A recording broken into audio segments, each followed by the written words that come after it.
Bom dia. Estamos iniciando os trabalhos aqui para o Good morning. Let's then start our second day of IX Forum. Let me then invite everybody to find your seats, please. First of all, let me thank once again our sponsors, Abranet, Seaborn, Cisco, IPS, Finizar, GlobeNet, NTT, APS, TDEC Extreme, Accent, Nexus Guard, Econix, BBIX, StackPath, Siena, Flex Optic, and Solid Optics. Once again, thank you so much for your support. Now I'd like to invite Thomas from Flex Optics for his first presentation. He will address the complexity of high-speed transceivers.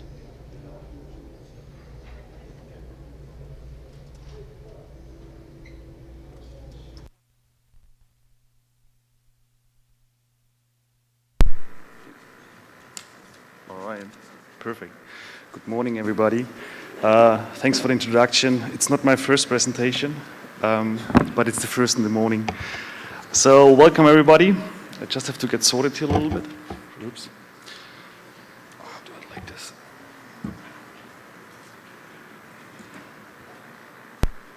Perfect. Well, my name is Thomas Weibler, co-founder of Flex Optics and also CTO at Flex Optics. A company is specialized in optical transceivers. And I brought today a topic with me where I think it's quite interesting to see because I get pretty much into details of transceiver technology in these days. And where I'm coming from is that, like this, that like 20 years ago when I started in networking, 100 megabit was somehow commodity. And looking also in the networks in these days, there was some complexity, but it was compared with the networks today, way less complexity. And 1 gigabit 20 years ago was somehow the latest and greatest technology. And comparing it today, where we are now, we are talking 10 gigabit is definitely commodity, 100 gigabit is also commodity, and 400 gigabit is the latest and greatest, which will come up or is already there actually. So in my presentation, I brought you, or I show you here, two types of transceivers. So the first one you're quite familiar with, it's the SFP Plus 10 gigabit, and I open up for you those two types. And the second one is a 400 gigabit QSFP DD. And I don't want to talk about 10 gigabit any longer, but the interesting part is now in the 400 gigabit transceivers, what is inside there. So we got a transmitter and a receiver, the two nice golden boxes which you see there, and also the DSP, the digital signal processor.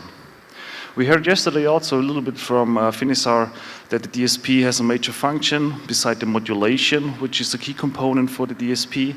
There is also another task for the DSP to take care about forward error correction.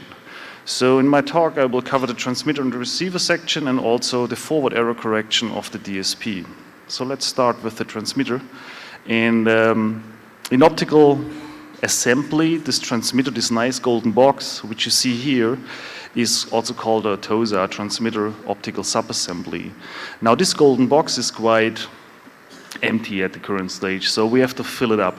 First of all, on the left side, you see an electrical connector which connects the TOSA to the PCB itself, where it brings the high-speed signal in and out of the TOSA, and also feeding either the DSP or the ASIC of the switch directly, depending on the setup.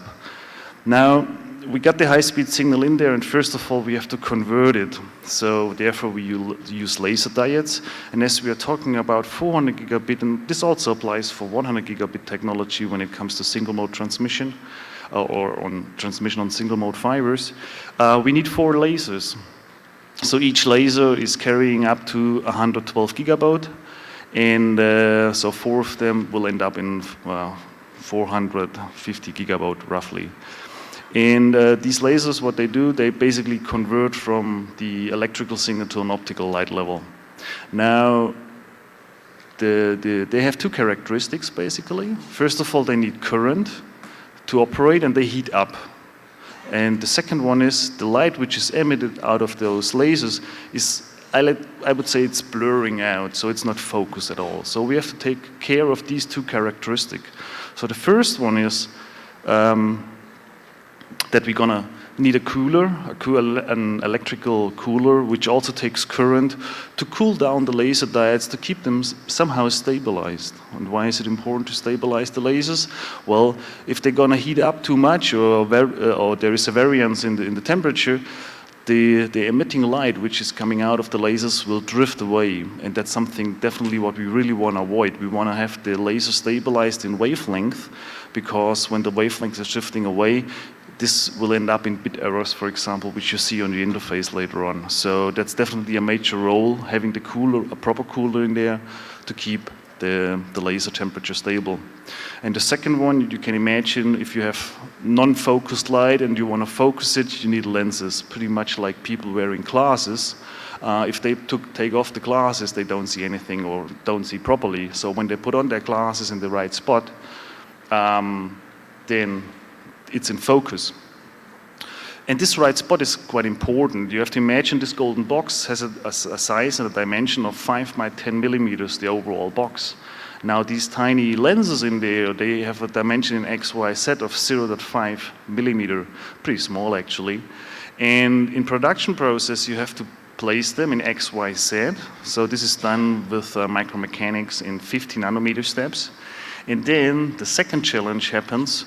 You need to fix them there to stay there for the next years and decades during operations. And that's typically done with UV hardening glue. And you can imagine that this glue also needs to be some specific characteristic, that it doesn't change its consistency or its behavior. It always needs to keep the lenses in that spot for the lifetime of the transceiver. So now we have focused light, and 4 wavelengths, the yellow, red, and the blue and green one. But as you can imagine, getting down there to the receptacle where you plug in your LC connector to hit the fiber, we need an additional component to get it there. That's typically done with an optical multiplexer.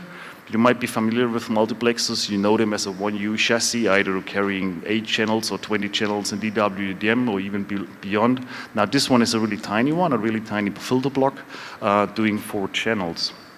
How does this work? It's pretty much physics based on what we know from a mirror. So we have dotted glass at the end or at the edge here, and at this edge, and the light is reflecting with an angle a little bit, and then it happens that we get the zigzag down there to that spot. And this happens or applies to all 4 colors. All 4 colors are combined within that filter block, and the signal is bouncing back and forward always at the dotted glass at the end of, or at the edge of the filter block. So now we are at the filter block, getting out on the receptacle on our fiber, and now the signal is on the fiber, and we have to hit the receiver. The receiver pretty much looks the same. And this time it's a gray box, not a golden box any longer, but the color doesn't matter here. So we got the 4 wavelength inside that gray box now, and what we have to do now, pretty much the opposite. So first of all, we need a demultiplexer to separate all the 4 wavelengths again.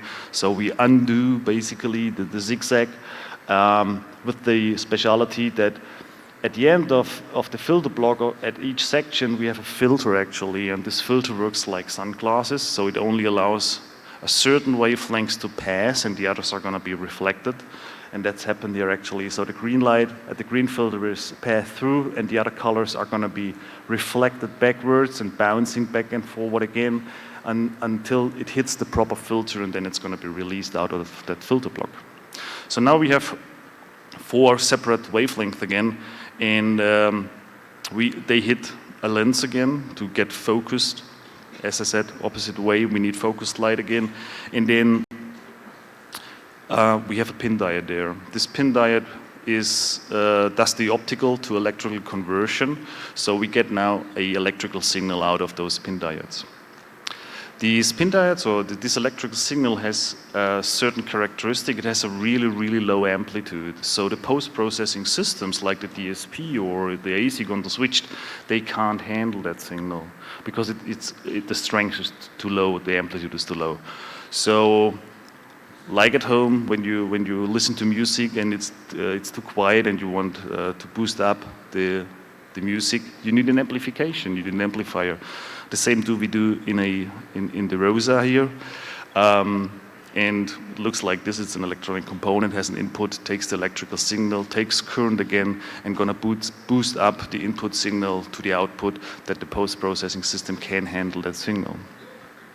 One side story here is you might have faced that situation when you have installed a 10 gigabit link of, let's say, 60, 70 kilometers with a very extended reach transceiver. And this works typically. And if you did this in the lab and you connected these type of transceivers for this very, very long reach back to back without any attenuation, you might have identified a behavior like, oh, the link is coming up. It stays there for 5 seconds and then it drops and then it never comes up again.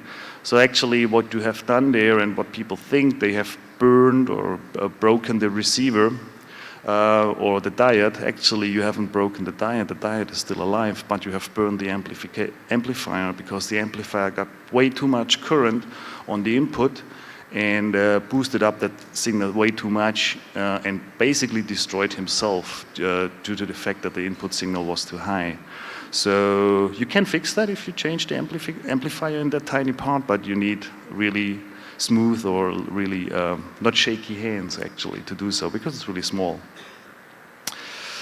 So when it comes to production of these parts, especially also in the optical transceiver field, there could be a lot of things to cover and to talk about, and this would definitely extend this talk now. But I want to point out one important thing where I think is quite important to see and to know.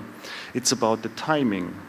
What I did here for you is I put on that diagram on the x-axis we have let's say the 3 generations of transceivers like 10 gig, 100, and 400 gig, and on the y-axis it's the timing in minutes. We have 3 graphs. The blue one is the assembly time, the green one is the testing time, and the orange one is the combination of both of them. And looking at a 10 gigabit transceiver, we are talking about roughly 8 minutes to do production and also testing. For sure, it's normalized because this is done in batches, but overall 8 minutes. Looking now on that road towards 400 gigabit, just for the assembly, we are there at roughly 25 minutes to assemble the overall part. But there is some complexity to build those components, and so yes, it makes sense that this takes a little bit longer comparing to the 10 gigabit ones. But the interesting rise, which you see here, is the testing. Testing has a way steeper rise going up to 90 minutes of a 400 gigabit transceiver to do testing there. And the overall combination is then roughly 115, 120 minutes then. And I think that's something really important to see because testing, or let's say the other way, is if you want to save costs on a transceiver part, you better don't do this on the assembly because there is not much margin, but you can do this on the testing because there's a lot of margin there to save costs because time is money, and when you cut down the timing, you save money. Having test equipment, which is quite expensive, and if you occupy it too long, this costs at the end of the day. Now, there are 2 ways to optimize. There's a good way to optimize it when you do automated testing there, and there is a bad way if you're gonna get rid of test cases. In both circumstances, you will cut down the timing, but this will also end up either in keeping the same quality when you do it more automated, or if you cut down test cases and remove them, then this will end up in a weak quality or having more failure parts at the end of the day. I pointed out one example for you to give you a rough idea about test cases, and I took the example of temperature here. So here on the left side you see my artificial TOSA and ROSA on 0 degrees centigrade and also at 70 degrees centigrade. So one test case could be when we just take the temperature as a variable here, we cool down the laser to 0 degrees and measure the performance. We figure out, well, one laser is drifting a little bit, and we wait until this laser is stabilized again. And then we say, well, check. And then we boost it up to 70 degrees centigrade, or heat it up actually, and do the same measurement, wait, and until it's stabilized. The part has passed the test. Now, if you're gonna add, instead of having temperature, we also add the time to that test case, it will look totally different. So we start at room temperature, cool it down within 30 seconds to 0 degrees, and allow the transceiver within, let's say, another 30 seconds to get stabilized, the wavelength, and then heat it up to 70 degrees within 60 seconds, and then also do the measurement and give the transceiver only 30 seconds to stabilize. Then, most probably, in the first test case, the part which has passed might fail now because it takes too long to stabilize. Here you can see the difference when you add more variables to a test case, that you get way more valuable information out of it, which ends up in a, let's say, better quality, or in terms of a more reliable product at the end of the day. Excuse me. So, let's take another real-world example, which might give you a rough idea where what I'm talking about. Is I have this artificial grain here. So it's this horse is spinning that wheel, and the gear here is lifting up that weight. So far, so good. This works. When the horse is spinning, the weight goes up. Now, if even the tiniest gear or wheel in that gear will break, the overall system won't work any longer. And it could be even worse, that this has some influence on other components like the weight, which might destroy something else. And the same can happen in a transceiver. If one component, even the tiniest component, will fail, it can destroy or influence other components. So, for sure, at the end of the day, the goal is to get a green light at the production, and this in a very time-efficient manner. And the key thing here is automation in a really high level of the overall process, especially when it comes to testing. At the beginning, I also introduced the DSP with that function of the forward error correction. So this is now the third part I want to talk. The forward error correction inside of that DSP is needed since, when it comes to Ethernet, since 100 gigabit and also for 400 gigabit. Before that, in 10 gigabit or even 1 gigabit, we had only error detection. And when you look into your Ethernet frame, at the end of the frame, there is this 4-byte cycling redundancy check. That's basically done to detect errors in the frame. Now, this is not sufficient any longer for 100 gigabit and 400 gigabit. We need, instead of only having detection, we also need a correction. How does this work? Typically, the forward error correction is done on the switch itself when it comes to 100 gigabit links.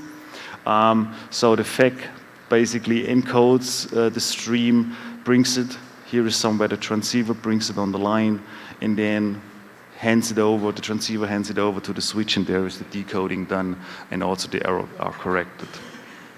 I took a real-world example here with a lorry having some payload and an excavator. So my lorry here is basically the FEC encoder, and the payload, which is, let's say, our Ethernet frame of 1,500 bytes. These are our bricks up there. So in the second step, the lorry hits the road, the dodgy road, the bricks are disordered somehow, and even one is falling off. And on the third stage, on the receiving side actually, the excavator is the FEC decoder, and he brings all the bricks back in order that it's going to be handled from the post-processing systems like the ASICs. Now you can imagine that this excavator, he takes a little bit time to get all the bricks sorted, and that the same applies to a forward error correction. In Ethernet, we are talking about when we do detection and correction of 100 nanoseconds delay, which is added by the forward error correction. In a 100 gigabit link, this is not so critical because in some applications there is no need for the forward error correction. I will come there later on. But in general, when you have the FEC in place, keep in mind you will have delay on your link. Now, how powerful is such a FEC? This is also quite interesting to see. When we take those 1,500 bytes, these are, when we do our math, this is 12,000 bits. When the errors are equally distributed all over that frame, we can correct roughly 330 bits. And when the errors are clustered at a certain spot, then the performance gets really down to roughly 33 bits, which we can correct. So now you get a rough idea how powerful it is. In 400 gigabit, it looks quite different, and it's getting more complex there. So we still have the forward error correction on the switch, but now this is actually FEC 2. It does the encoding, and now on the transceiver we also have a forward error correction. That's the one inside the DSP. And it does the decoding actually. So on the communication between the switch, between the switch and the transceiver, the signal is passed over to the FEC 1, where the encoding is done again and passed over on the fiber. And on the other side, it works vice versa. FEC 1 decodes, and then FEC 2 encodes it or hands over to the switch. So now we have 4 FECs in place in the overall link, so we had more delay. And yeah, I think that's important to know. Now, when it comes to practical attempts in the field, you might have identified when you build up 100 gigabit links that you have bit errors on the link itself. And that's the point where you have to check the settings of the FEC, if it's enabled or disabled. Typically, this should be done automatically based on the type of transceiver which is plugged in or the technology. So let's say an SR4, a multimode based one, or a CWDM4 transceiver, the FEC should be enabled by default, and that's done by the operating system. While when you plug in an LR4, the FEC is not enabled. And I have seen implementations where the FEC wasn't enabled at all, and then this ended up, like let's say on a multimode SR4 transmission, ended up in bit errors. So double check the settings there. When it's not enabled, enable it by default, enable it by manual, and you might see that the bit errors will disappear on your link. And the second one, which can also happen, is when you have an unequal amount of FECs. So when you have either 1 FEC in place or 3 FECs later on at 400 gigabit, this won't work at all. It's like the Bobby car here. It's way too big for the excavator to handle it, and this doesn't work. And I think this is really important to know, to double check the FEC settings then when the link doesn't come up. And also, you can imagine now you have 4 FECs now for 400 gigabit. You need to know which one is enabled and which one is not enabled. So either 0, 2, or 4. Yeah, I always do at the end of a presentation quite a summary where what we are seeing currently when it comes to real world. So this was quite a lot of theory, but when it comes to practice, what is currently doable in transceiver technology, I pointed out 3 basic things I see currently in 2019 and also for 2020. 400 gigabit LR4 is an interesting topic to talk about because it's not standardized yet. The standardization on Ethernet is mainly done by IEEE. And LR4, from the idea is we have a single mode transmission within a 1310 nanometer window and up to 10 kilometers. Now, IEEE and the industry who is building the transceivers are not haven't sorted it actually on which wavelength grid they will go to. Either they will jump to the LAN WDM, which is well known from 100 gigabit LR4, 5 nanometer spacing of each wavelength, or we're gonna jump to the CWDM4 wavelength grid, which has 20 nanometer spacing of each wavelength next to each other. I think it won't be sorted this year, and hopefully it will be sorted next year, that there will be a defined standard if it's either 20 nanometer spacing or 5 nanometer spacing. There are tensions to get towards CWDM4 because this technology having 20 nanometer spacing is way cheaper to produce compared to the LAN WDM. And at 100 gigabit, I was quite impressed seeing in 2019 that there are new things coming up because it was somehow, it wasn't me, there was somehow a gap. The longest reach we could get was roughly 30 kilometers with ER4 Lite, and there was no movement ongoing in 100 gigabit. And in 2019, it happened that there came out solutions doing a pure ER4, doing 40 kilometers, or even ZR4 doing 80 kilometers in 100 gigabit. And when I'm talking about 100 gigabit, I'm talking about the interesting and nice form factors of QSFP28, not taking the CFP-X family in consideration, because I don't see them that much in the field any longer in typical layer 2, layer 3 switches or routers. So this is definitely an interesting technology. We do currently testing of those, and the performance looks pretty good. It also operates in the 1310 nanometer window, like mainly the maturity 100 gigabit technology. And the third one is, it's more like my personal view. I'm not quite sure if it will make it, but it's the 50 gig Ethernet. Why do I mention it? It's coming out of the 5G deployments. The 5G deployments, they have the need and the to connect their poles with high bandwidth, but they figured out, well, 50 gig Ethernet is enough for us, and 100 gig, for sure it depends on the design, how you build your 5G networks, for sure. But we don't need the 100 gig there because it's, for us, it's not necessary. And when you compare cost-wise, a 50 gig transceiver with a 100 gig transceiver, the 50 gig transceiver is way cheaper to produce and way cheaper at the end to use. And when you are a 5G mobile network operator and you have to connect a couple of thousand poles, then the cost per transceiver is something which you really take into manner, because you do not buy only one transceiver, you buy a couple of thousand or 10,000 pieces. And the other thing what I see at 50 gig Ethernet is the capability of the switches you have in place these days. Because the ASIC inside of the switch, he is able to handle 50 gig Ethernet. And looking at 400 gigabit switches, they will be able to do 400 gigabit, they can do 200, 100, 50, 40, 25, 10 gigabit, all in that one ASIC. That's pretty powerful. It all depends on the implementation of the operating system, how he drives the ASIC, and if it's able to, or if it does enable this type of technology. So 50 gig could be interesting, but it really depends on a couple of components there.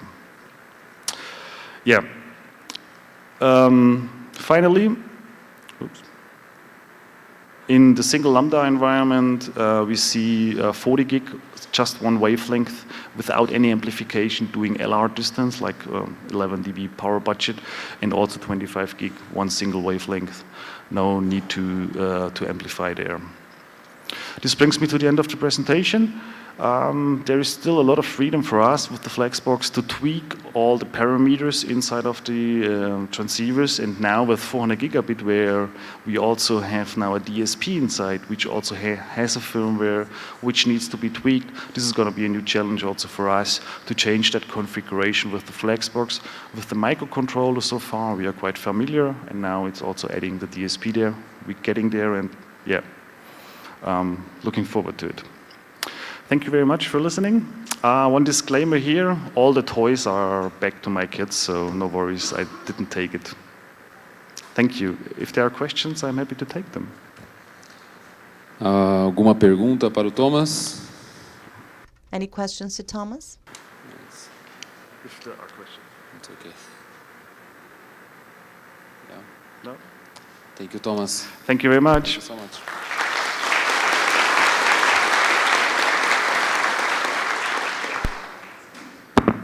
Gostaria de convidar o Tiago. I would like to turn over to Tiago Setti from Nuitec to talk about 400 Giga ZR, the holy grail of optical communication.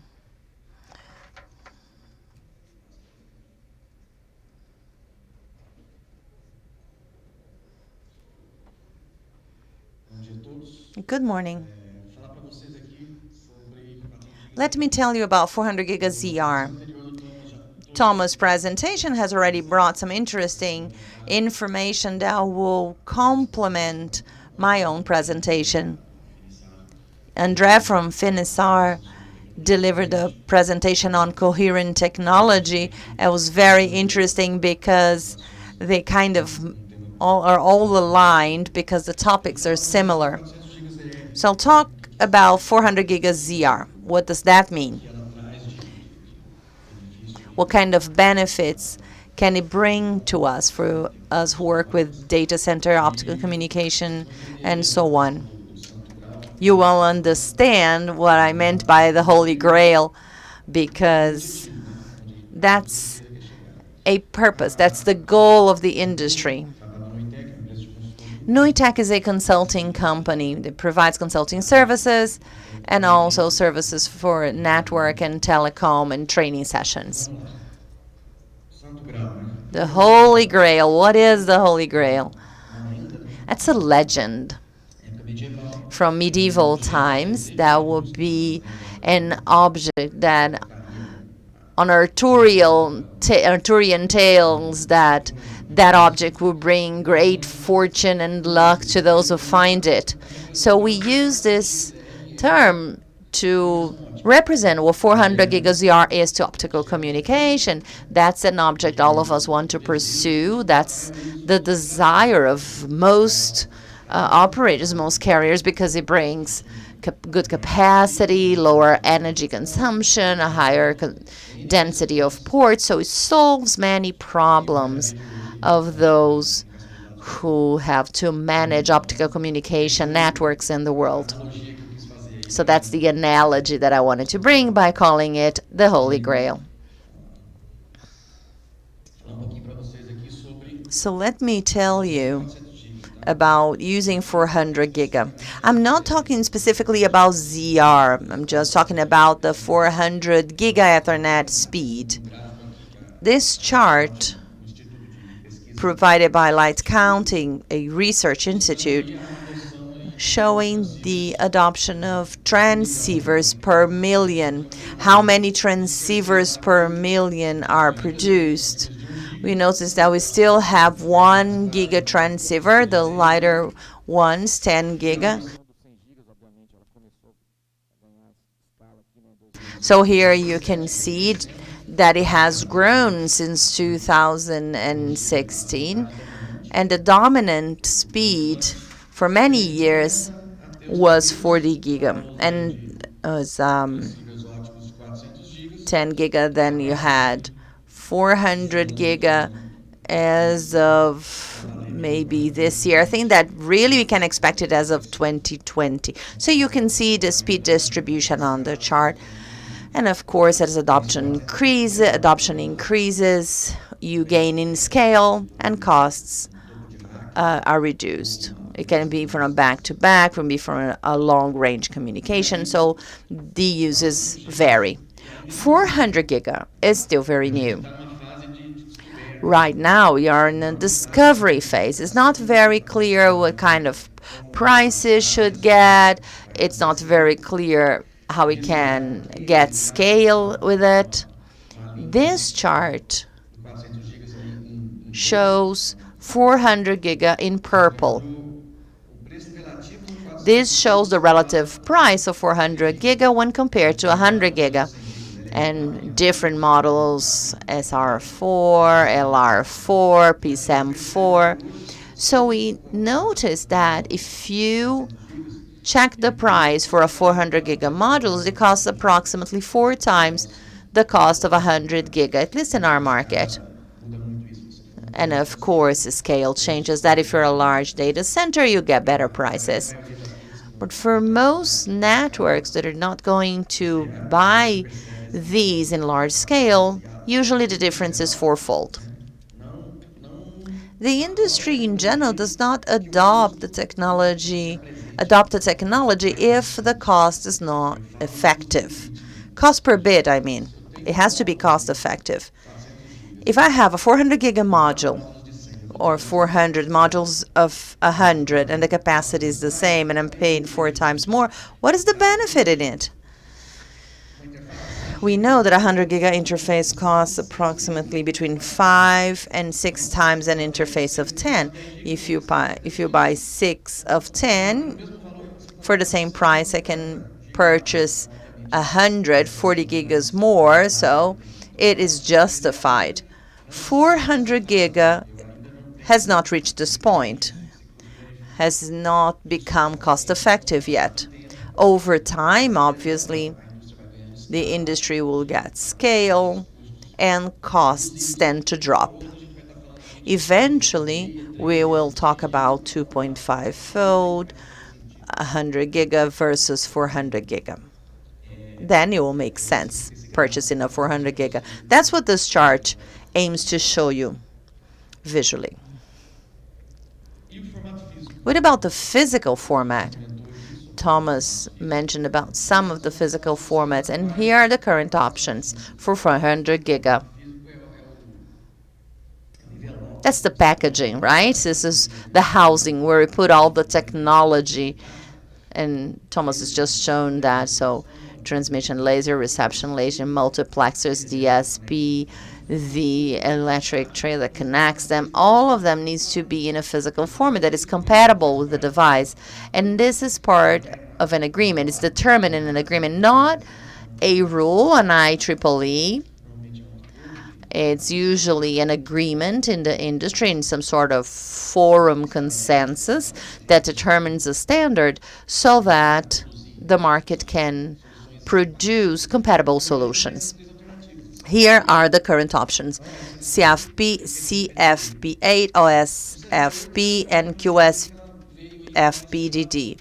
CFP8 was the first generation, if you want it immediately. So the density is not very good. It's a large module. That's usually not adopted in scale. OSFP and QSFP-DD are the ones that are more common today in scale, and they are fighting each other. They kind of fight for the same market segment. They aim the same purposes.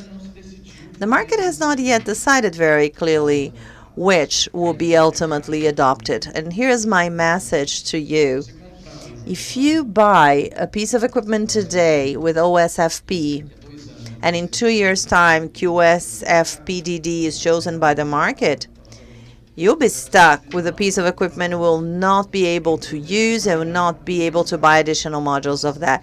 So I think that you should wait for these standards to become clearer to determine which is going to be adopted before you buy any of them. But then I ask myself, then I might ask you, which do you think will win this war? And this is my opinion.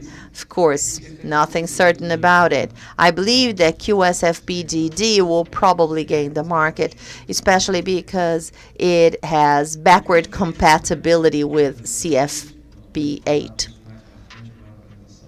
And now I want to talk about the features of these modules, their ability of heat dissipation and also energy consumption. CFP8, based on the physical format standard, there are 24 watts, 20 watts for OSFP, and 15 to 18 watts in QSFP-DD. So the standard says 15, but it has already been expanded to 18 or 20. That's a crucial factor to what we are going to need in 400 giga ZR. All the Embark technology that will be part of this module will consume energy, and it will be limited by the energy available provided by this module. QSFP28 that we use for 100 giga, it just has 5 watts. So we are now moving to a much higher level in terms of energy consumption for 400 giga modules. QSFP28, the most widely adopted, has an efficient physical format. We have high density of QSFP28, And QSFP-DD becomes an evolution of QSFP-28, ensuring backward compatibility with QSFP-28. A QSFP-DD module accepts a QSFP-28 module. That's the difference. The QSFP-DD, DD means double density. In fact, it has another track, so when you connect the switch, the QSFP-DD has contact with both tracks, so higher capacity of transmission, and while the QSFP-28 module can be inserted in the same slot, but it will only have contact with the first track because the second part does not exist. So you can see that it is longer than QSFP-28. And sometimes in the same equipment, QSFP-DD will stick outwards because it's longer. And this is why this is a good reason, the backward compatibility. So this is why I believe QSFP-DD will have a smoother transition. You can use two modules of 400 giga and use other 100 giga modules. You can replace them in the future. And so it allows you to grow in a granular fashion. This is why I believe that QSFP-DD will win the water standards. So now that we talked about physical format, let me show you the equipment. Let me show you some pieces of equipment that use this solution. Some of them are QSFP-DD, so QSFP-28 or DD. Here you can put 32 modules of them in one single rack. Or you can have chassis modules or PCBs. So the model of the equipment will determine that. Very good density. With that, the capacity is much higher. The bandwidth capacity is much higher. This is why CFP-28 will probably not evolve, because you cannot put more than 6 of them here. These pieces of equipment already exist. This is equipment that already exists. You can buy that for 400 giga. But optical modules are new. The price is not so good yet, not very cost effective. So I think you should think carefully before you move to a 400 giga equipment.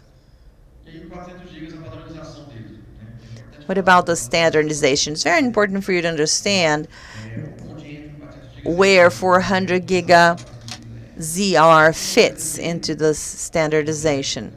This is a very busy slide with a lot of information, but what I want to show you here is that in the right-hand side column, you see the standardizations and the operating modules for 400 gigas.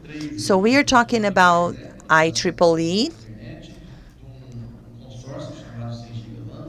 a consortium called 100 Lambda, and proprietary standards that do not follow any regulation. These are the 400 giga, but there are variants to it, and not just the ones I've listed here. The most traditional ones are determined by IEEE, as you can see, the top ones, and so it goes.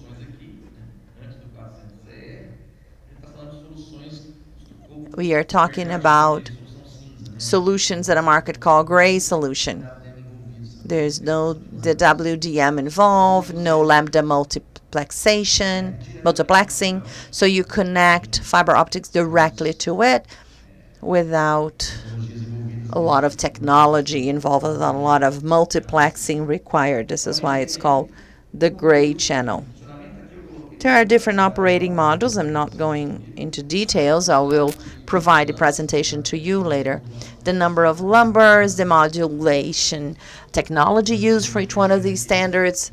And you can see that one important change was this one, And the focus of our discussion and the technology we'll focus on is this part, 400 ZR. It is important for you to understand the difference here. Why is this missing a G here? Because there isn't. That's how the standard is determined. It's determined at OIF. That's an agreement made between manufacturers, and it's 400 ZR. There's no G in its name. That's the name of the standard. That's OIF standard. And IEEE did not want to miss the boat, created its own, and said, I want a standard too. So we have 400G base ZR, following IEEE standard in this new working group. We will talk about ZR, ZR Plus, and Z base. This is why I call it 400 giga ZR, but ZR is just the first implementation, the first standard that came up. Let me tell you more about the technology. What do we need to do to add, what kind of technology do we need for a module like this, for a 400 giga module, to reach this level of capacity? These slides will bring the technical scope, and they represent the basis of the technology of 400 giga ZR. It could be a transponder, a ZI, anything. André mentioned a lot during his presentation yesterday. He talked about coherent technology, and we are making a comparison here between coherent and direct detection. For 400 giga, the standard one, the G base, the regular one, we still use direct detection, but that's not NRIZ, on or off. We adopt, our IEEE adopted, and the market has followed that too, by IEEE's definition, a different modulation, PAN4. It is no longer the NRZ modulation, so we carry 2 bits per symbol. André talked a lot about the symbol yesterday. 2 bits per symbol. So I have 4 lasers. A 400 giga modules has 4 lasers that transmit and 4 receptors. Out of those 4 lasers, each one is modulating the signal at a symbol rate of 50 gigabaud. Every 50 gigabaud, I have 2 bits, 100 gigabits per second. 4 lasers, 4 carriers. I have 400 giga. That's the simplest and cheapest technology that are used in short-range modules. When we talk about ZR, we talk about 80 kilometers, 60 kilometers technologies. We cannot reach those distances with a direct detection technology. We can, but there's the optical network needed to be very well defined, very high amplification. But in a simple module, a plug-and-play module, this is not possible. We need coherent technology. On your left, we have a design with the coherent technology. Direct detection goes to mono and polarization. Here we have a 16.3 km. With this polarization, we can take 4 bits per symbol. If we have 50 giga of symbol rates with the 4 symbols, 4 multiplied by 50, I have 500 per second. Is that enough? No, I need additional 200 to add 400. How about those 400? I have the second polarization, 90 degrees, another polarization, and then I can reach the same 400 giga. And I can do all of that with one single laser. There is no need for 4 lasers. One mono laser can do it. And with that, I have a rather more complex modulation, which is more sensitive to errors. Lasers transmission by optical fibers are entitled to errors. And we have another technology about FEC, forward error corrections. You transmit a digital information, L1. Here we have oscilloscope showing a perfect transmission. When it reaches the opposite side, it's kind of mixed up. The model which gets it can no longer identify that same information, and one bit which should be 0 understands that as being 1, and what it should be 1 is seen as 0. And if you have no math algorithm and a forward error correction can do it, you have an error chain, and if that is an Ethernet frame, that will no longer be used and you just lose that package. With FAC, you can do that correction mathematically.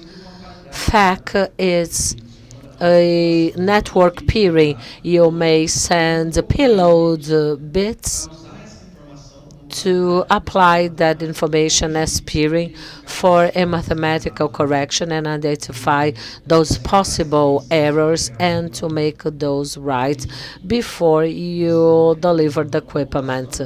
This is a second technology, modulation, coherence, and FEC. All of that represents high costs in terms of energy, technology, and time. Today, we can have that in this large device, in the chassis. You have that slot with the 400 technology, WDM, FEC. Our market is adapting CI equipments. 3 or 2 use, you may have that deployed in embedded rack technology. CFP2, this is a technology above in a upper category for energy consumption. There is technology to be able to apply all of that within the model, and the Holy Grail, which is that technology that will be so revolutionary, will allow us to have all of that within this single module. Thomas has shown that before. Here I can have a laser which transmits, another one which receives, and with that we can correct errors, we can modulate signals, and so on. With that, the main challenge is consumption and dissipation. We still do not have enough technology to have that available within a very tiny module. You cannot fit it inside. It's not possible to spread heat around. And what will really allow us to make that happen, as we no longer have that long device for 400 gigas, if you have a DSP, which is a chip with a more advanced technology. DSP technology as well as microprocessors technology, they both follow a manufacturing hierarchy which is downgrading year after year. Every year we twofold the number of transceivers in our processors. Our current technology works with 16 nanometer, and our next phase will be the 7 nanometer technology. Daquele chip tão pequena que você consegue colocar muita capacidade. So that's a small one where you can have a huge computational amount with a very low cost. Today, our processors, x86, Intel, and AMD, they work with 16, 14, or even 12. And it's well known that Intel had trouble in manufacturing their 10 nanometers, and they are losing market because Intel was not able to manufacture their processors within 10 nanometers. That is a more expensive and more complex technology. They are facing lots of trouble, so you can understand how complex that can be.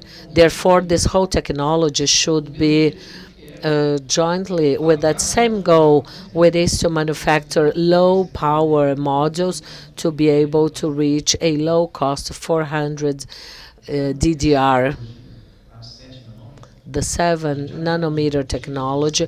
We have some cell phone chips manufactured by Qualcomm or by Apple, and those who perform a DSP for optical communication, they had announced that In5 was the first company to announce a DSP. This is a DSP of 7 nanometers up to 400 giga that is available in a small scale, and by 2020 that will be with a higher production. Then we have the second option, open ongoing module, and they are still under a merge with Cisco, which has acquired the CAS, and we do not know how fast that new technology will be deployed. And Ciena, that also manufactures DSP, which has announced that by 2020 DSP will be available. It will take a while for DSP to be available within our modules, so just wait a few more months for these modules to be available by the second half of 2020. This is a OIF standard which aims to embed the whole technology within a low power, low consumption standard. This is a standard suggested by Google, Microsoft, and some other companies that are part of this consortium, where they standardize some features such as modulation, FAC, and frame. We have 40 and 120 kilometers amplification, where you can deploy 64 channels of 100 giga.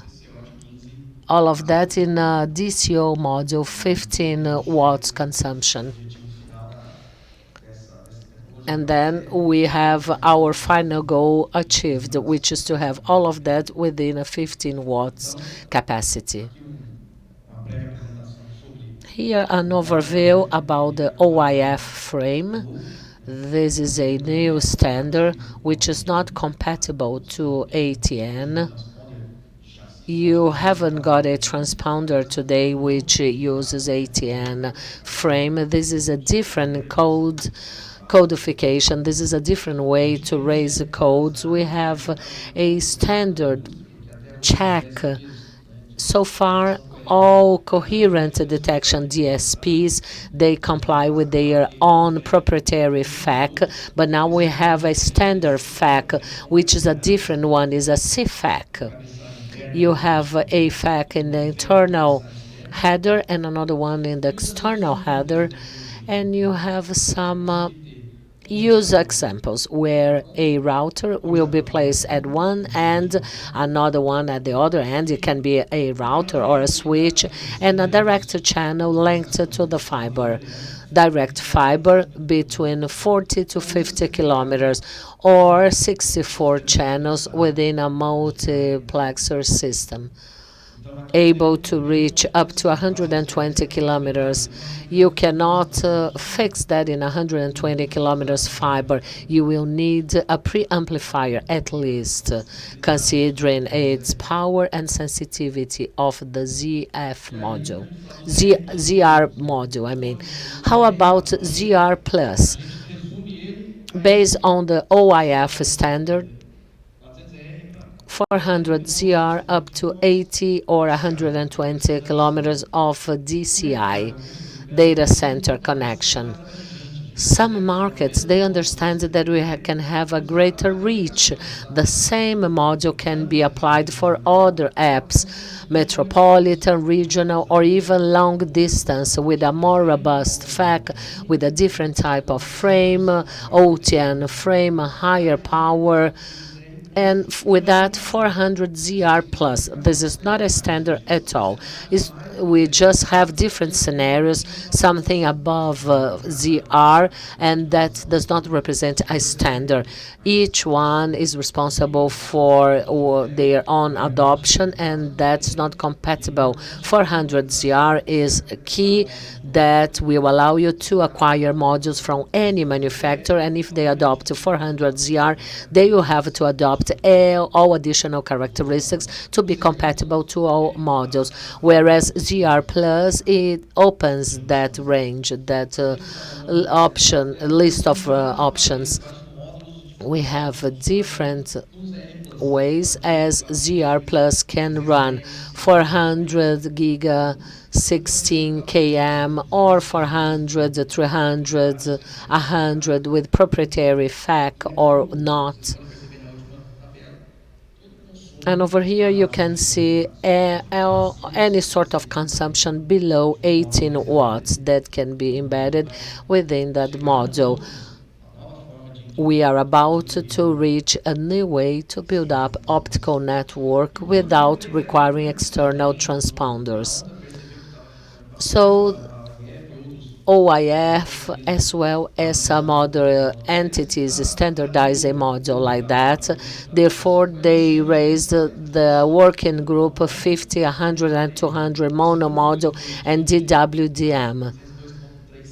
That group was split with 50, 200, and 400 giga for 40 kilometers, and this other group, 800 CT, 100 and 400 giga for 80 kilometers. Once again, that group was divided, and there is a subgroup, which is the CW group, which split 100 from 400. 100 with CT and the other one with the C.3 CW. How is that? The technology, the first standard will be 400. 100 giga will be after 400 giga standard. Of course, that the industry will prepare 100 giga in the CF. That will take a while to be concluded. How about benefits? My time is almost up. But the main benefit is density. We no longer lose the density. You can have in the same QS, TP, DT slot, same clients. This allows a new topology, RDM-less, routers at the ends. You have a gray PDT and another equipment which can be a DCI or a transponder linked to a ODM, which is linked to the fiber, and the same replicates at the opposite side. A new model which this technology will allow is routers and the same variway or suites. That does not change, but instead of this whole chain of equipment, I'll have the 400 giga at the same very slot where I have a gray module. I can have a zero module. Then I go through with the fiber, and if there is a greater reach up to 80 kilometers, I will need a preamplifier up to 40 or 50 kilometers. I can work directly with the fiber. All this arsenal will just get lost with this module. Now you will be able to understand who is selling what. But it's just a matter of cost. And over here, you can understand the costs. 100% of costs. This is our current model, where 15% of our costs are related to router interfaces. That does not change. 10% of costs is related to the crane module. This is the DR4, and 74 here, and 75% of the whole value are for transponders, and there will be a time where we will have a time with an embedded plate, and a ZR models where I'll have the router door or portal, and here is a average market cost I would like to anticipate that cost. We are not quite sure yet, but some models they indicate that that will be 34% higher than the current value. So this actually lower than the current value. That will be much more affordable and will no longer spend with that gray share, red share. I mean, that won't be very easy as our market will try to decrease the costs, but we have some other advantages such as density. We have lower failure points, and all of that works as some benefits for the 400ZR. And when will that be available? That has already been asked. According to the IHS, this is a research institute which shows a chart comparing 2018, 19, 2020, and 2021. By the end of the year, we'll have a DWM market coherent comparison. In green, we have a 400 gigas in CI transponders, and in blue and orange, we have a 400 ZR Plus and 400 ZR. In blue, I don't know if you can see well, but there is a spike emerging by the end of 2020 as DSPs are becoming available just now. We'll just have real 400 ZRs on scale after 2021 with an affordable price just around 2022. And why are you talking about that if we are in 2019? So we can be alert about this technology, which will change the way as we build up long reach and long distance optical fibers, which will impact most companies that work with the internet and data center connections. So this is a market expectation that may be anticipated or may delay, but I guess that by the end of 2021, that will be more effective. Even IX will be adopting that soon. That's it for now, folks. Now I am at your disposal for your questions, if you have any. Thank you, Tiago. Are there any questions? I saw on your slide about the OSNR is still not yet known for the DWDM optics. Do you have a rough idea about the range of the OSNR value? Could you repeat, please? I didn't get the answer. On the DWDM side for the 400 gig, Okay. Do you have an idea about the OSNR value? No. There's no range yet? No, probably it is, but I don't have the answer right now for you. Okay. Okay. But I can look at it later. Oi, Thiago. Salvador. Thiago, você comentou aí.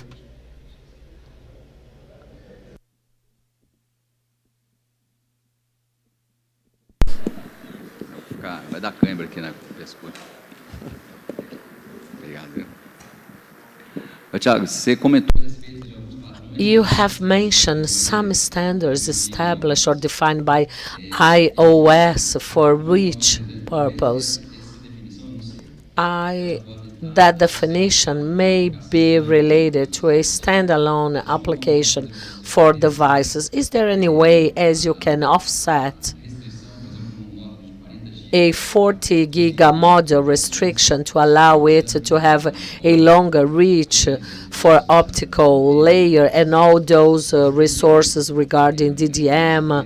Dispersion is not a problem because that is coherent, right? But maybe amplification. Well, dispersion is present but corrected by DSP, and that may sound as a limiting point. 300 picoseconds per nanometer that they have to correct to fulfill the 400 ZR rules.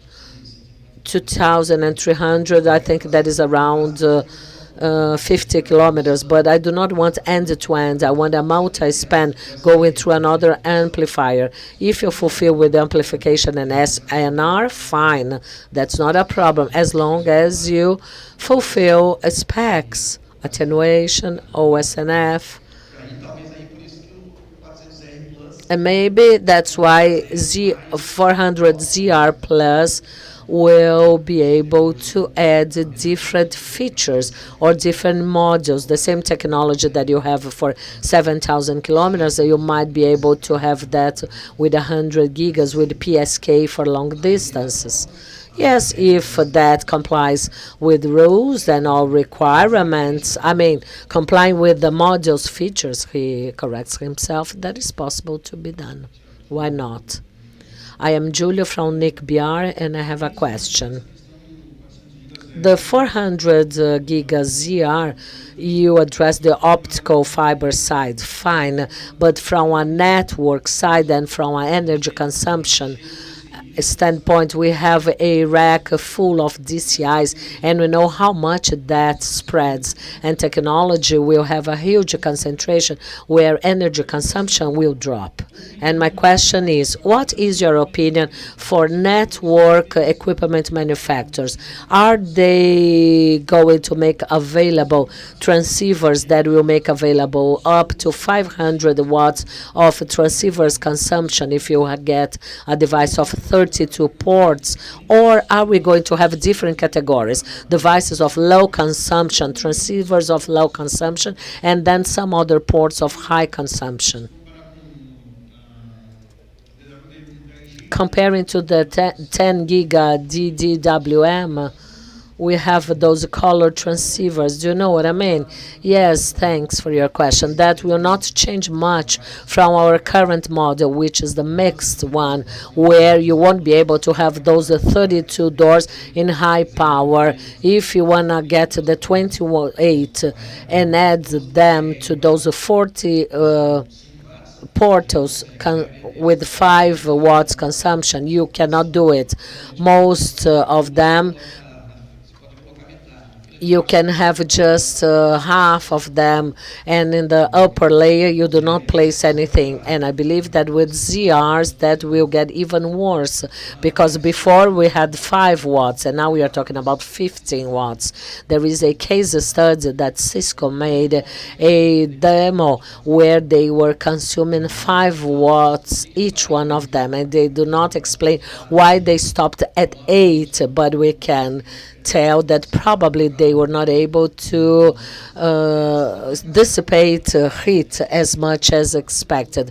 We might not get 32 colored door portals. It's quite natural that during network application you have some interfaces to the line and some others to the local environment, which can be a data center, a hacker, a rack, a switch, a switcher. I believe that you have a ZR for the street fibers and other portals responsible to connect those players that are at that local peaks. Well, do not doubt the level of our creativity.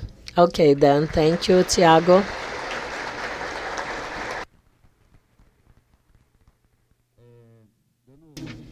Next in our agenda, I would like to invite Antonio Moreiras from Nick.br, who will address IPv6 and regional providers. Moreiras.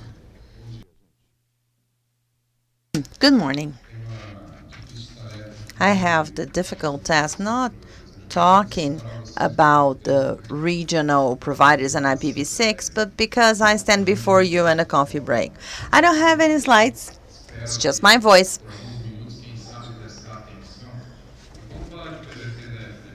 Since talking about IPv6 is difficult, and I'm frustrated with that because we talk about it and it seems that the statistics implementation do not increase so much. So I'll talk about Moby Dick, their book. Have you read it? Captain Ahab hated Moby Dick whale, wanted to hunt it. I don't know what he had done to him before. Wanted to hunt it. So Ismael is the sailor that narrates the book. So they are out to, of course, catch whales. They sell the oil, the meat, everything from the whales. But he wants specifically Moby Dick. He wants to catch Moby Dick. And he has a strange predilection, a choice of hiring sailors who are afraid of whales. So how is that possible? So what did he say? He said that, in fact, the most reliable way, about courageous and useful way, was something that is made from a very careful assessment of risks first. And fear helps us doing that. Helps us estimating the risks. So courage comes from overcoming fear from this good risk assessment. And why am I saying that? Yes, I'm not going to talk about Moby Dick. I am going to talk about IPv6. But why am I saying that? Because a few days ago, we had conducted a survey, and it was called Turning Off IPv4. And people asked me, I said, why did you give this title? You wanted us to be afraid of that? No, that was not our intention. Why have we conducted this survey? Last year, IPv6.br celebrated its 10th anniversary. And in this celebratory meeting, we organized a panel discussion. It was a provocation. This is why we named that. People wondering, how is this transition going to be? Are they going to turn off IPv4? So we invited a few people to. I didn't expect any ISP, probably no ISP was thinking about turning off IPv4. I was wrong. People from Vivo came here and presented a step-by-step strategy on how they plan to transition the technology they would use in the transition phase until they would only use IPv6 in a few years. And they decided to bring this topic to IGF, an international meeting, to discuss that. We thought, is everyone thinking like this? Do people believe that we are migrating to an IPv6 only network and that internet in the future will be IPv6 based only? This is why we had this survey about turning off IPv6. We didn't intend to make you afraid. And one of our surprises was that the main question on the survey, in my opinion, is that whether people believe that internet would only be IPv6 only. And to my surprise, 40% of the respondents said no. You will not be IPv6 only. We'll never turn off IPv4.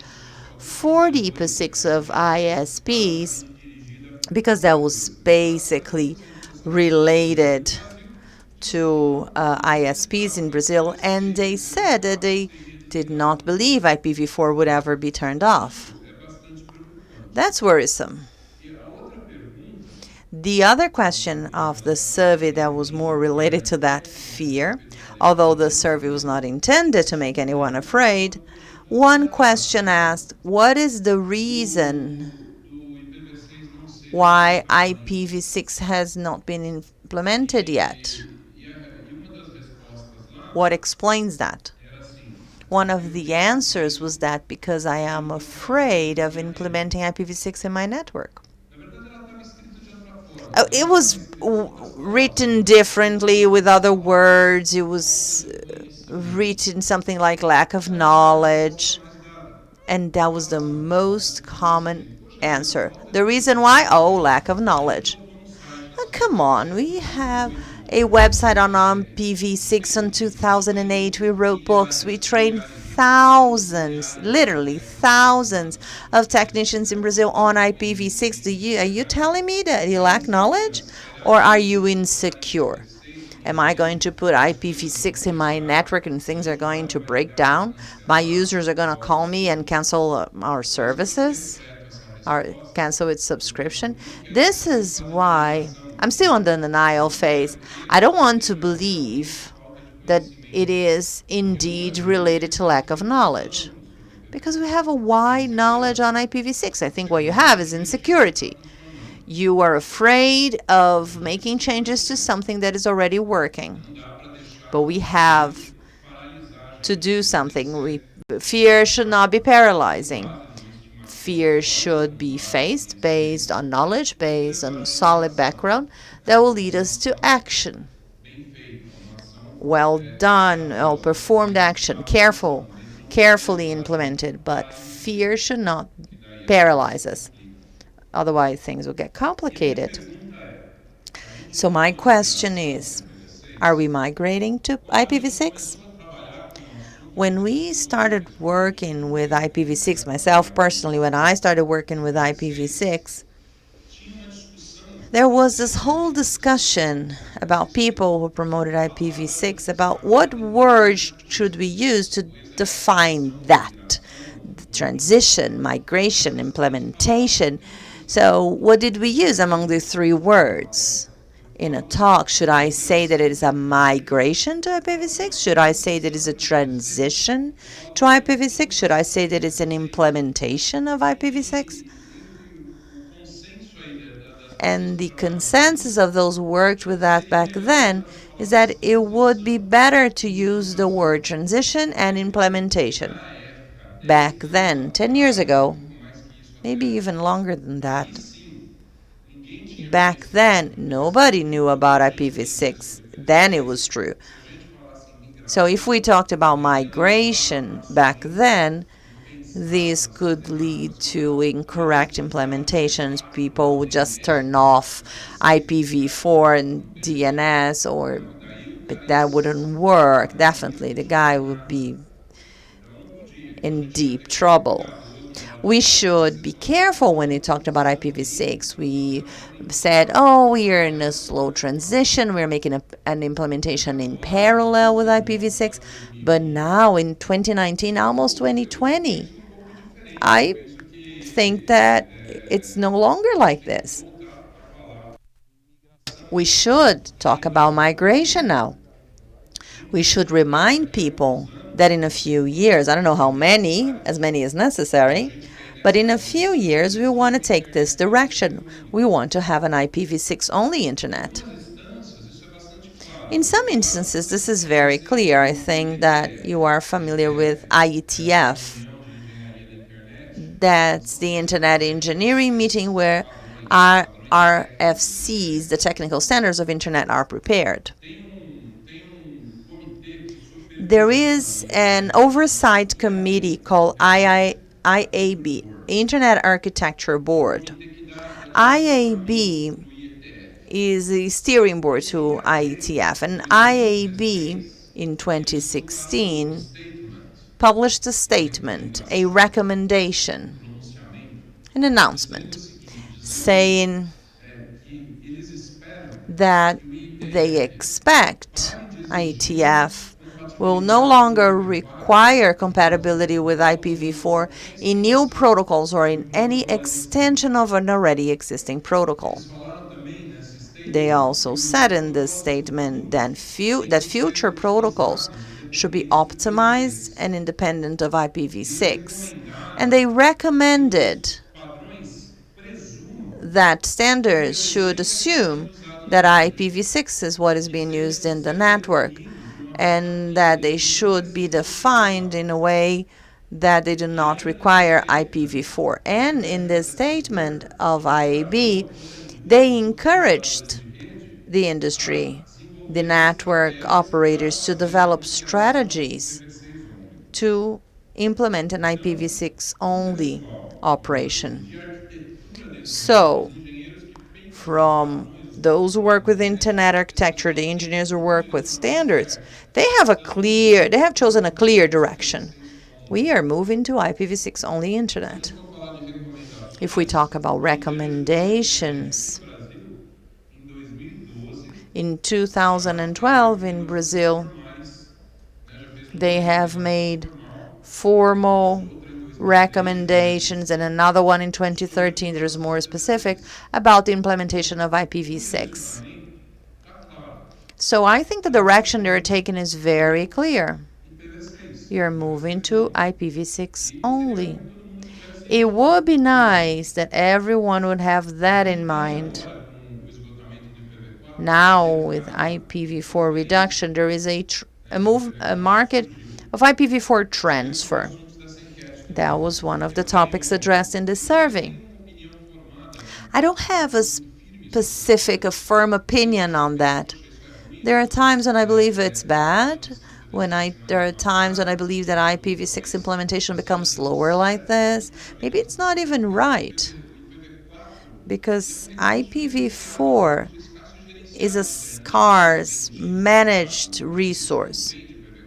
So the registry does not pay that. You just pay something for the administrative structure.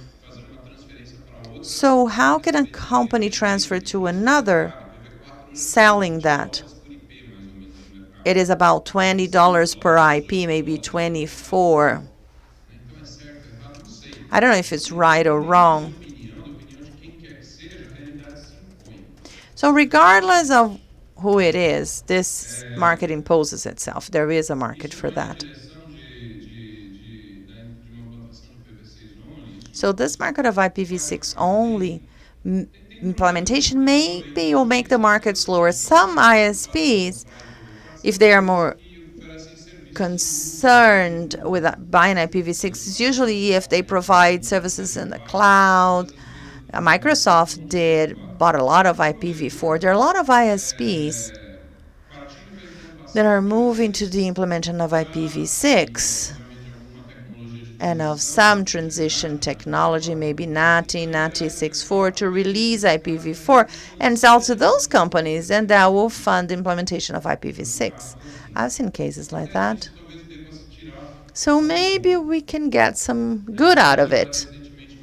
Recently, we had the end of IPv4 in this stage of a gradual reduction at RIPE. But Tara said yesterday that at LACNIC, we expect the 0 for May next year. We will not have IPv4 for new companies. Situation is going to be more complicated, and we see a lot of problems with CGNet, problems with games, with countless applications, internet applications.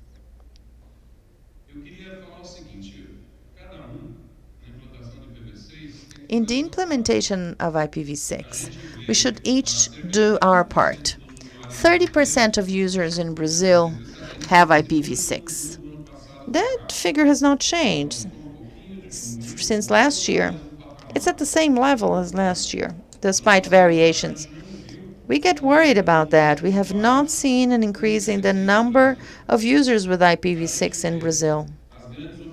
We see major carriers with networks that are almost fully IPv6, and an estimate that maybe small providers have about 10% of IPv6.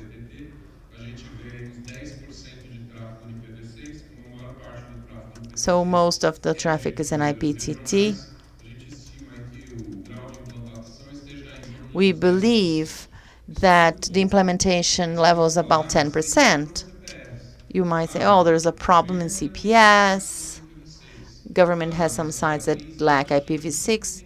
Some smart TVs do not have IPv6. It is true.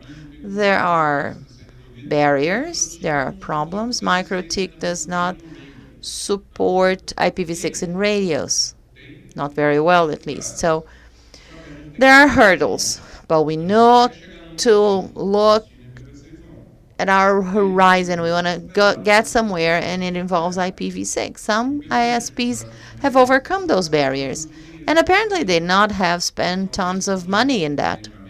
It was just a matter of planning, creativity, persistence, and they got there. It is possible. It's a path we can take, that we need to take, and of course others should do that, should do their share. PlayStation should do their share, the government should do their share. I'm just sending my message to ISPs because most of you here are from ISPs. I'm trying to encourage you to go after your own part, but we talk to everyone. Some people ask for harsher measures. There is a country in Europe, Belarus. It's mandatory. The telecom regulator is making IPv6 mandatory. France also is imposing that for 5G implementation. The regulating agency is demanding that for 5G implementation. At ARIN, related to block transfer, there's a policy being discussed. They're saying they can only transfer IPv4 blocks if IPv6 is already implemented. That's a measure that is still being discussed, but those are enforcement pathways. Do we need enforcement? Do we want it? On the internet, we have never worked with enforcement. IETF works very differently from ITU. On ITU, so there is a committee, there is a standard, and Anatel, our local regulating agency, says, this is a standard, you have to implement it, otherwise there's going to be a sanction. But in ITF, things have always been made based on a consensus involving people at the academia, ISPs, suppliers, trying to get a better HTTP protocol, improving encryption, security. So people build solutions to solve the problems in the market. They do this together in a consensus. I like this way of using consensus, and this is how we usually do it. Things on the internet. We do not require enforcement or the heavy hand of government to make us do things. This is why you're autonomous systems. You have autonomy to do things the way you want. But I believe that we should have one single perspective, one single path to take. And this single vision that we want to have, that is supported by the statement of the Internet Architecture Board, is supported by CGR-BR statements too, is that we are moving towards an IPv6 Internet. That's the direction we're taking. And each of you know what you should do to get there. You know your share. That was my message. Let's implement IPv6. It is necessary, and it can be done in a positive way. We have experiences of ISPs who've been able to show users that there's a good positive aspect to it. There are more addresses, even corporate users. Let's take this direction. Let's make an effort and find reasons showing our users the value of IPv6 and implement it. Thank you.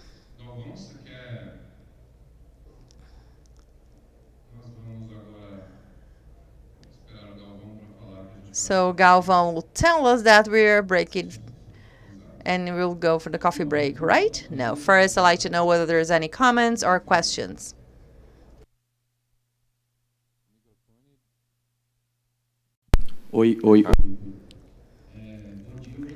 Good morning. I'll try to be as brief as possible, not to stand in the way of the coffee break. First, I'd like to congratulate you and Nick BR and CGI BR on raising the awareness about the importance of IPv6. People know me as the IPv6 terrorist. And unfortunately, I would like to go a little bit beyond of what Morena mentioned. I don't think it's lack of knowledge, because after all these years of work and efforts of NICBR and CGI-BR in training, you can no longer use lack of knowledge as an excuse. I think this is just procrastination. People think, oh, this is more important than IPv6. I'll just do it tomorrow, and tomorrow never comes. So procrastination is making this happen. Unfortunately, it's a no turning point. And I go beyond some ISPs, because you know that there is a massive wave of attack of the DOS, and people come to ask me, how do I solve that? Turn off IPv4. How come? How can I do that? There are about 75% of useful traffic on the internet on IPv6. So if the guy who receives DNS6, they will have all their features of WhatsApp, Facebook, everything working on their smartphone. If you are having DDoS attacks, turn off IPv4 for 2 or 3 hours.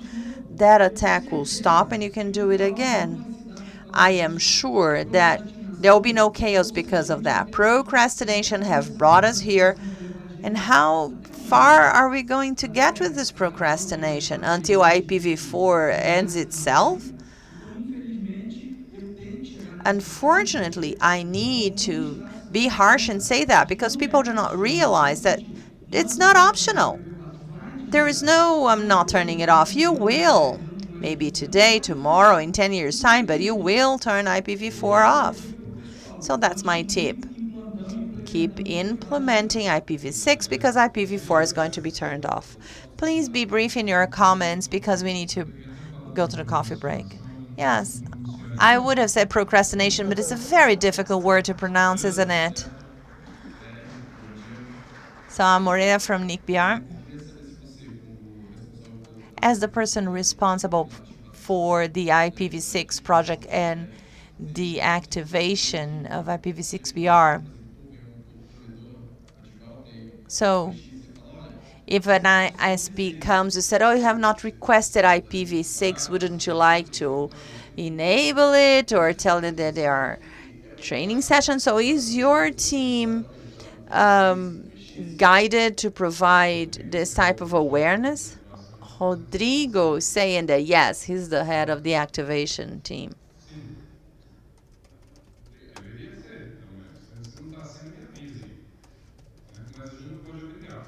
If that's not happening, let me know. You cannot make us, you're autonomous people. You do what you want. And ATM is also optional, both V4 and V6.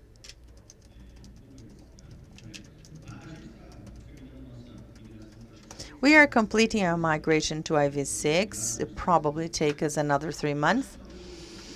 And I think the reason why we don't get so much IPv6 traffic on IX is that we have the caches of all CDNs there. This cache does not get out. And most of the traffic is that. My users will use IPv6 then and back, and maybe this is why it does not get to IX in terms of amount of traffic. Maybe this is why I haven't seen an increase. In our case,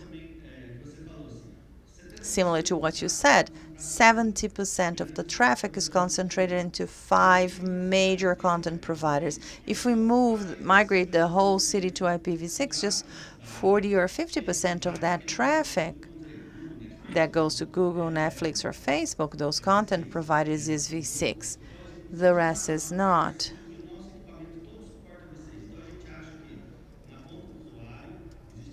So there are some points that are not V6. It could be different things. It maybe shares the internet at home without V6. So we notice that sometimes there is a technological gap, and you cannot do that on your own. I promise I'll be brief. I want to be even more straightforward than anyone else. I think we should say that and bring this up. If you should establish a date for the end of IPv4. It could be in 20 years' time, but we should have a date for that. I don't know about that. I don't have an opinion of that.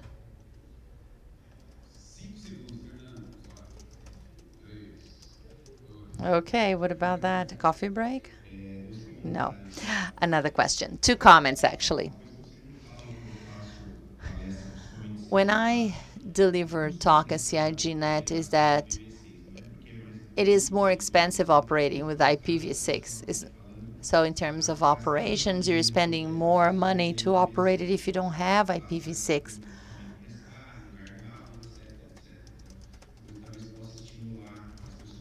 So maybe you can encourage that.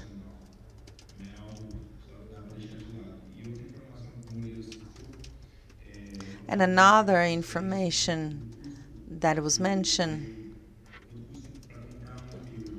to buy an IP costs about $20. There's some discussion about that. This is going to double the amount of IPv4.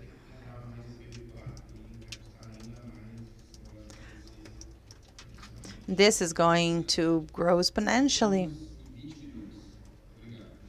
We will resume in 20 minutes.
Vamos dar sequência ao evento.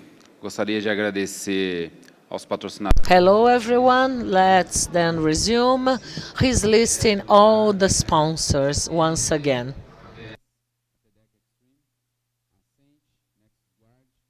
Equinix. Tiraram a minha colinha aqui, deixa eu pegar. Obrigado. A Ascent, NextGuard, Equinix, a BBIX, a StackPath, Siena, a Flex Optics e a Solid Optics. Obrigado novamente aos patrocinadores. Nosso próximo...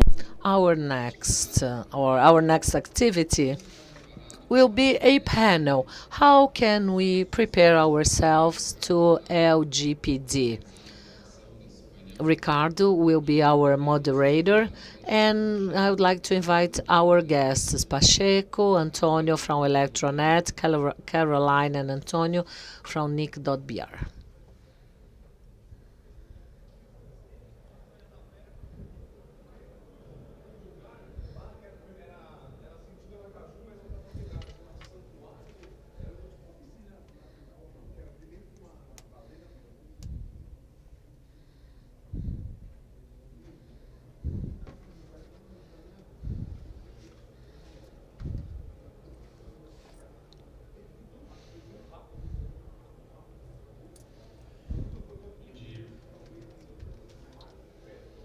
Good morning. I would like to thank IX Forum and this panel organizers to be the moderator. It's so important to be here. We have been talking about optical fiber, physics, transmission, and now it's time to talk about some laws and policies. What is LGPB? Who knows what LGPB is? Well, this is not an unknown acronym. And who has started getting ready to comply with this regulation? This regulation has a direct impact to your lives, to our lives, and all of us who work at this market, we do require personal data, and this regulation addresses this the need to store our data, how to discard the data, and how we should look after our personal data. That's so important. It has to do with all of us, and this panel aims to address all these informations. Caroline, she works for the legal department at NIC.br, and she's also part of personal data protection team at NIC.br. We are getting adapted to this new regulation. There is a task force at NIC.br which is getting prepared and adjusting all the requirements to fulfill with this new regulation. We also have here with us Pacheco, Mr. Pacheco, representing the Legal University of São Paulo, Getúlio Vargas. It's important to understand what are the similarities and differences in relation to some European countries that already have this regulation implemented, and also to deploy this regulation in some companies and firms similar to ours. Electronet is being represented here that will address LGPD compliance models at his company. Each one of them will have 15 minutes to address this topic, and after that we'll open for your questions. So now let's allow them for their 15 minutes and save your questions to the end of this panel. Thank you.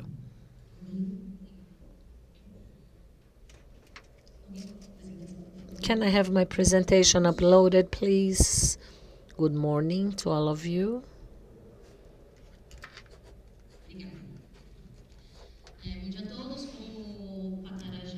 So, as Patara has just said, I am Caroline Utomi. I'm part of personal data protection team at NIC.br, where we have been for a while implementing the compliance plan.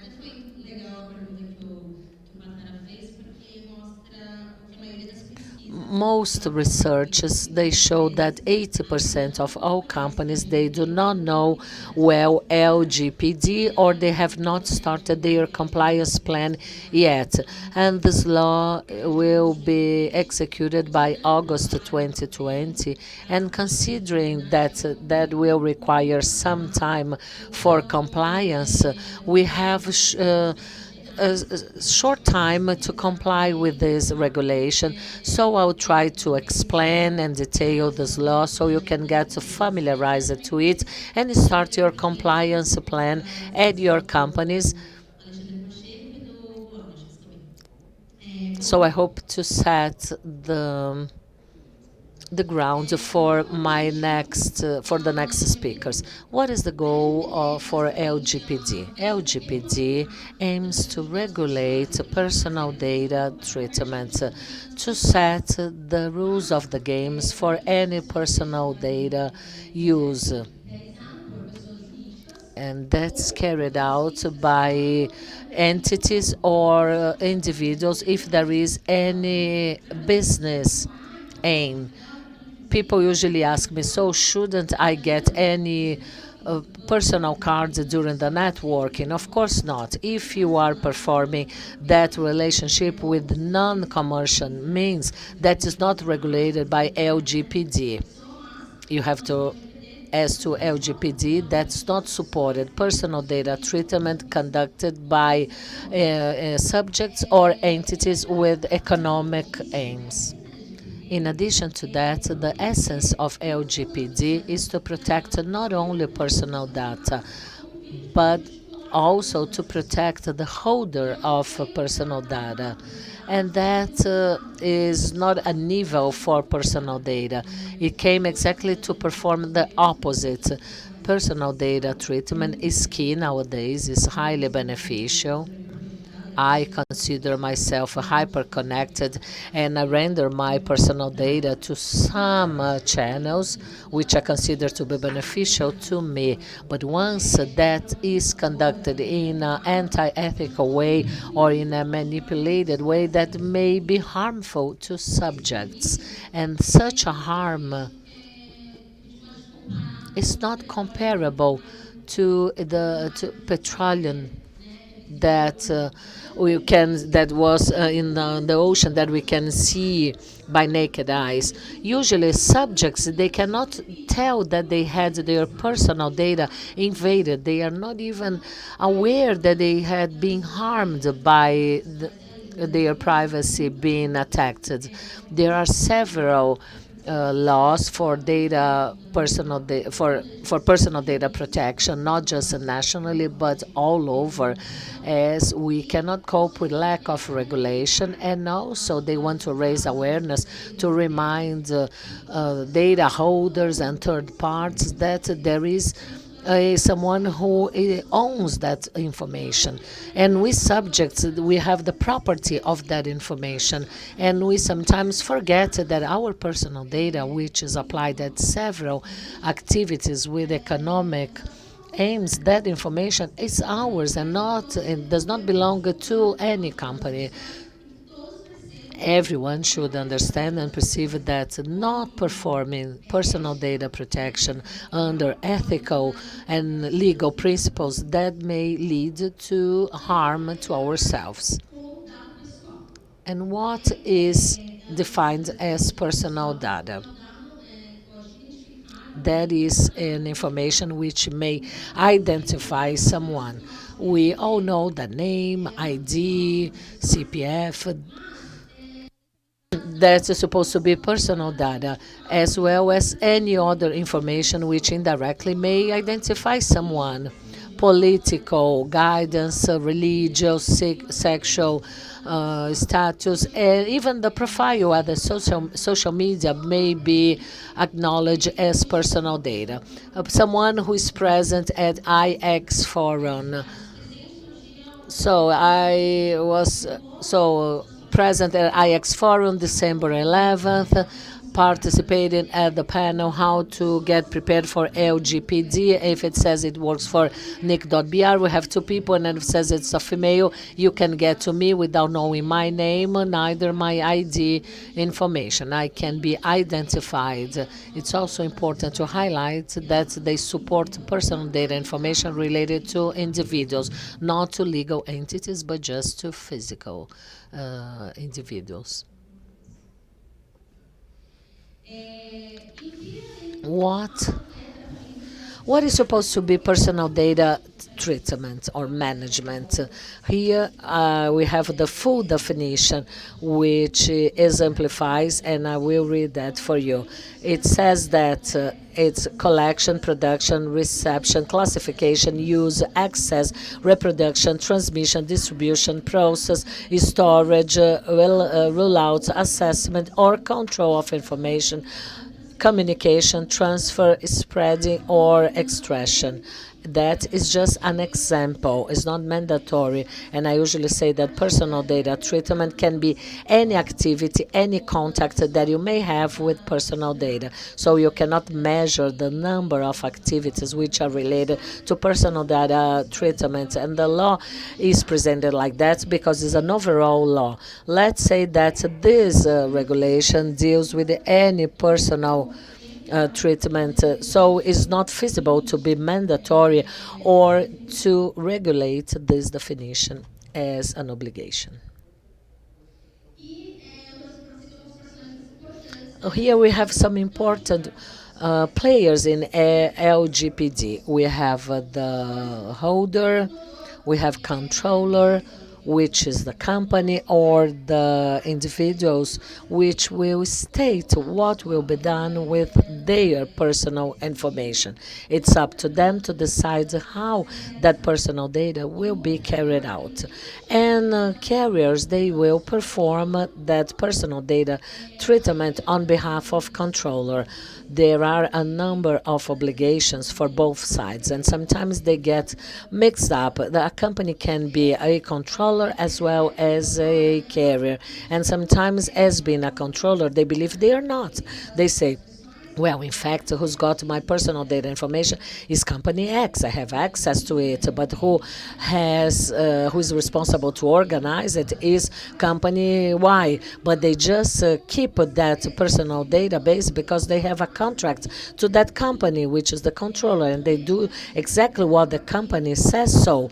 And carriers, they are liable in some cases if they cause any harm to personal data, they answer that jointly to controller.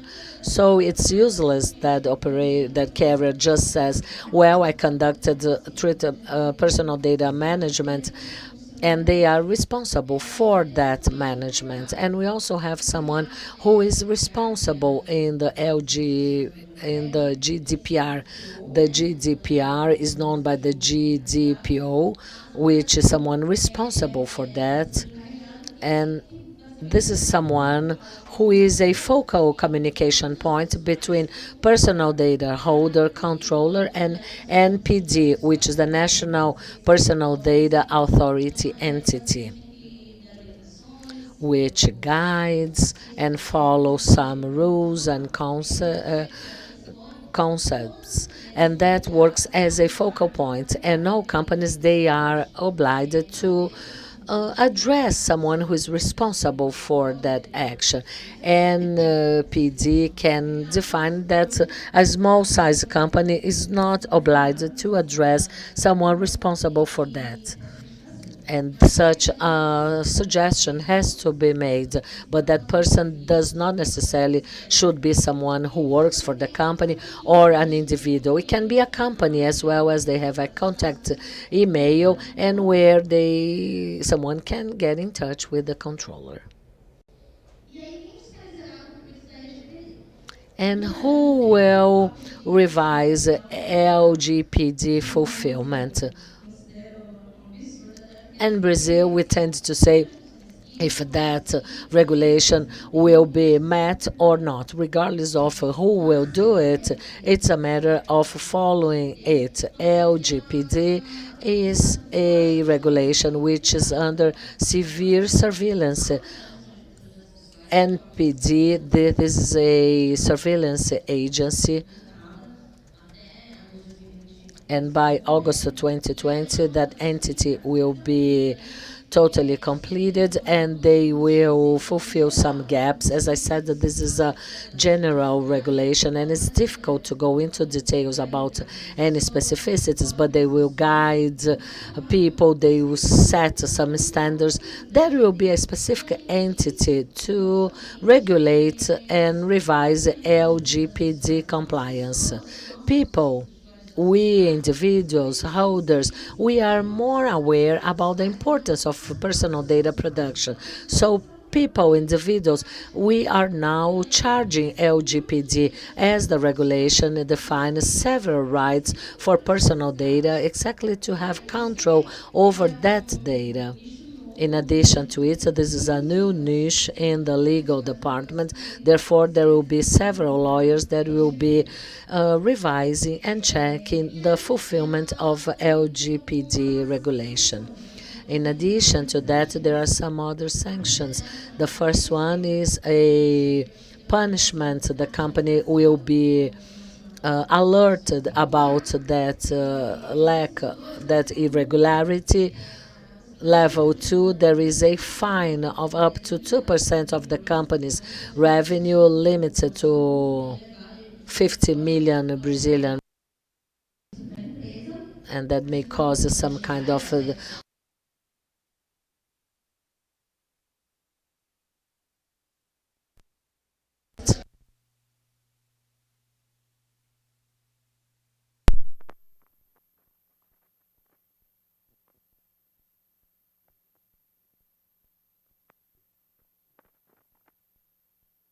mensurável.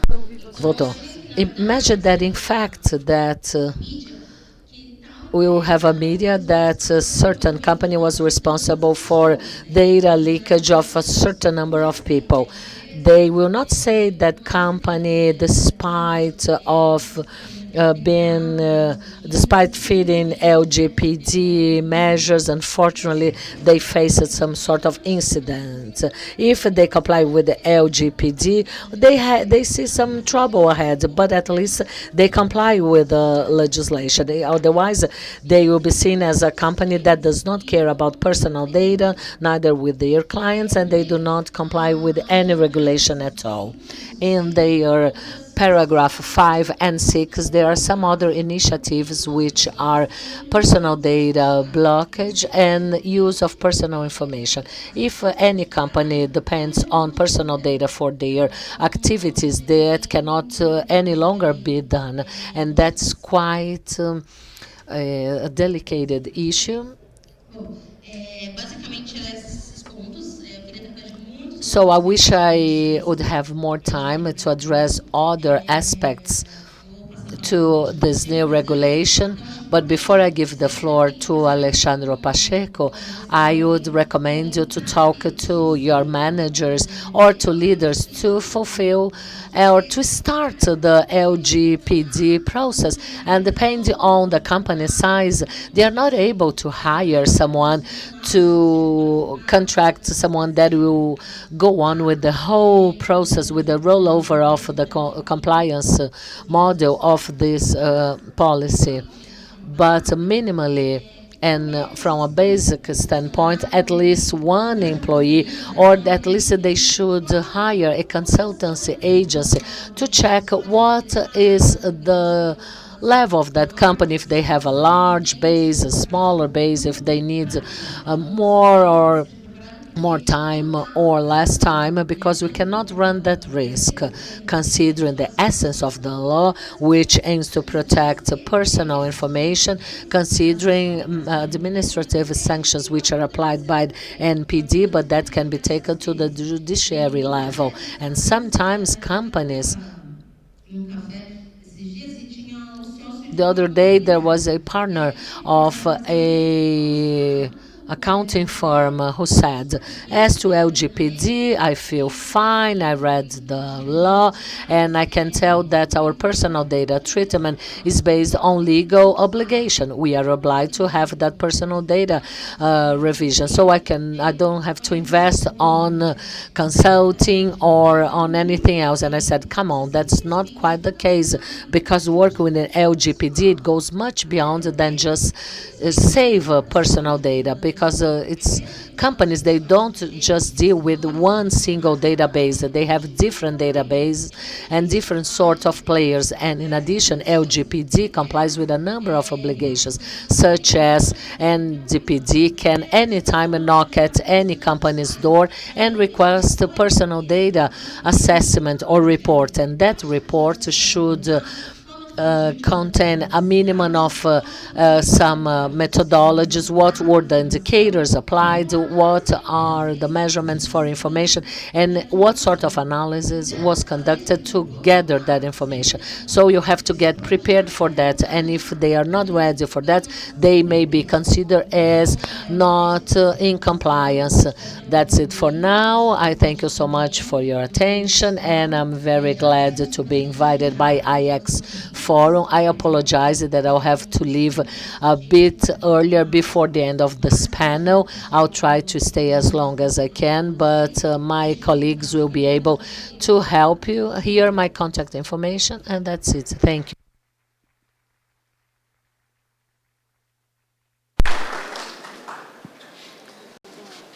Bom dia. Vocês conseguem me ouvir? Legal. Bom, pedi só para... a apresentação já foi colocada.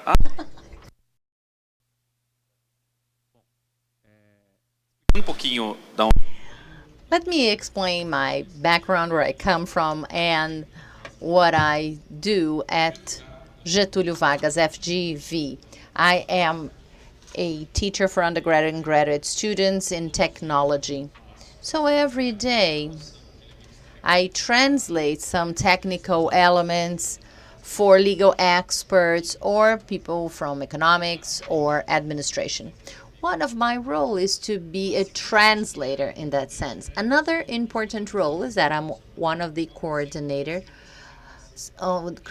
of the Center of Teaching and Innovation. Why is it important for me to say that I'm coordinator of a research center? Because it was chosen, that center was chosen to hold the compliance program of FGV in over of its 50 sites in more than one state. So, adding to what Carolina said, the purpose of my talk is to work with you, first addressing some important questions and also taking care in some of the terms used in LGPD, the Brazilian Data Protection Law, and how can I start from those fundamental questions. These questions will be organized making some sort of comparison. I wouldn't say just comparison with GDPR, which is the general personal data protection regulation that affects all members of the European community, but also as a tradition of protection of personal data in Europe. And this dates back from the 70s. When we think that Brazil has approved its first law of data protection in 2018, and they had existed in Europe since 70s, we see how much we are lagging behind. And lagging behind in the sense that there is already a set of definitions, a set of cases, of guidelines in Europe that do not need to be applied very strictly in Brazil, but could serve as some guidance to what we can do. I have selected a few points, and they will be clearer later. I'm not going to get into the details between personal data and sensitive personal data because Caroline has already explained that. But one practical example, and about personal data is that my name is Alexandre Pacheco da Silva. I am a professor of FGV, two important information. So my name and my profession. But if you go to Fundação Getúlio Vargas database and put my name, there will be more than one. It's good because some of the complaints related to me are sent to a teacher in business administration who has the same name. And he also teaches introductory law to students in business administration. So with just the information, I could not identify someone individually. But if I give more data and I can identify someone, just a full name, we will be able to see clearly what kind of distinction there is, because there was one middle name that is different from myself and the other teacher. Alexandre.Pacheco is his, although my first name and last names are also the same. So personal data should always respect context. It's not just the data. It will be oriented to the purpose and of the business that I'm doing and to the operations with data. What's important for the technical community is understanding what is anonymized data. There's a lot of confusion there. Both in Europe and in Brazil, anonymized data is the one that is depersonalized. So if I am sure that my data is anonymized, there's no application of GDPR to that data. I have more freedom to deal with anonymized data. I can use that differently. But this depersonalization makes the use of that data less comprehensive. For marketing, for example, and according to the law, that's data relative to the holder that cannot be identified considering the technical procedures available. So first, you need to analyze the technique you're using when we adopt it. If it is supported by international certifications, there is an European tradition that states that you will not request more than one certified standard by international standards like ISO, so that in the future, if future standards are more accurate and secure, in the future, I cannot demand that the previous ones are used. And there's also reversibility. If simple methods that anyone in the technical community could revert the process of anonymization, this data was never anonymized. What I clearly see today is that when I talk to the IT team of FGV in compliance meetings, the first thing we needed to solve internally was, let us check what anonymization techniques have a low risk of reversibility, given the technical mechanisms available today. And I see that many companies use pseudo-anonymization. Those are masks that allow me to have some level of anonymization, but allow reversibility. So it's a pseudo-anonymized data, not an anonymized data.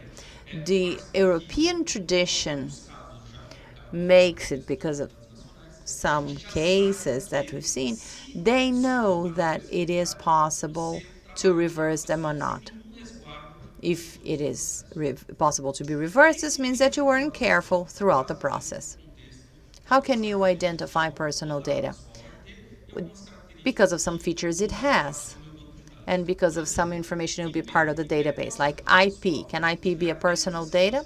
If you just have the IP number, on a table just with the IP number, other metadata that cannot be individualized, that table potentially is not a table of personal data. But if I connect that IP data with any other data that allows me to identify directly or after 2 or 3 steps that personal data, it is personal data.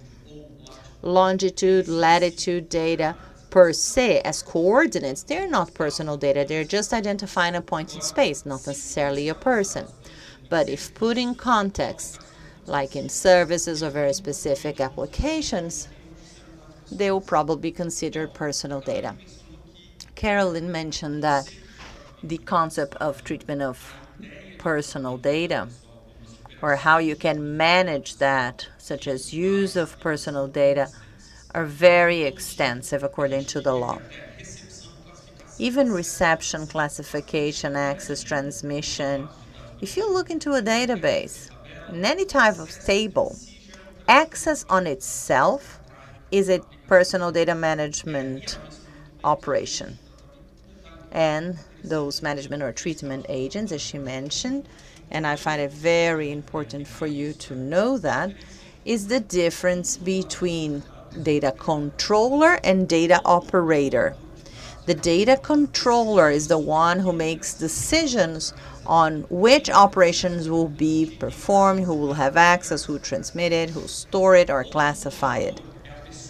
A data controller determines what will be done, not from the technical perspective, but from the operational perspective, from your business perspective, like what kind of marketing strategy is going to be used with that personal information.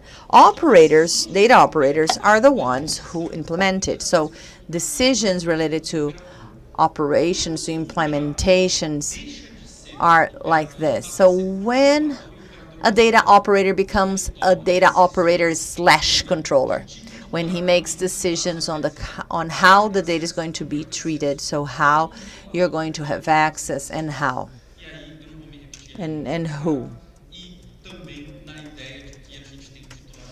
It's you also have the data holder. There are some interesting points comparing Brazil and Europe. First, what are the difference between international transfer of data and transport of data packages? You offer the infrastructure for transport. That's not a word that is usually related to operations or management or treatment. In Europe, international data transfer means that me in Brazil, I'm sending a message or an email to someone located in another country. And I have the whole technical structure of transport to make sure that my email leaves my email box and gets to the inbox of the other person. If I am part exclusively of the transport of data package just to make this operation feasible, but I don't have any visibility of the personal data, that will be the combination of data packages in these accounts, then I'm part of the infrastructure. I'm just transporting. So in this particular action, I am not treating data. Don't do that, you don't do that. So there are many data treatment operations that you will do. In Europe, the infrastructure for some actions are not considered data treatment or data management. And when can I see what's in the data packages? Maybe to involve management of network or network security. Kind of exceptions that can be considered those data treatment. These can be exemptions in the concept that I call this legitimate access. So this is transfer of data is transferring data from one country to another. If I have a cloud storage service and there are computers in more than one jurisdiction. The fact that you're stored in the cloud is an international storage or data that has to international transfer of data is listed in GDPR, and how Brazil fits into what they call the level of adequacy. So EU assigns to countries unilaterally, based on their own decision, what countries they believe to have an adequate level. How do they make this decision? They take into account their legal framework, their data protection legislation, their data protection authorities, and some experiences of visits they make to that country. When a country does not get the proper classification, EU is saying this country is not yet a country of appropriate level, of a proper adequacy.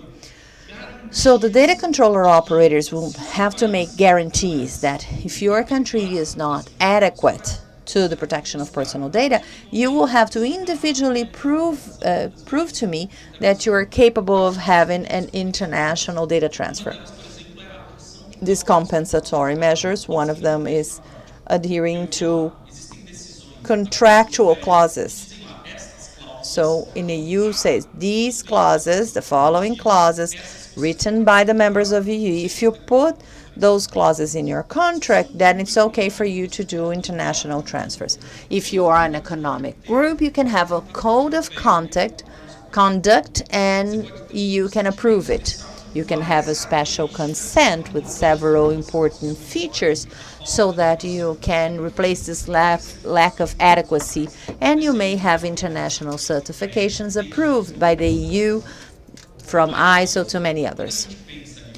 When we think about all the services and the purposes, so in addition to infrastructure, do I have partnerships with content producers? Do I provide my own content or other types of products or concepts that could also involve personal data treatment? And another point between Europe and Brazil is getting consent.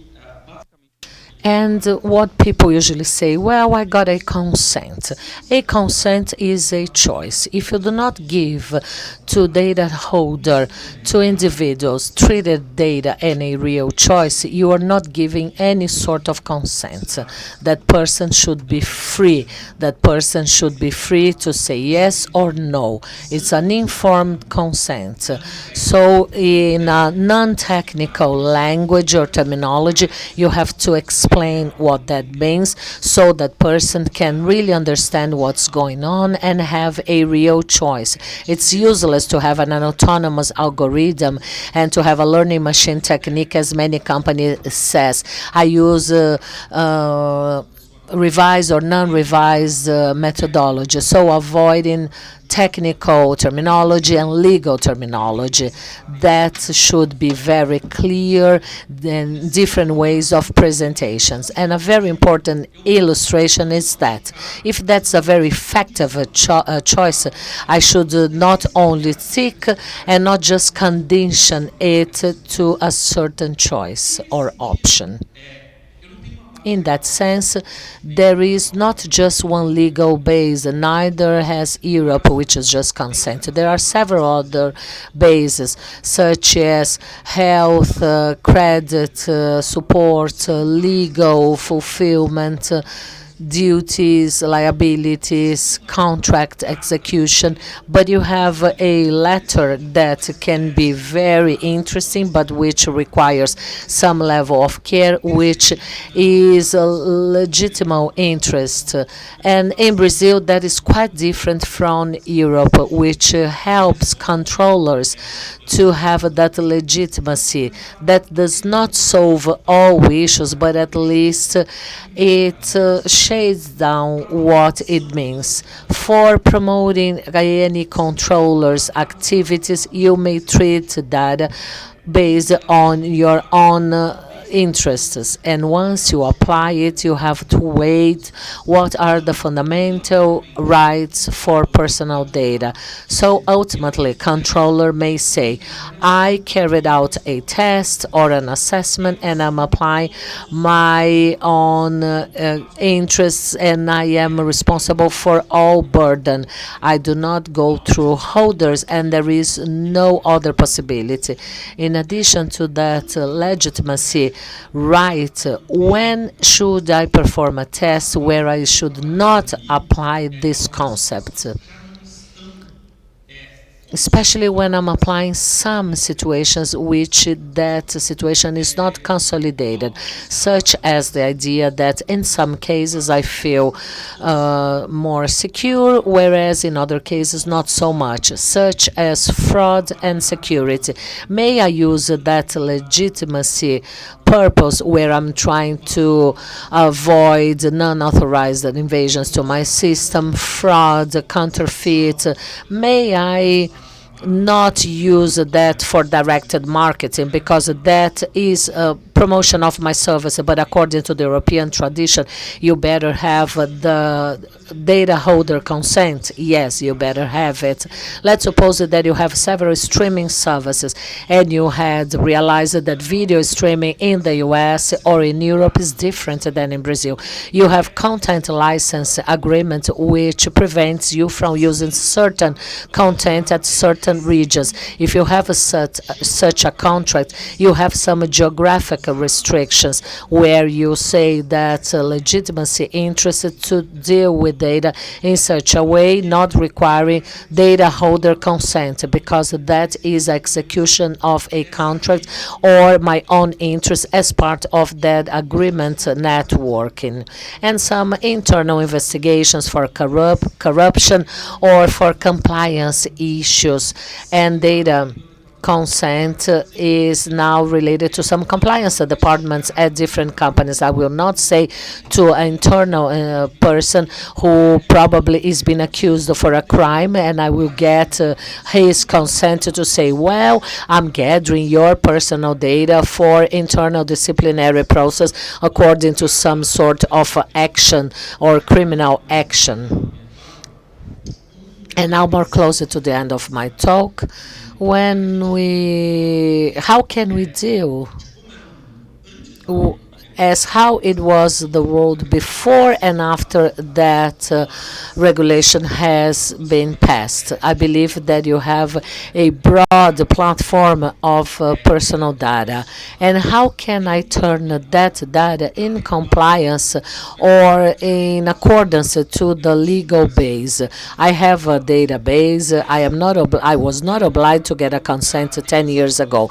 And now, according to this new legislation, where I will carry out data management or data treatment, and Europe had to face that. As before the GDPR in 2018, there was a guidance which was the 46 one, which forecasted some obligations and which had to deal with that technological transition. And not only that, but also transition of the database use, and that legitimacy interest may be used for this purpose. So try to work intertwined whenever possible. Grab a consent. If not possible, try to raise the possibility of get out for personal data in case you are not able to find the data holder once you're trying to find them to execute these activities. Later on, if you would like to get more information, just come and talk to me. So be careful with your suppliers or vendors to whom you share your information. That perceives some shared information. If your vendor is not prepared or does not fulfill all the requirements for data protection, you may be part of this, you may have part of this responsibility. And there is a very long list of rights for data assessment, which allows rights to revise the data and many other possibilities, and they allow data holder to choose and to control what can be done with his or her data and how they will render those rights. That is aligned to costs and compliance issues that cannot be limited to August 2020, but it's high time that you know that projects, they should follow a execution timeline from the technical department.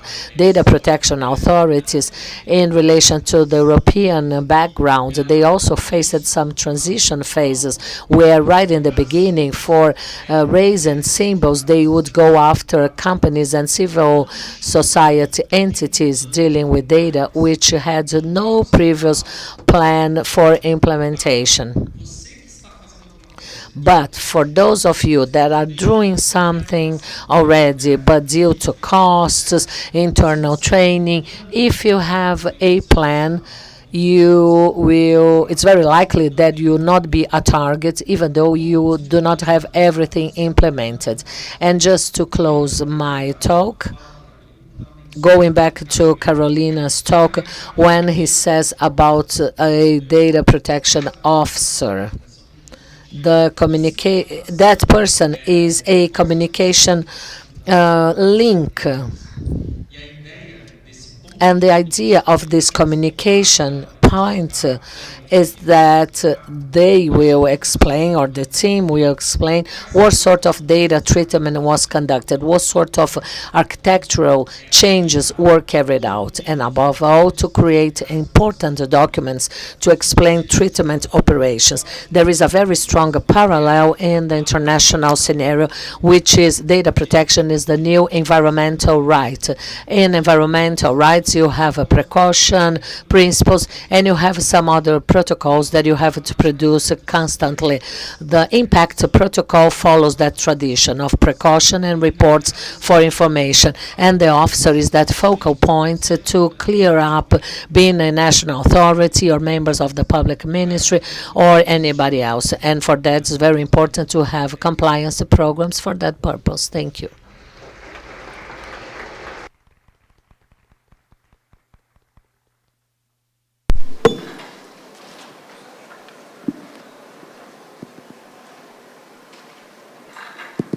Me ouvem?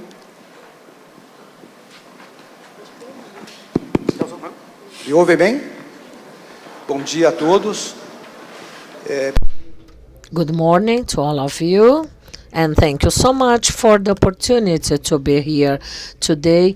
I am here representing Eletronet SA. My name is Antonio, and I'm a controller. I really liked the previous presentations, Pacheco and Carolina. Thank you so much for your comments. So next, I will share with you what is Eletronet doing and how do we see this new regulation, and this is exactly what I'm about to address. But before that, let me make a quick overview about what Eletronet is.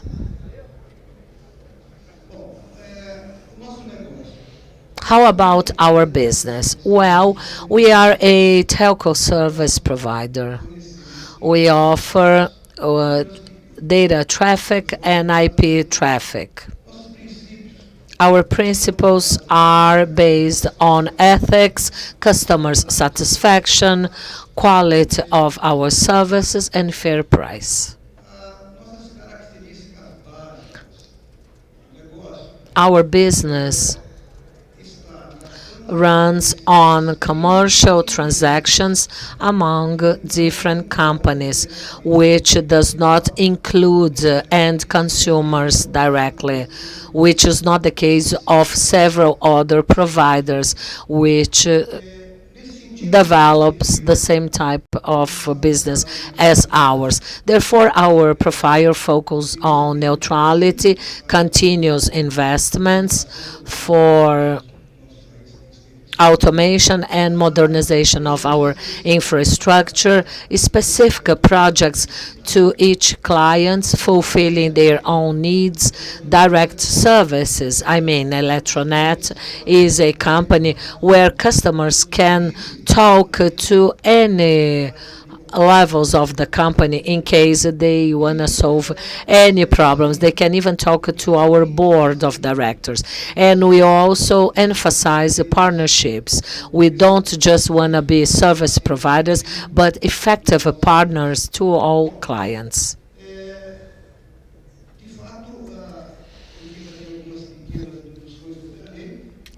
Here we have some brief definitions about the law, but that's not quite necessary right now, as that has been done by my previous speakers.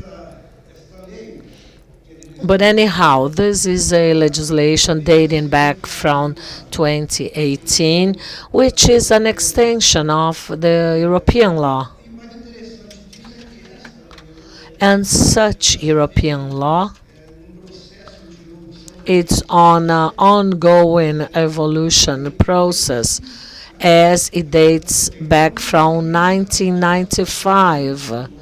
For Brazil, that's quite new, and we are still under a learning curve to get adapted to this new regulation. So the objective is to collect data, to process them, to know how they are used and stored, always with a focus on personal data. At Eletronet, we are developing a compliance program, and in that sense, we understand that it will be mandatory and very, very important that the way we deal with LGPD will be met in this compliance program. This is a joint effort with LGPD and compliance program in such a way that we are doing something which is clear, objective, which involves those departments which are directly related to data receive and data process.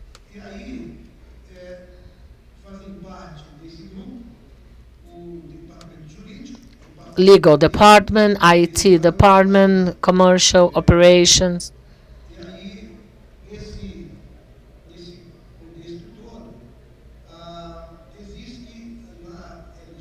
In the LGPD, there is a grading of importance as how they select information, personal information, right? So there is a comparison board here which says what sort of information are more susceptible to risks, those that are less susceptible to risks. And that shows exactly what are the real needs, what are the risks, and what is the best way to deal with information in accordance to its level of importance. And we had divided that into groups. Group A, those informations which are not so relevant. Anonymized data, such as addresses, zip codes, complementary data, such as scholarity, profession, banking information. Then gender, birth date, and public data, those which are published by the information holders. And then we have another group, Group B, with those rather complex information. And this group of people should have their data treated differently considering their importance. And by that, I mean confidentiality, and that is related to authorizations, transactions, bank limits, and sensitive data, such as race, pre-existing disease, political and religious preference, then passwords, biometrics, and systemic information, such as electronic information.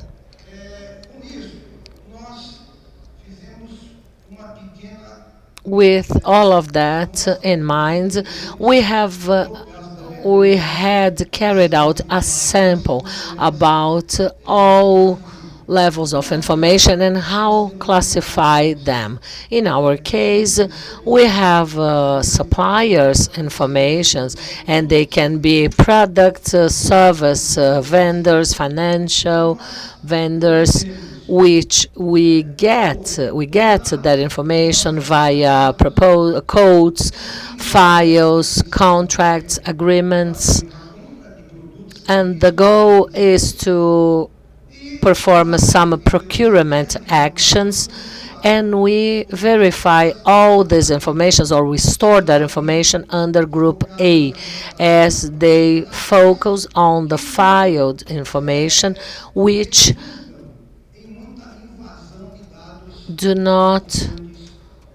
are not responsible for individuals' personal data invasion. And we also have those receivable informations, providers, operators, and that becomes available throughout contracts, service orders, and files. The goal of getting that information is to close the sale, and that batch of information is stored under Group A, as most of them are public information, as they are related to personal information from companies' owners, managers, and that is public information that is available at commercial entities, and they are part of a file. Considering that our contract type is a company-to-company relationship and not a contract which obliges any sort of guarantees by their shareholders, partners, or to which we render services. So we understand that personal information, in our case, they are under Group A, which is the less dangerous group, if I may say so. And then we have employees' information. This is a table just to illustrate differences between the different categories. Employees, we have their information at admission time, and once they are hired, all this information is stored under Group B, as at a certain extension they contain confidential information, restrict, and in some cases even systemic information. So in our case for Eletronet, our relationship to personal data is quite small in relation to the data that providers get once they deal with end consumers. And what do we get from this new law? That is a mostly welcome law, as we understand that it will regulate data use conditions, and it should allow consumers to trust, to have some sort of trust in making their private information available. I believe that most of us have been through instances where we had some trouble or we did not feel like giving our personal information, like our ID or personal address. Why should I give all this information if that, has nothing to do with my purchase? Of course, that companies, they want to increase their future customers database, but it's common, it's quite easy to understand that customers don't feel like sharing their personal data to companies that they do not know. What are they going to do with my information? That is highly valuable. That information may end up leading to some weird situations. So in that case, we understand that this regulation is effective, as it will allow that data holder will feel safe to make that information available to others. They'll feel secure that information treatment will be following the legal issues.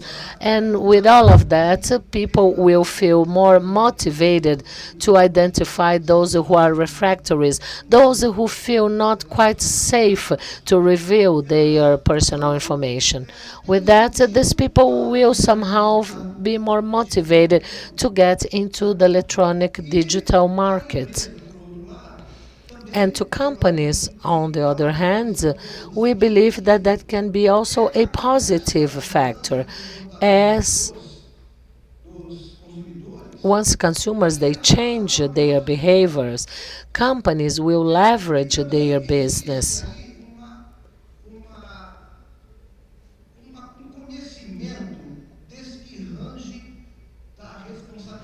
And there will be a greater understanding about this range for information and also penalties that any company may suffer in case they do not fulfill with the regulation. We hope that companies now will comply with the legislation based on two important motivations. First, to leverage their business, and second, to be really aware and that there are severe penalties, like Caroline said, such as heavy fines that can even get to 50 million Brazilian reals per episode. After all, they are clear and they allow that all the rules of the game are known by all players, and that is very positive in our opinion. What do you consider to be information? It's a valuable asset that reveals economic, cultural power, profile of consumption, health condition, social behavior, whether it's religious, political, racial, or sexual, the occupation of the person, habits like hobbies, where consumers go to, where they travel to, what they do in their free time, the restaurants that they go to. So that's a very valuable asset. We understand, and since this is a new law, it is still at a stage of constant learning.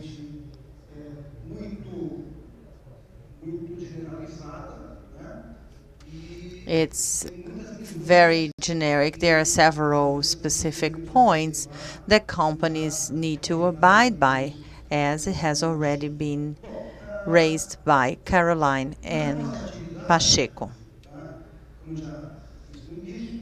As I said in the beginning, our activities involve service to the user, final users, so consumers, and this is why our activity is not much affected by LGPD.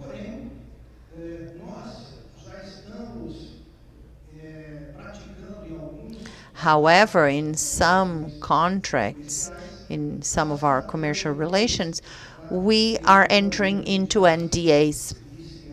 That's a way of establishing a commitment to maintain the confidentiality of data.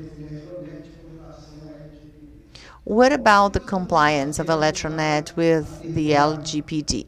How are we getting adapted to abide by this law? We are studying this law. There is a coordinated work between the legal department and the controller. We are working on establishing a work group.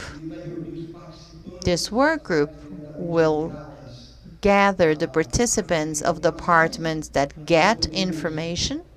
With that, we would have the compliance department, IT, operations, sales, finance, and the purpose of this working group is to present, as shortly as possible, a project. That's a project that will ensure that we will abide by the law. We are also selecting consulting companies, experts, and I would like to take this opportunity to reinforce Pacheco's tip, saying that these companies should be highly rated so that you will not hire bad services. There's also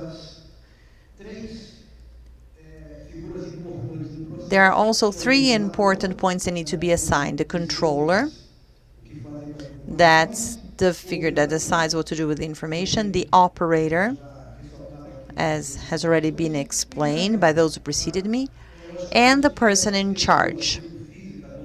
Whether they are individuals or companies, they still need to have the appropriate profile to play these roles because they're very important. We are also assessing the information that we already have to understand how they're being used and how they're being stored. Then we will map the required information for our business. So what kind of information do we need to run our business? In this assessment, we will determine the level of importance of the information, to follow up on its use, rate its importance in terms of higher or lower confidentiality, and we will determine how this information is going to be stored, for how long, because the law talks about a time frame that needs during which the information should be stored even after the expiration of the contract, at the end of the contract. This is why this needs to be very carefully prepared. Once this is done, it becomes eternal. That's the good part of it. After all these steps, we will develop an action plan. We will implement this action plan. We will have a project, and maybe it wasn't a good choice of using the word project, but this project will include rules, standards, data that are required for it to be built, including technical and regulatory standards. These projects will be translated as rules and procedures. Those descriptions should be clear, objective, and accessible. We want this project to be performed and implemented by those who have responsibility for this project, but we want this process to be friendly, easy, without much bureaucracy, because we want this work to be helpful. We don't want it to be a hurdle. We don't want this to create difficulties in the company. As part of this adaptation, we will also train people. people who have access to the information.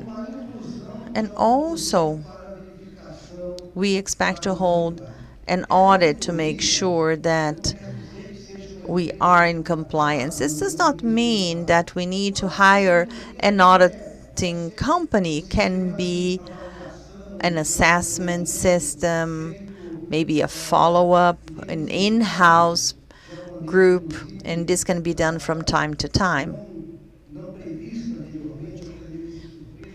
And it can even be some sort of surprise audit to understand how things are being done, to see whether the company has already implemented these rules in practice. In some cases, we are also making proper changes to contracts, anticipating ourselves and getting ahead, so to show that we are focused on complying with the legislation.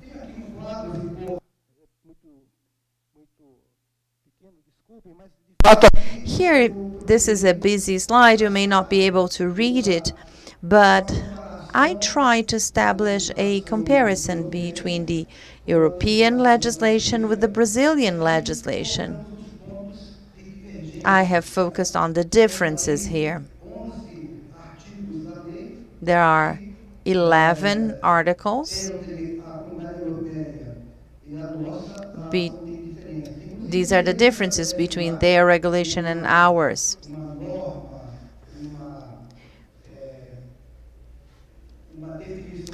They establish a better definition. They establish a better definition of cases such as health data, biometrics, children's data. So you see that in Europe, it is more complex. That's what I had to say. I hope that we could have helped to your understanding. Eletronet is at your disposal for any questions you may have. Thank you.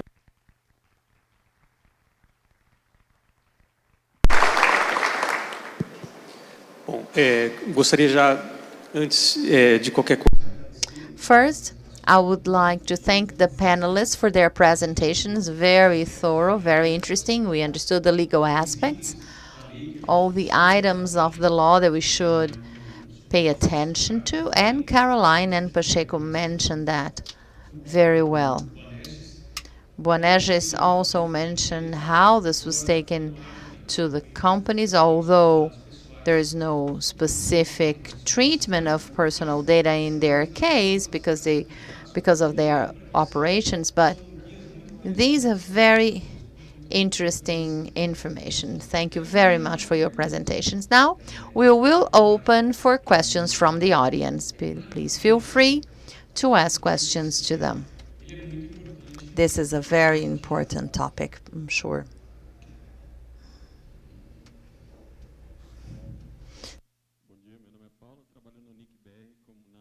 My name is Paulo, I work at NIC-BR.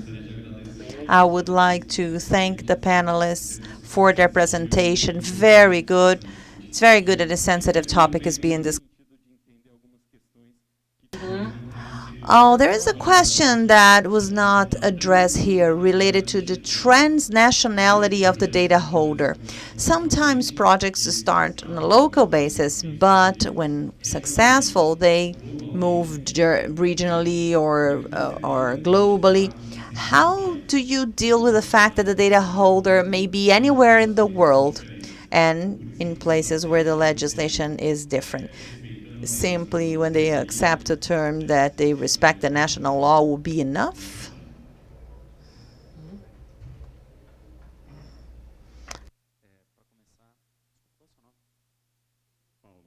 Desculpa, eu não capturei no início. Bom, Paulo, de maneira muito direta. Em primeiro lugar, hoje...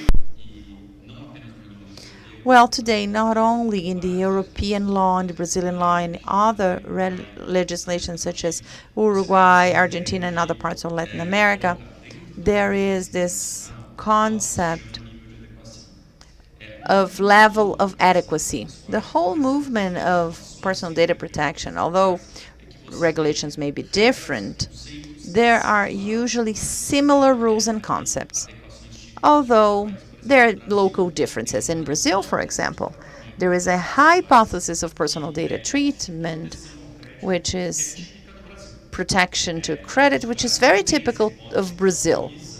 Not this hypothesis that for credit protection, data treatment is allowed. So there will be specificities. Today, the competitiveness of a country in terms of business competence means being classified as adequate. In Brazil, if I am at a level with a good level of country with a good level of adequacy, I have an assessment saying that we are all part of a network, all our countries are part of a network that is aligned with principles and rules of data protection regardless of regional aspects. Europe looks at the national authorities as one step and to check whether the national authority is independent, whether a system is actually implementing the law. If they do something like Caroline mentioned, people saying that the law will never be enforced, or people who do not want the law to be enforced, this means that this will be weaker for us. And transnationality is very important. It's pointless to say that, oh, it will never be enforced. If it doesn't, that's a very profound problem for internet companies in Brazil or abroad. So we need to be able to reach this level of adequacy to say that we are part of this network of countries that provides a good level of adequacy. Today, I need to have these compensatory measures. I need to take special consents, maybe adding some clauses that have to do with the European law, but that will make just my business more expensive.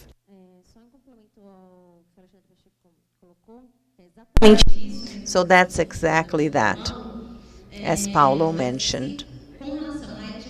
Regarding LGPD in Brazil, if another country does not have the same level of adequacy, what can we do? LGPD will be applicable for the treatment of personal data in national territory, regardless if it is a national or a foreigner. So that's an important point.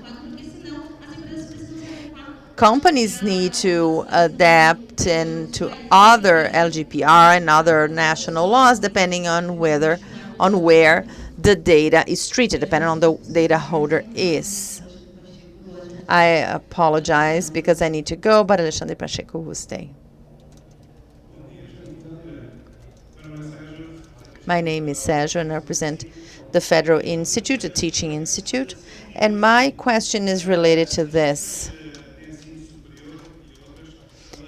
In higher education, we have database, and of course ISPs are interested in our database of 20,000 students. So how will these teaching institutions will deal with this new law?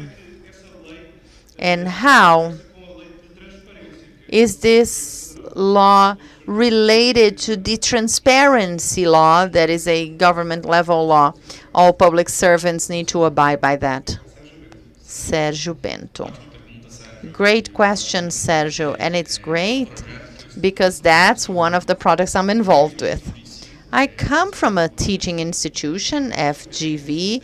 FGV wears different hats, different services that it provides, such as consulting services, research.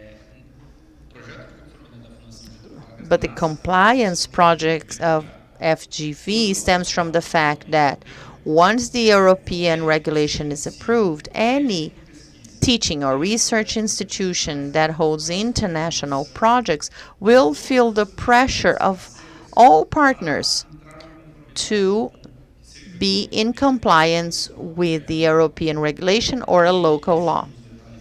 That's a very interesting details, because teaching institutions or universities that have international agreements, they need to have a compliance program, and most of them don't have. The way that LGBT has defined a research institute has to be non-profit. So teaching institutions will not be considered, if they are for-profit, they are different. Multifaceted institutions that deal with data from students or have digital marketing initiatives. For some of them, you can use legitimate purpose, but for some of them, you have to get consent or perform treatment operations in a very careful way. According to Borges' classifications, I like it that those are classifications that will be part of internal flows and routines in that institution. The compliance program is the first step to organize information, to restructure routines, and from then on, you may have maybe a management team that will fully focus on how can I train people, how can I oversee those rules, how can I apply sanctions if a student uses data inappropriately, or even in practice. When you look at the structure of your organization, how can you adapt documents that have already been signed and that will require an access? So the first thing we can say is that teaching institutions, although they are exempt from the application of several aspects of the law, they need to have a compliance program.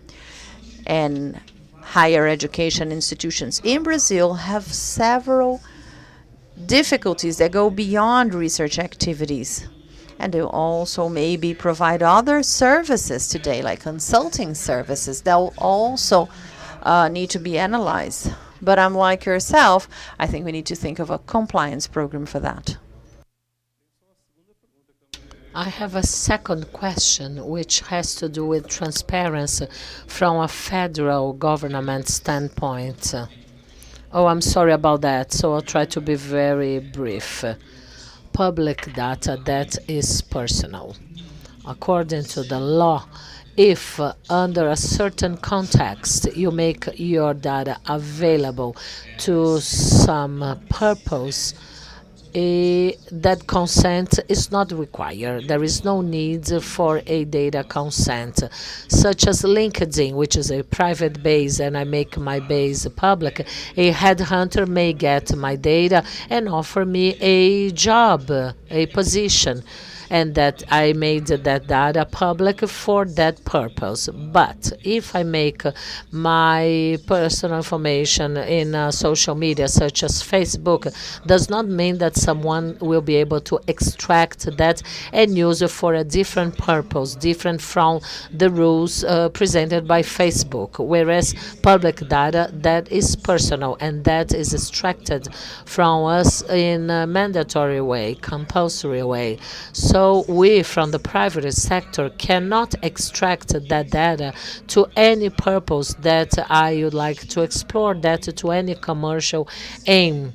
So in that way, public data is available to the same reason to what that is being collected, but that's not available to do whatever I want to do with that, except for what is expected according to the legislation. Being public does not mean that that is available to everything. And with that, we have a direct connect point to data protection and to transparency and to increase public power transparency. Information access is just fine, and we do not need everyone's consent for that. But to any other means different from what we have in our legislation, then we would need to find different ways to justify that personal data management. I would like to thank you and congratulate you all for wonderful lectures. Once we have data, and you had mentioned smaller issues, and we are concerned about the next generations.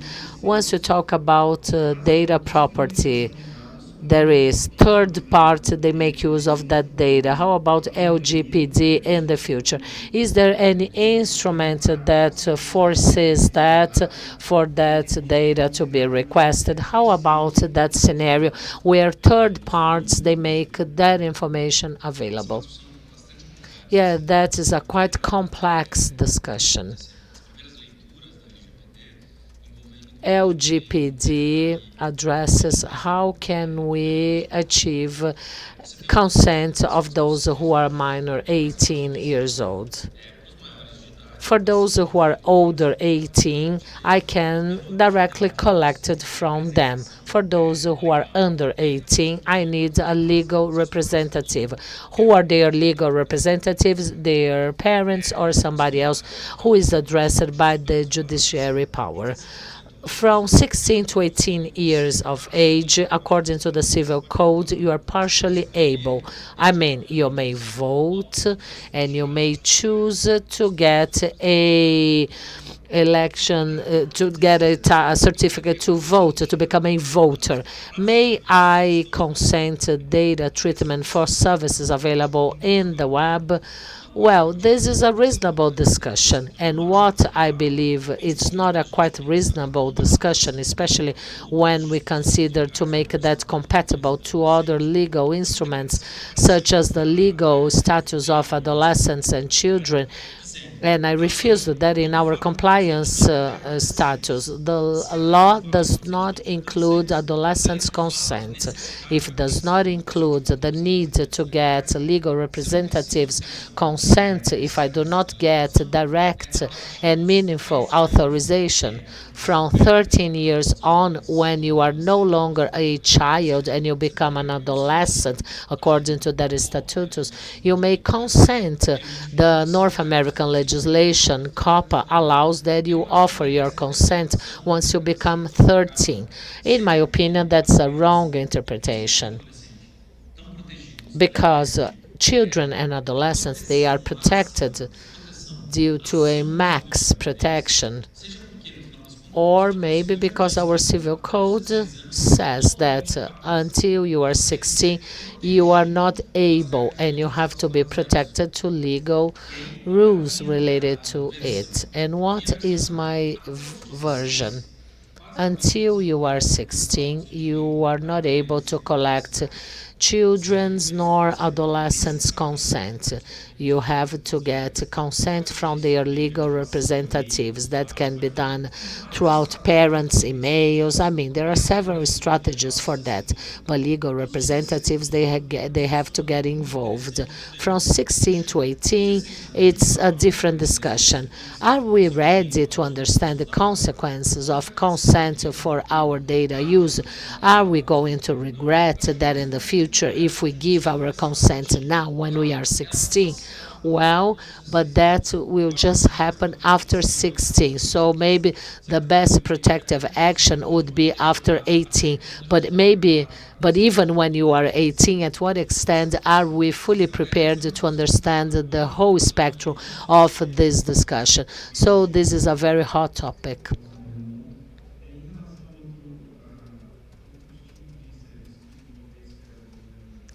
Some other sort of services which involves the governmental scenario. And who is the controller, who is not? That's a gray area. How do you see it? Controller is the one that makes decision over data, and I truly believe that once we have this discussion, if there is any specific doubt that should be solved throughout some proofs that you have to gather in a process. If I had designed that operation, even if you do not know how to perform a transmission or access, if I said that I want to give access to those people, I am responsible for that data treatment in that specific sense. So there are two levels. If I know that I'm making decisions, even though I do not know about the technical issues, never mind. And from them on, I can have several controllers or treatment agents as part of my chain. I have one comment, but the Q&A session is over because we have no more time. So we have one last question, and then we close for lunch. We break for lunch, I mean. Two brief questions. First,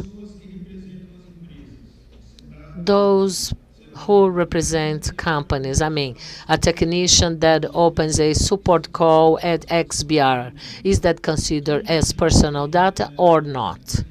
Here we have XP representatives spread all over the globe, as well as we have companies such as Eletronet, which uses services in Brazil, and also it connects through internet exchange at some other countries. So what are the obligations? Who is liable for what?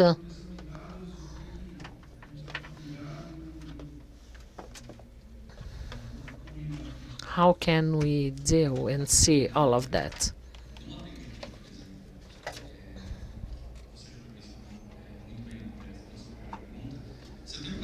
If I have a register with individuals' information to conduct any sort of service, that file information or register information, they are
In practical terms, we have to go after that level of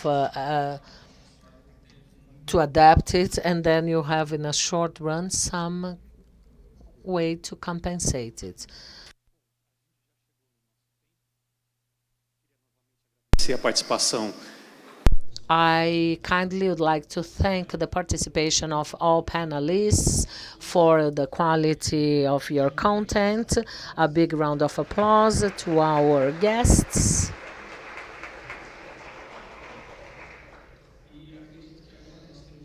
Now it's time for lunch. Thank you to all of you. Now it's time for lunch, and please be back at 2 p.m.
Pessoal, boa tarde.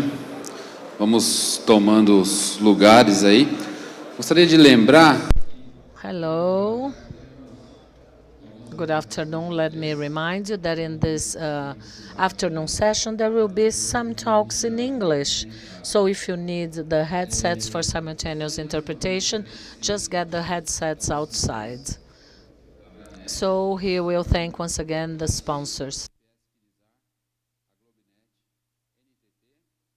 Yes, a TEDx Extreme, Ascent, Nexus Guard, Equinix, BBIX, StackPath, Siena, Flex Optics e Solid Optics.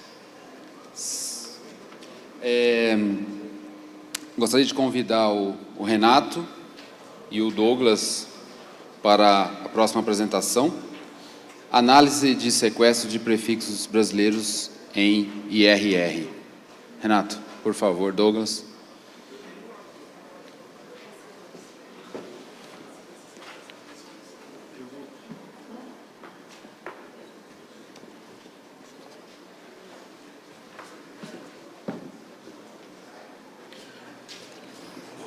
Boa tarde a todos.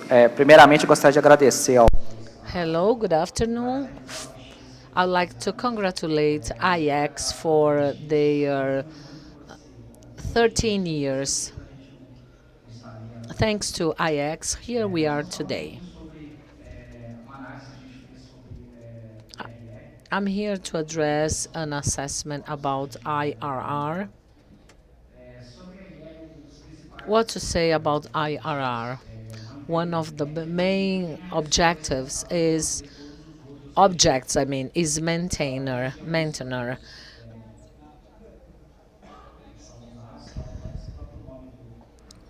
We have some fields,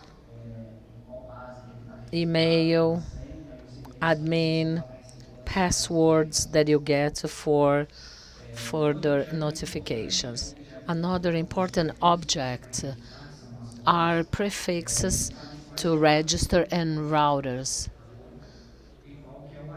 What is the AS of origin? And this is exactly what made us be here today, because we got some differences among registers. Yesterday, during Google's presentation and ProfNet presentation, in relation to some other operators where you have to release prefixes and some other IXs where you will participate, you need an object which will add any other objects that you have. Our AS7, which is also registered in the PeerInDB, says that they are members. And this is an additional object, which is another AS,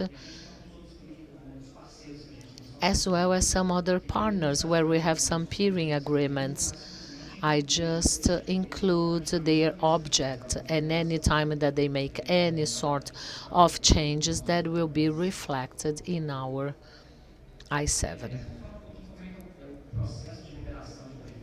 How do we release prefixes in our framework nowadays? That's not automated yet, as some of our suppliers, they do not release that via IRR, as we have to identify some of them manually considering their flow.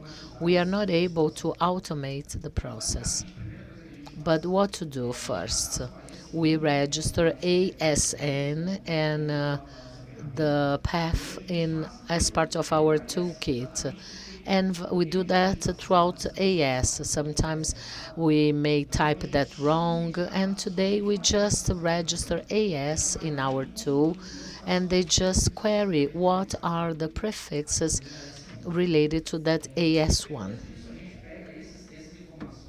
Later, we get information and we consult that in any other base IRR to see if those objects are present. We avoid creating an unnecessary object.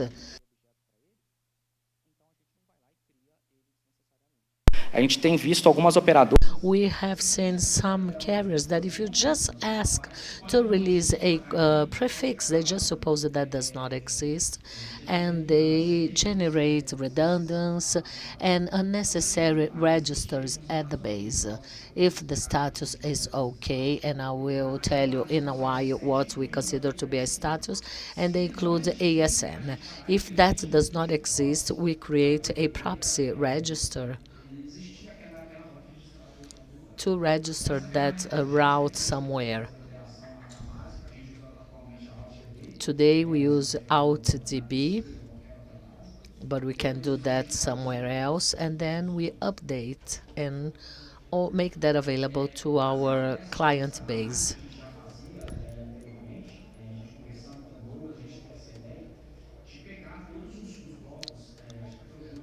The idea is to download all prefixes with CNPJ, and all addresses are located under .br.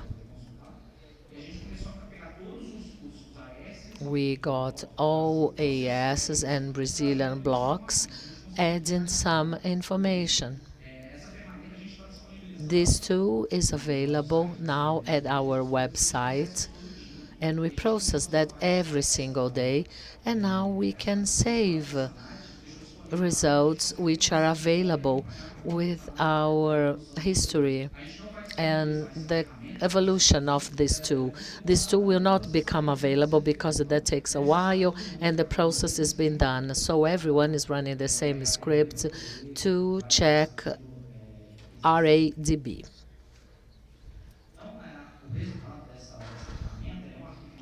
This is a CSV file, and here I have some examples of the status and how to deploy that tool. There is a field with the status, prefixes, ASN. If that is present in the RADB base, what is the origin of the register? We had checked that in the RADB, as this is the one that adds more base. If we register a prefix in RADB, that will be present. Regardless where you register it, we are able to query it and get all necessary information.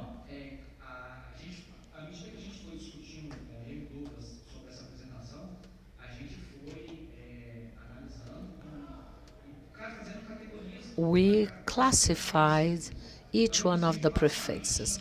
Initially, we had just OK, proxy, and invalid. Little by little, we refined the process. First category, not found. The prefix was not found. If we consider that to be OK, it means that it was registered in the RADB. We have AS. We are able to know that by the name of the maintenance, we know which AS that is. Proxy, if it's a third one who registered that block with the proper and right origin. Unneeded, we just created that a week ago. This is an unnecessary register. There is a previous OK. Let's suppose that I release a client block with no register. After a while, they created that register themselves. So there is no further need for that. I can exclude and keep a clean base. We created that classification because it has no AS, just the name. By the name, I cannot tell if that is a OK or a proxy. So we prefer to follow this classification to avoid any unnecessary errors, and invalid because we got a high number of invalid registers. This prefix last week was not present at RADB, so that is classified as not found. Who is registered BR? The origin of this AS is this number. Once I check that same block in the RADB, the origin is fine and the main it has to do with AS. So we match all information and we consider that as being a OK prefix. And to categorize that as proxies, we take its AS, the proper correct origin, but that is kept by another AS. So we consider that as being proxies. Unnecessary. If we query this block in the TC base, there is an object and that is kept by the AS itself. But this other carrier or operator register it. Is that incorrect? No, it's not. The origin is fine, is correct, but that is unnecessary. There is no need to pollute the base with this type of block. So this block, its origin is fine, but its mainner has a name. So that could be characterized as OK. The origin is fine, but I cannot just categorize as OK or as proxies. And here we have the invalid ones. This is the AS origin, and that was registered as if it was from a different origin. The origin in the RADB of who is really a proprietary of that block. Sometimes operator, in some cases there was lack of knowledge. Instead of registering a client of a client under a correct AS, they would register under the client AS.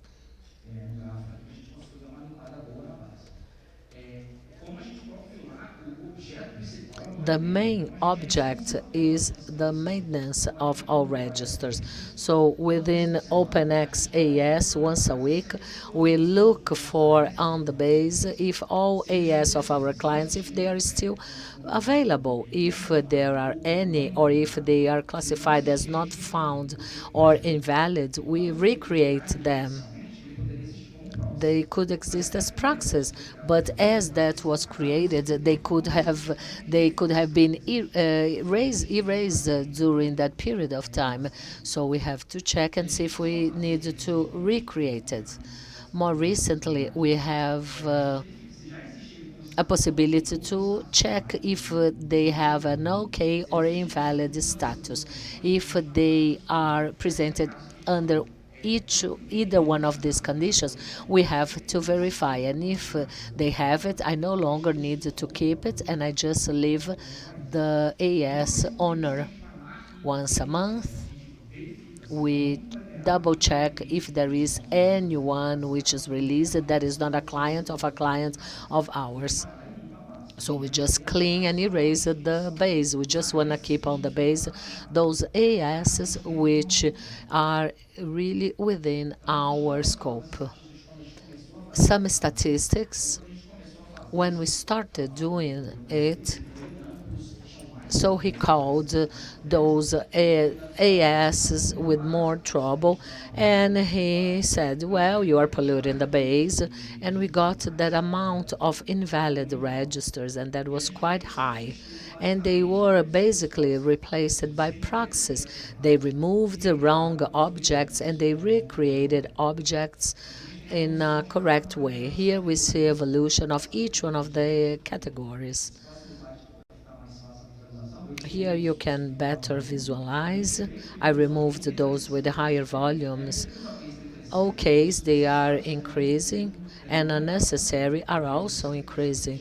Once you have OK objects, you have unnecessary objects that people are not erasing, so they increase in number. Here we have a total of all Brazilian ASs, how we categorize each one of them. Most of them are proxies registers and some OK. Then we divided them between V4 and V6. We have lots of invalid V4, but not so many in V6. Initially, people did not know how to do it, and they would get the block and release it. But today, as they have fewer VC blocks and as people are more mature in that process, the most common used bases are under RADB. We got just OK registers, those from AES, and most of them are registered in the TC, which is the Brazilian IRR. Most Brazilian OK prefixes are those under TC and followed by RADB with a lower percentage. What are the prefixes invalid? Most are registered in the RADB. We also created some tools for data analysis that's available in the Kit Club. These are scripts where you download the data, and the idea is that you have a web interface to do that in an easier way.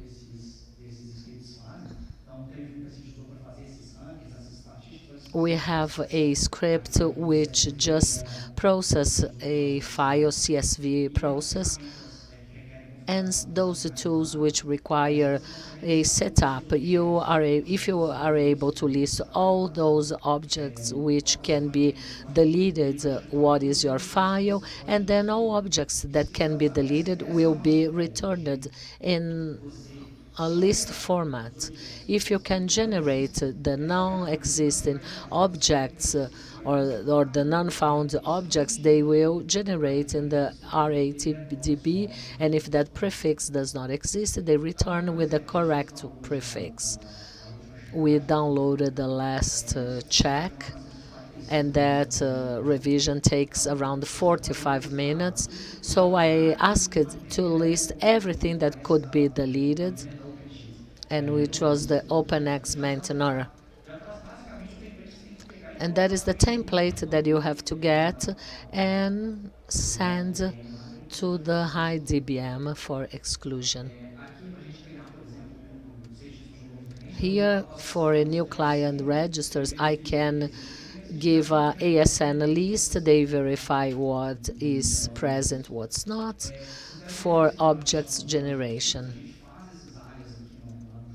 We perform those alias at the shell to improve consultation, direct checking at WHOIS. And that query allows you to bring all objects that you decide to keep. This week, a customer said, I'm paying for RADB and I have some objects. How can I pay everything that is there?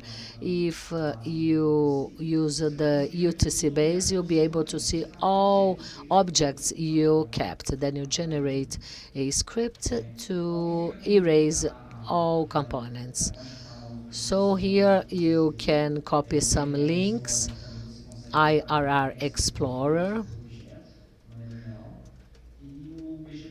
and BGP NetBR, where we have the TC base, as that is integrated to register BR. Basically, you have to do your AS7 later, automatically. Thank you. Now, I give the floor to the next speaker. Vocês pedem para o pessoal da projeção fazer a troca da tela?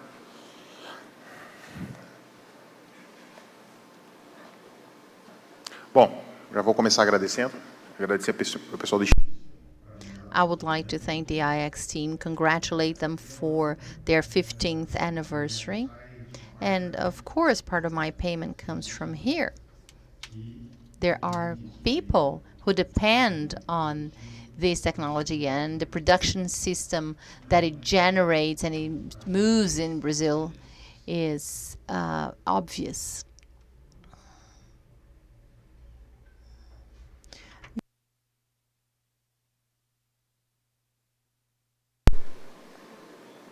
Alguns devem estar pensando assim, tinha que ser o Douglas. Okay, I'm Douglas. Let's find my presentation. First, I would like to thank, and because Renato, when he said, we did this, we did that, or Douglas did it, it's a lie. He did everything. I just gave my opinion. He developed the whole thing. I just came here to encourage everyone, to get the excitement part. Last year, someone delivered a presentation on how to automate prefix filtering with their peers. I developed a tool based on PGQ3 that worked fine, but not perfectly in some aspects. And I tried to analyze why. And when I removed some ASs, instead of getting a prefix list with 30 or 50 prefixes, I started getting 3,000 prefixes. Try to find out why. I realized that there were some ASNs that were making registries inadequately. They were kind of stealing to themselves registers that were not their own, registering them in IRR. Why did they do that? Because, well, let me tell you why.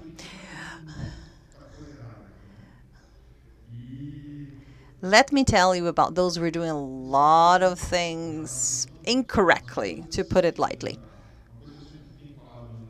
What I've been saying a lot in the past presentations I have been giving, that I'm part of BPF. I'm proud to be part of it.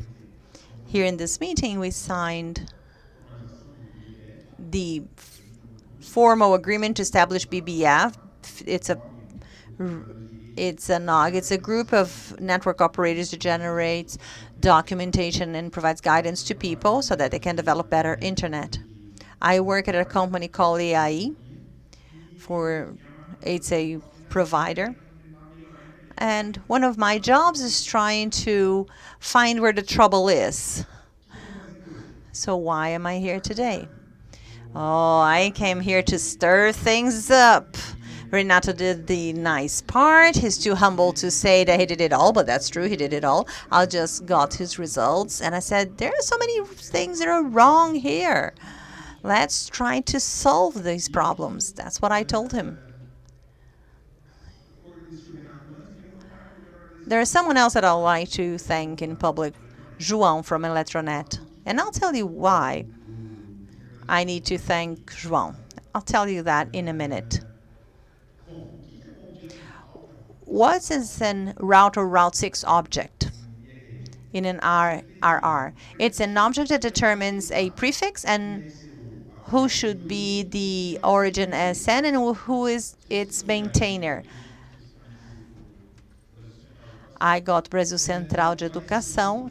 Its ISN, the suffix of maintainer, matches the definition of the ASN, showing clearly that it is a non-proxied object. It is its own object. That's a very interesting feature of TC. I think it's the only one that does that. All objects that are in TC are not proxied. They're on their own. That's the cleanest base of all IRRs in the world. There are a lot of things that are not so good about it, though.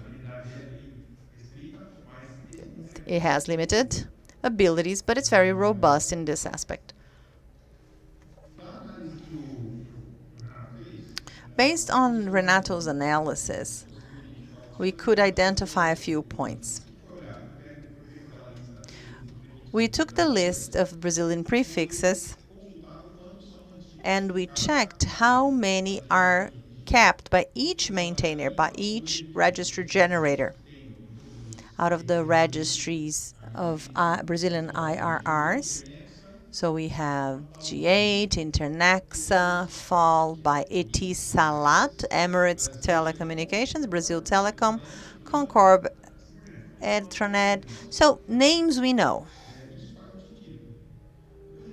It makes sense. Then we talked about proxied objects. They're like unnecessary evils. I hate them, but as an ITP, I know we cannot live without creating them. Our AS customers don't care. We need to create the IR registries for them. And it's the same thing. The number of objects in the previous slide, some are proxied, some are not. So that's basically what sets them apart. Out of these analysis, from the data of December 20, here we come to the bad part. Objects created by IRRs in the world are unnecessary in our case. So what are the maintainers that generate more unnecessary objects? Here is the list: G8 Networks, Internexa, ComCorp, and the top 3 are listed here. G8 is by far the largest because it registers at different places, making some sort of redundancy, but it makes no sense. That's unnecessary because the bases are replicated among themselves. The other bad aspect, and this is why I felt really bothered about, are the invalid objects. These are companies that register objects, as Renato mentioned before, as if they were their own. If you are to create a proxied objects of a prefix that already exists, the RDB will say, no, you cannot do that, it already exists. To bypass the control mechanism, they register them as their own. This is what we call IRR hijacking. Because of that, prefix filters that use BGQP3 is messed up. That weakens security for routing security. It overloads the processing of the boxes that make analysis of prefixes, so it's all bad. We have Internexa that comes first in this rank, ADVNet. But there is a company that has this Etisalat by China Telecom. They have taken all Brazilian prefixes and registered as their own. This is one example. They register them, and you see there are several ASs here. This is 5270, but there's so many others that they use kind of randomly, maybe. I don't know whether it has to do with their downstream, but they just register them like crazy. That's terrible for Internet's health. I tried to get in contact with them. Was ignored, of course. My friend tried to. He was ignored too, of course. So, if you have any contact with this company, or if you can talk to them, you should ask them to change the way they behave, because that's so inappropriate. That's basically what I came here to talk about, especially because of this provocation, especially because of this company, because it practically has all Brazilian prefixes and they treat them as if they were their own. Now I'm going to talk about Eletronet and João. When I started talking to Renato about that in our analysis, I realized that one of the companies that was generating prefixes incorrectly was Eletronet, among others. So we got that list, and I started calling the companies.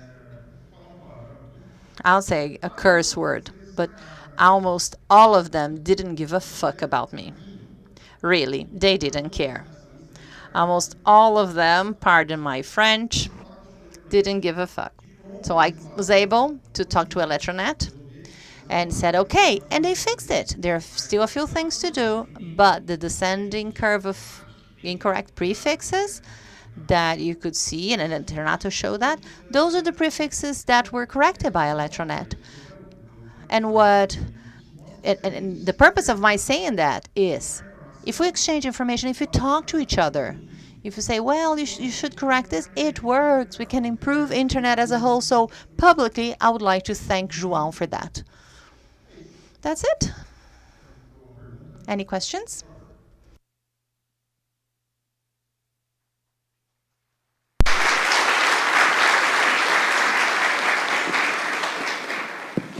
Tiago, por favor. Tiago César da Noitec. Tiago says from Nortec. Renato, congratulations on your presentation. Congratulations, Douglas. I have a question and a provocation to understand your motive, and especially of OpenX. Knowing that IS are autonomous, and they need to cover several steps and premises to make this happen, one of them is operating their own network. So what has led you to run proxies for an IS operators? There are several companies that do not do that, and they provide traffic services too. So what was your driver? I wanted to understand your reasons.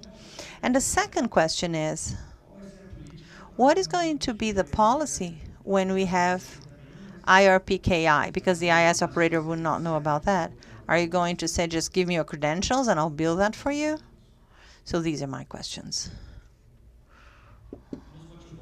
What drive us to did that was that there were some releases we could not do. When we migrated one of our traffic suppliers, they had registered most of our customers. And I said, I'd rather keep them, because if one day we need to exclude them, it's easier to delete them like that. So we created proxy because we needed to release the kicks, or in some tools, even Google was asking us for that. Our intention is to clean everything we created as soon as or as necessary. Well, regarding proxy, there are a lot of customers of a customer. We can create for our own customer, but not their customer. And we hope that the community will be aware of that and starts to understand and deal with it. But that was our intention. We want to keep our own objects. Only that. I'd like to add something. What sets RPKI apart is that the in-ears do not have other option. They have to maintain the RPKIs. TC is not from register BR, from the domain BR. And I congratulate Nick BR. We will have RPKI. And those who do not have it will not have internet. The prefixes will not be able to run. As you said, it will be part of the obligations of an autonomous system. I cannot say on behalf of OpenX. I can say on behalf of my current employer. And what drives us is to deliver this as something that sets us apart, as a differential. We know that the technical ability of many ASNs is limited, and without that, it doesn't work. Internet does not work well with prefix filters, and some companies do not know how to deal with IRRs. Companies that do not use these filters are not good companies. We deliver that as an additional service to our customers with a responsibility of using just if necessary and removing them as soon as that commercial relation is finished. That's a responsibility we took on ourselves. I understand your point, but that's the provocation. OpenX made it very clearly in a kind of defensive way that there wasn't much to do in the case of that. But if the traffic operator should intervene, and there will be a moment when we cannot move on. Maybe doing that as something extra. Maybe Emirates had the same idea. I'll do that to help people. That was the provocation that I wanted to make, because those are our AS. I need to take over IS and to take over that responsibility. Those autonomous system networks need to take this over. Thank you. Congratulations. Yuvan from Novaquar. My experience is different from yours, of course. I did not in wholesale, but in retail. The difficulty was the same. I needed to update my filters to communicate my upstreams, and the downstreams did not have the IRR registries. Found a lot of hijacking from Orange or other autonomous systems that claim to be the owners of those prefixes. In other cases, it was even worse. They had whole blocks /17/18 involving several autonomous systems that they claim to be their own. I didn't analyze volumes as great as yours, but I said, I am autonomous system X. This block is delegated to me. I demand you to remove this. Please do. In other cases, when it was my downstream, I'll put them in copy, said you are in carbon copy in this email that is in a screenshot of the video saying that it's his, he may complain, please remove it. In 1 or 2 weeks, I was successful in the retail, so to speak, but not in the wholesale. Some people forget that internet is done by autonomous systems, and if you refuse to meet the requirements of other autonomous systems, it's not ethical. You have to serve only your own customer, because if others in the internet ask you to make these changes, that's what you have to do. Otherwise, we will break the whole internet system.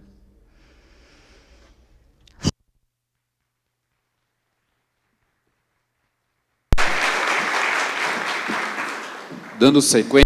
Now, I would like to ask Tiago Gonçalves and Max from AMS 6 to talk about the AMS-IX journey to open networking.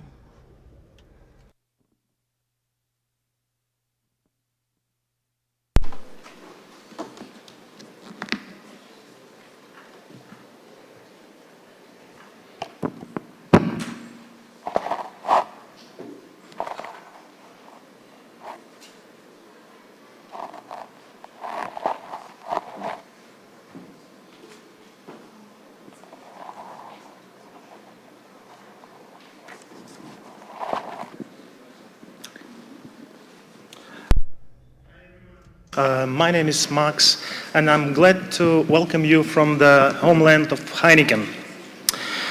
I hope all of you heard about a new trend which called open networking. And on behalf of AM6, we want to share some slight experience that we gained in this field. Let me now give the stage to Tiago, who used to be part of IXBR, but I'm proud now that I'm working with him in Amsterdam. So he will do this presentation in Portuguese, but later on you, of course, may ask questions. Thank you.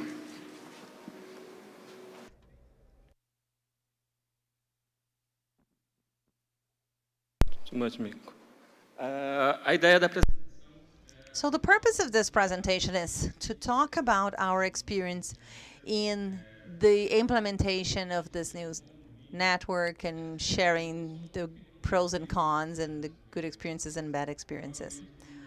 You probably know AM6. It is a non-profit, independent, neutral company that is celebrating its 25th anniversary this year. We are present in 14 data centers in Amsterdam, about 850 ISNs that are connected, and we have a 6.3 terabits peak in Amsterdam. We have 50 or 60 people in our team working for the prosperity of IX. The AM6 platform, if you look at the top of the slide, we have the legacy clients, 10 megabits to 1 giga. And the bottom part of the slide, you see our clients above 10 megabits, and we have mirrored systems, and we have cross-connect. If we need to run a maintenance or if we have any problems, there is flexibility to replace the customer with the 20 millisecond flap.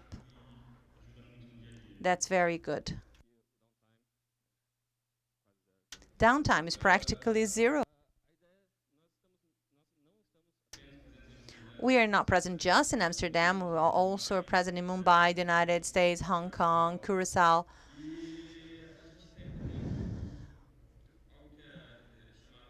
We also have what is called IX as a service.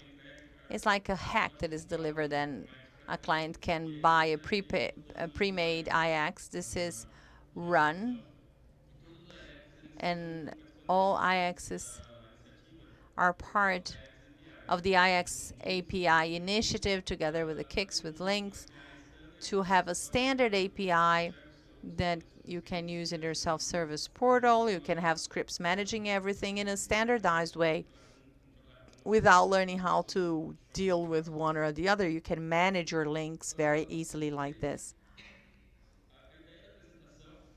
So the purpose of this presentation is to ponder about the management system. Most companies do not pay attention to that. The devices that have moved out of the platform, when they become management devices, they have different versions. It's a kind of a chaotic environment to work in. Usually you just appreciate that when you go into some sort of crisis, classical. So since the beginning, we chose to have an out-of-band management system, separating management data from the platform. The platform has customer data. This is critical because managing these devices basically manages our bread and butter. So this is why it's so important. Our internal management traffic go through these, and then SLX, and everything that has to do with management, the traffic goes through here. Here's some information about our legacy network. Most importantly, we had several vendors, different versions, devices moving to their end of life period, and we had string rings like a MRP, like a protocol to protect ring, like Cisco's RAP, but it not always worked as expected. Sometimes there was risk of loop or split brain in your network. In addition to that, we had an inefficient link utilization. And before getting the DCIs implemented, in our platform, we had about 217 fibers for our platform and the same amount for management. Then become 30 fibers in the production lines and 17 for the management part. We wanted to have a more homogeneous, a standardized system. We wanted to find a more up-to-date technology. And of course, we wanted to sleep better at night. I think that's, everybody's wish, right? So we implemented DCIs, but we were still paying for the 17 management fibers. We had a spine leaf topology. Why not use those fibers? We put the network in parallel, physically separated, but we eliminated the 17 management fibers. Now we have a redundant and reliable topology.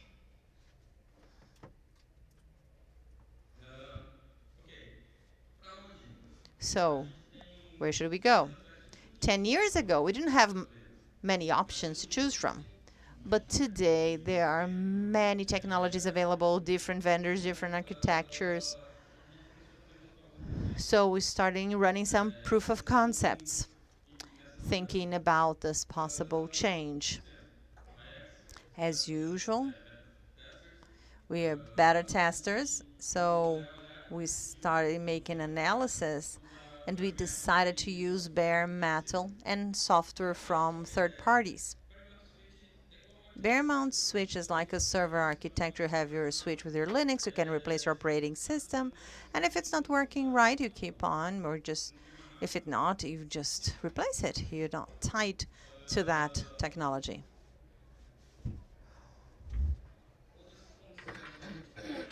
There were other aspects that were important in our decision. So the idea was good. We were pleased with it. But we needed something reliable, standardized, well-maintained. We started looking for a solution like that in the market. We wanted a flexible, functional, simple software solution. This is why we decided to use Dell's hardware. It's a strong and reliable company in the market. And as for the software, we decided to use Pluribus because they had a unified manufacturing system. Their other competitors are great, but we were focusing on our needs at the time.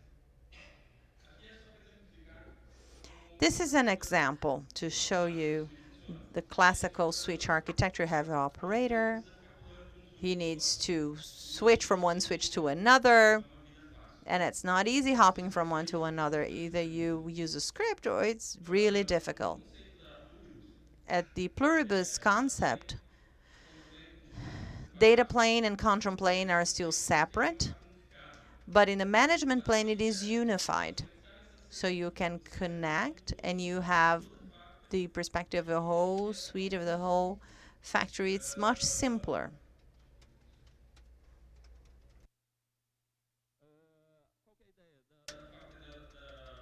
So what is the idea of Pluribus Fabric concept? They have peer-to-peer between switches, and they implement a distributed SD solution. The switches are independent from each other, and it works very well. It's geographically distributed. The SDN controller is not centralized, so if you have one problem, you don't have to stop it all. And that's what we expected from a solution like that.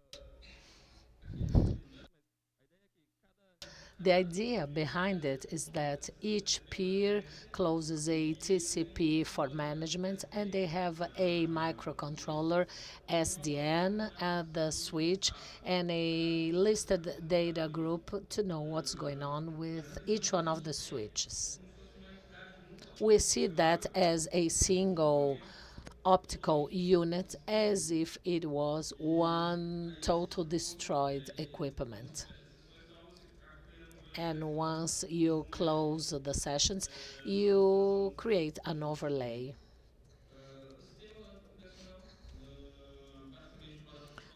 The operating system under a standard protocol in the underlay, OSPF was our choice. And we had a VXLAN overlay with the VX in each one of the leaves. We have tunnels and full mesh, improving better use of links, a better attempt to avoid loops, and the possibility to create clusters to MCLAR. MCLAG. This is the internal view of a simplified switching. In the beginning of the bare metals implementations, switching, they have two internal plates, an Intel, an Alton plate. Some they have VGA to be managed. They have Ubuntu running underlay and an internal VPA. A container LXC, then you can enable whatever you need. And Linus, they exemplify flow layer 2 and 3. MCLAG redundant connections. This is one of the main features in addition to unified fabric. There is a cluster in the spines, and there is a switch which does not read MCLAG and is fully redundant.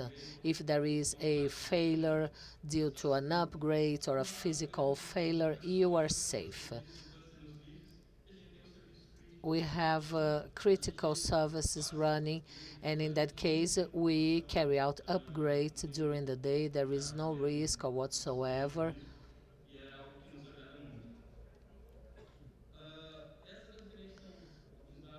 Here we have the final topology regarding management and network. We have over 1,000 ports running here. The platform is similar to ours, but independent from a physical perspective, I mean. So far, the best thing is unified fabrics, which improves our daily activities.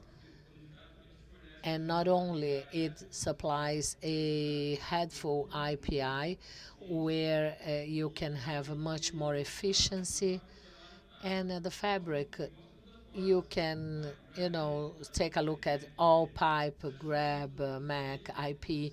If you find a device at your network, it takes just few seconds. You have an inventory, but daily there is no need to open any other system because that is very simple. Here we have a list of all ports by host name, selected by host name. Linux running under the box. It's highly customized. You can do just whatever you feel like. It's just a matter of, investing some time to do it.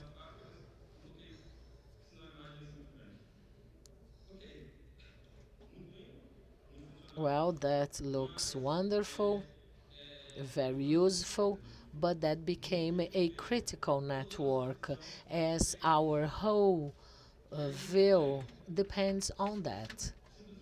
Fair enough. And what happens if your management network dies, if that becomes unreachable, if you cannot connect, you cannot see anything? That will have no impact at your platform. But if you cannot see, what to do? We should have a backup plan. We can have a management network to support a management network. In any normal operation, here we have a simple example of devices. In the green line, we have a second interface of the terminal service. You connect a passive channel where you connect all units. Terminal services, they are Linux mainly, and there is a second backdoor segment out of each terminal service. You can connect any other terminal service, regardless if that is running or not. You may be thinking that's a bit too much, but that's not. That can be very critical. Sometimes we have 50 PS running, and if there is an event, you should get that information. Here we have a leaf illustration. It's a management switch failure on leaf B. You cannot tell if the platform is working or not, but via this passive channel, you're able to jump to this website terminal service and then connect it to other devices via console, perform an initial troubleshoot, and maybe recover it. You don't need to run to a data center on a Sunday morning. This is not very likely that two spines will fail simultaneously. But here we have the same situation. You can get the spine service and start a troubleshooting. You might solve a case like that, but the idea behind that is to have a second access to the network. Unified fabric, fine, you can have access to all devices.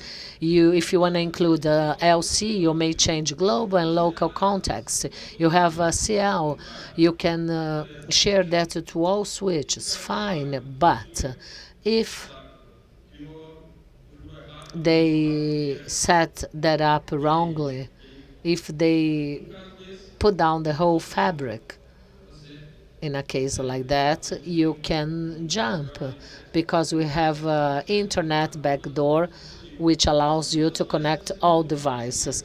In a situation in which you put down the whole fabric, 14 data centers, 2 spikes, and you are not sure exactly where the problem is. You might solve that in the first data center. And if that's not the case, if you have to run 10 different data centers in one single night, that is not acceptable, right? So that's it for now. I just want to share our experience. Everyone keeps talking about OpenSwitch, but we do not see much implementation around that.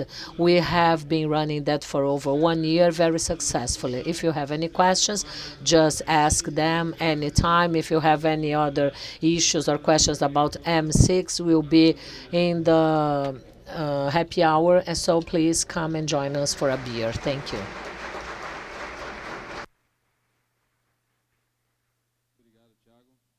Thank you, Max. Alguma pergunta? Are there any questions?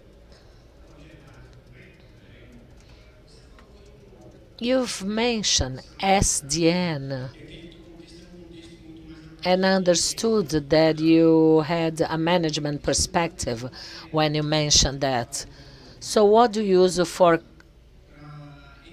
NBI, for off-bound? In fact, that is transparent to us. The internal API does not require that visibility. If the switch loses connection between the APIs, they will keep working. Let's give an example. All databases, they are single, but if you lose the contact to the fabric,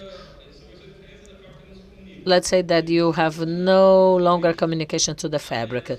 That keeps working until you have a second version.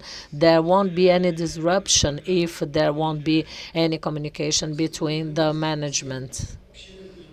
A second question, do you reach any deployment level such as Puppet, TIFF, NetConf, or anything similar to that?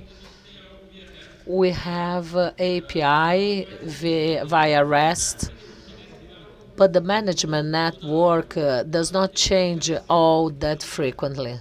So we have something similar to that, but to our platform is all fully automated. But to the management network, that is set up. If you add maybe a port once a month, maybe 2 ports a month at most. Thank you. Any other questions? Thank you, Thiago, and thank you, Max. I forgot to congratulate IX for 8 terabits. Thank you, Thiago. We are getting there. Next, I'd like to invite Emerson from Cisco, who will talk about the role of IP networks on 5G connection.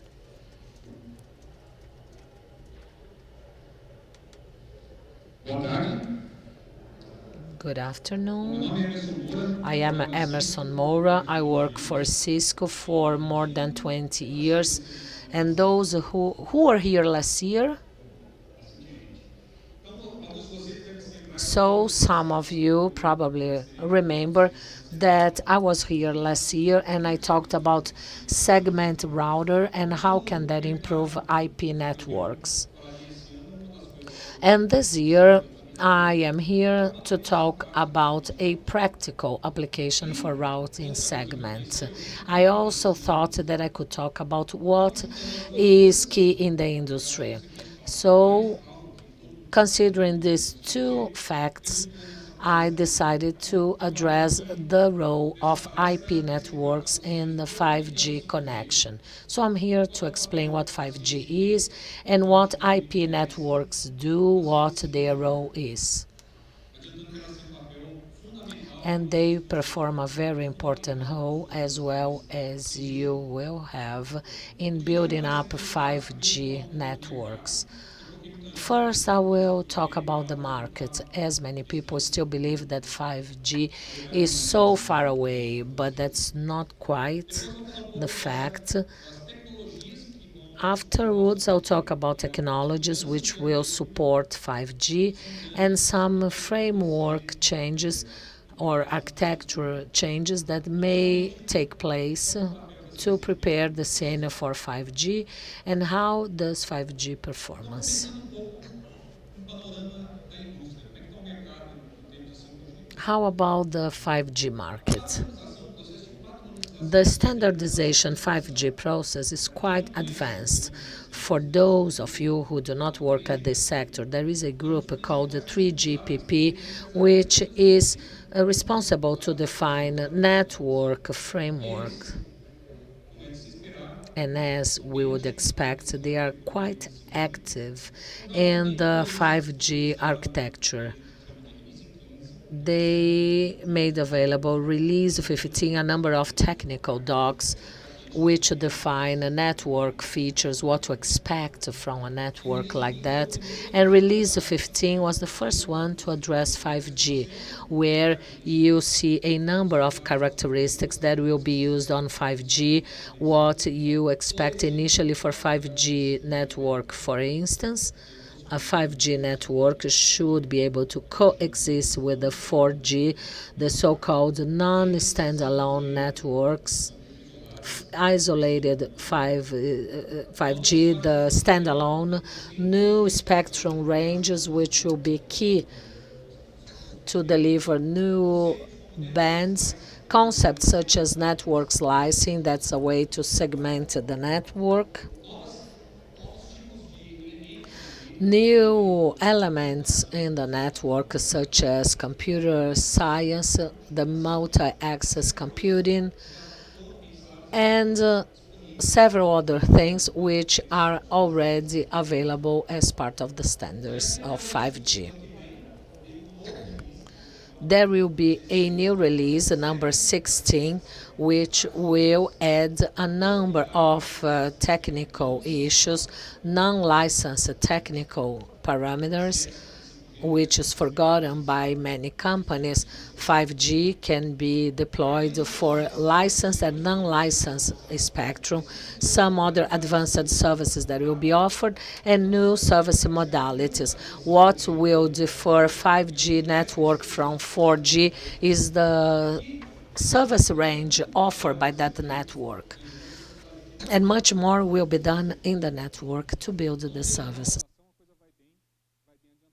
So from a standardization standpoint, that is quite developed. Many people believe that 5G will take 3 to 5 years, but that's not quite the case. With so many available standards in a very competitive market, there is no surprise to anyone that in the carriers universe, everybody keeps talking about 5G. In the middle of this year, like 35 carriers were introducing commercial service offers as part of 5G package. And not only 85 worldwide carriers with concrete plans to release 5G services. Carriers, they are offering 5G service already. As you can see, the globe is quite populated. Even in Brazil, we know that carriers, they are already performing some trials. Another hurdle that we had and which we are overcoming now in the 5G industry is the fact that there were no devices. We could have the service, but maybe not a proper smartphone which can operate with 5G technology. So around July and August, over 100 devices were announced to comply with the 5G support. There will be a leap next February in the next Wireless Congress, which takes place every year in Barcelona. And 5G, it's very complicated to carriers. They require a huge transformation in their infrastructure, not only considering the considering the structure end-to-end, and carriers, they keep asking, why do I need to work so hard in such a competitive market? Why does that require so much efforts? Well, first of all, that will add operational efficiency, and that will be possible thanks to a number of technologies and also due to the network framework that was defined for 5G. What will also justify such an effort is that the universe of services goes much beyond of what can be offered in a 4G network. The idea is that 5G will be a moment of transformation to operators, with the so-called digital transformation. Carriers, they will be more agile, more efficient, and they will render an experience to end users very similar to the experience that we have to some other industries that have been through that transformation, such as banks. Who goes to any bank branch nowadays? Who uses a bank app? Or a transport app? Everyone. In a while, our interface to carriers will be done through an app, and the network has to be prepared for that. It's useless to open an app to request something and to take too long for that to take place. For that to become a reality, networks will need to transform themselves. What does that mean for us network engineers? What do we expect from 5G networks? One way of looking at that, or explaining what we expect from the 5G network, is analyzing it under three different aspects. First is the services that the network is going to provide, and as part of the services that there will be available, they can be classified into three categories. The most obvious one are broadband with services at much higher speed, low latency, that can be used for specific purposes. That's the enhanced mobile broadband. The second category is absolutely new. There is a category of cases of use that we call ultra-reliable low latency services. So we're talking about applications that will support connected cars, self-driving cars, remote machine operations, telemedicine, things that we don't even devise yet. But thinking that 5G is one of those transformations that take place in every 10 years, so you need to devise the network for these future cases of use. The third one is not that innovative from the perspective of, or when comparing to others, which is the massive machine type communications kind of for IoT, but at a much higher scale than the one we have today. Another aspect of 5G has to do with engineering. Services, well, leave that to the marketing teams and marketing companies and service companies to determine what they want to do. But thinking about technology, engineering, first we need to analyze individual technologies that will allow us to implement those services, and there are several of them. New radio, new concepts of networks, some of them have been addressed here. And for mobile networks, they are new. ISTN, software control networks, virtualized networks, automation. And on the other hand, the architectures that will be designed using these new technologies. In 5G, technologies and architecture will be different, and they will benefit from some of the things we've been working on in IP and data networks. Translating that into something we can measure as engineers, something we can think of when we start designing a network.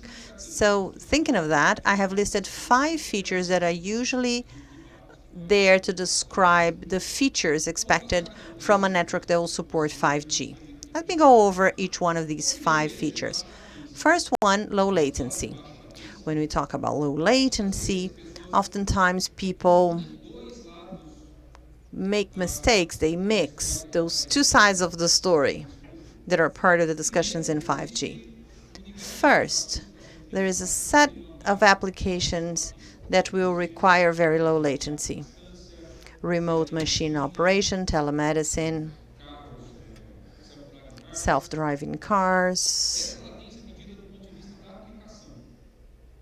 This is from the application perspective. So, unless someone can bend the laws of physics, the only way of meeting the latency requirements is to bring application closer to users. The model of mobile networks today are so that when I'm in Manaus, very far away from here, I had to establish a tunnel with an element from a mobile network. Sometimes it is in Rio, to go back to Manaus and to use that content, because the mobile 4G network is highly centralized. And in this model, I cannot provide low latency services. So low latency in the context of applications. But there's another requirement for low latency too. 5G networks will have a very different radio architecture, different from 4G. We will have a proliferation of antennas because of the spectrum. And they will have a semi-centralized model for control. We'll have controllers like we have in a Wi-Fi network, but distributed in different points of networks, and antennas need to be connected to the controllers. The latency time in the transport network is of about dozens of microseconds. So transport networks, to meet these requirements, will also have to show low latency. The other network requirement for 5G is scale. We need to think of scale under different perspectives in 5G. First, I've already talked about the proliferation of antennas. So transport networks will also multiply to meet the needs of smaller size cells. Transport and IP networks will have a much higher scale in number of network elements. And capacity too. Depending on the numbers you see in the industry, you see that 5G might have even 100 times the capacity we have today. A network that used to be 1 giga, it will have to be of 100 giga. And you might reach 400 giga, and you shouldn't be surprised by that. And obviously, a solution to this capacity problem will not simply say the capacity is a problem. It needs to be dealt with efficiently. So operating a network in this scale efficiently is going to be a major challenge for operators, for carriers. And availability is the third requirement. I was very conservative. I have put this in a 5.9, so 99.999%. And of course, there should be redundant mechanisms and quick convergence to meet this type of demand. And even more than that, I want to do this as automatedly as possible. There is a term that we know so much in our industry. People say that it's like fetch finger, human error. In a network like this, there's no space for human error. Everything needs to be automated. Problems need to be solved in an automated manner. Security is another issue. With this proliferation of elements of the network, you need to install equipment in places where you have no control over. Shopping centers, stores, traffic poles, places you have no control over. And if that is an entry point to the IP network, what can happen if someone has access to a network element? This could cause a lot of problem. This is why we should pay a lot of attention to security, not only segmentation and access control, but also think about the hardware to determine whether the hardware that is there should be there, the software is intact, and that it will not affect a critical element of the network. And a new concept in 5G, which is network slicing. Since we work if you come for IP networks, there's nothing new, just the reach of this concept that changes. VPN, who's familiar with VPN? Everyone, right? So what is network slicing? It's a VPN that extends from the user's terminal until the core of the mobile network with everything that comes in between. Network as a service or private networks that will have to meet very specific requirements that are optimized for each application. If I want to have a car connected, this network needs to have a much higher availability, much more predictable performance than a slice of the network that will deal with broadband internet. That's the concept of network slicing. In addition to these 5 requirements I have listed, the more overarching requirements, the transport network needs to change too because of the change in radio architecture. So in 5G, radio is divided. RF will have a much higher scale, will be better distributed, and the control part of the radio network that is done in a distributed way today will be semi-centralized. There are some possible implementation models, but from the transport perspective, we'll move from the model that you're familiar with, that is used with 4G, basically using backhaul, and we'll move to a model that we have backhaul, mid-haul, and maybe front-haul. So this has to do with where RF is, remote radio head, controllers that we call distributed units, and the terminal points of hardware. You need to meet this type of demand.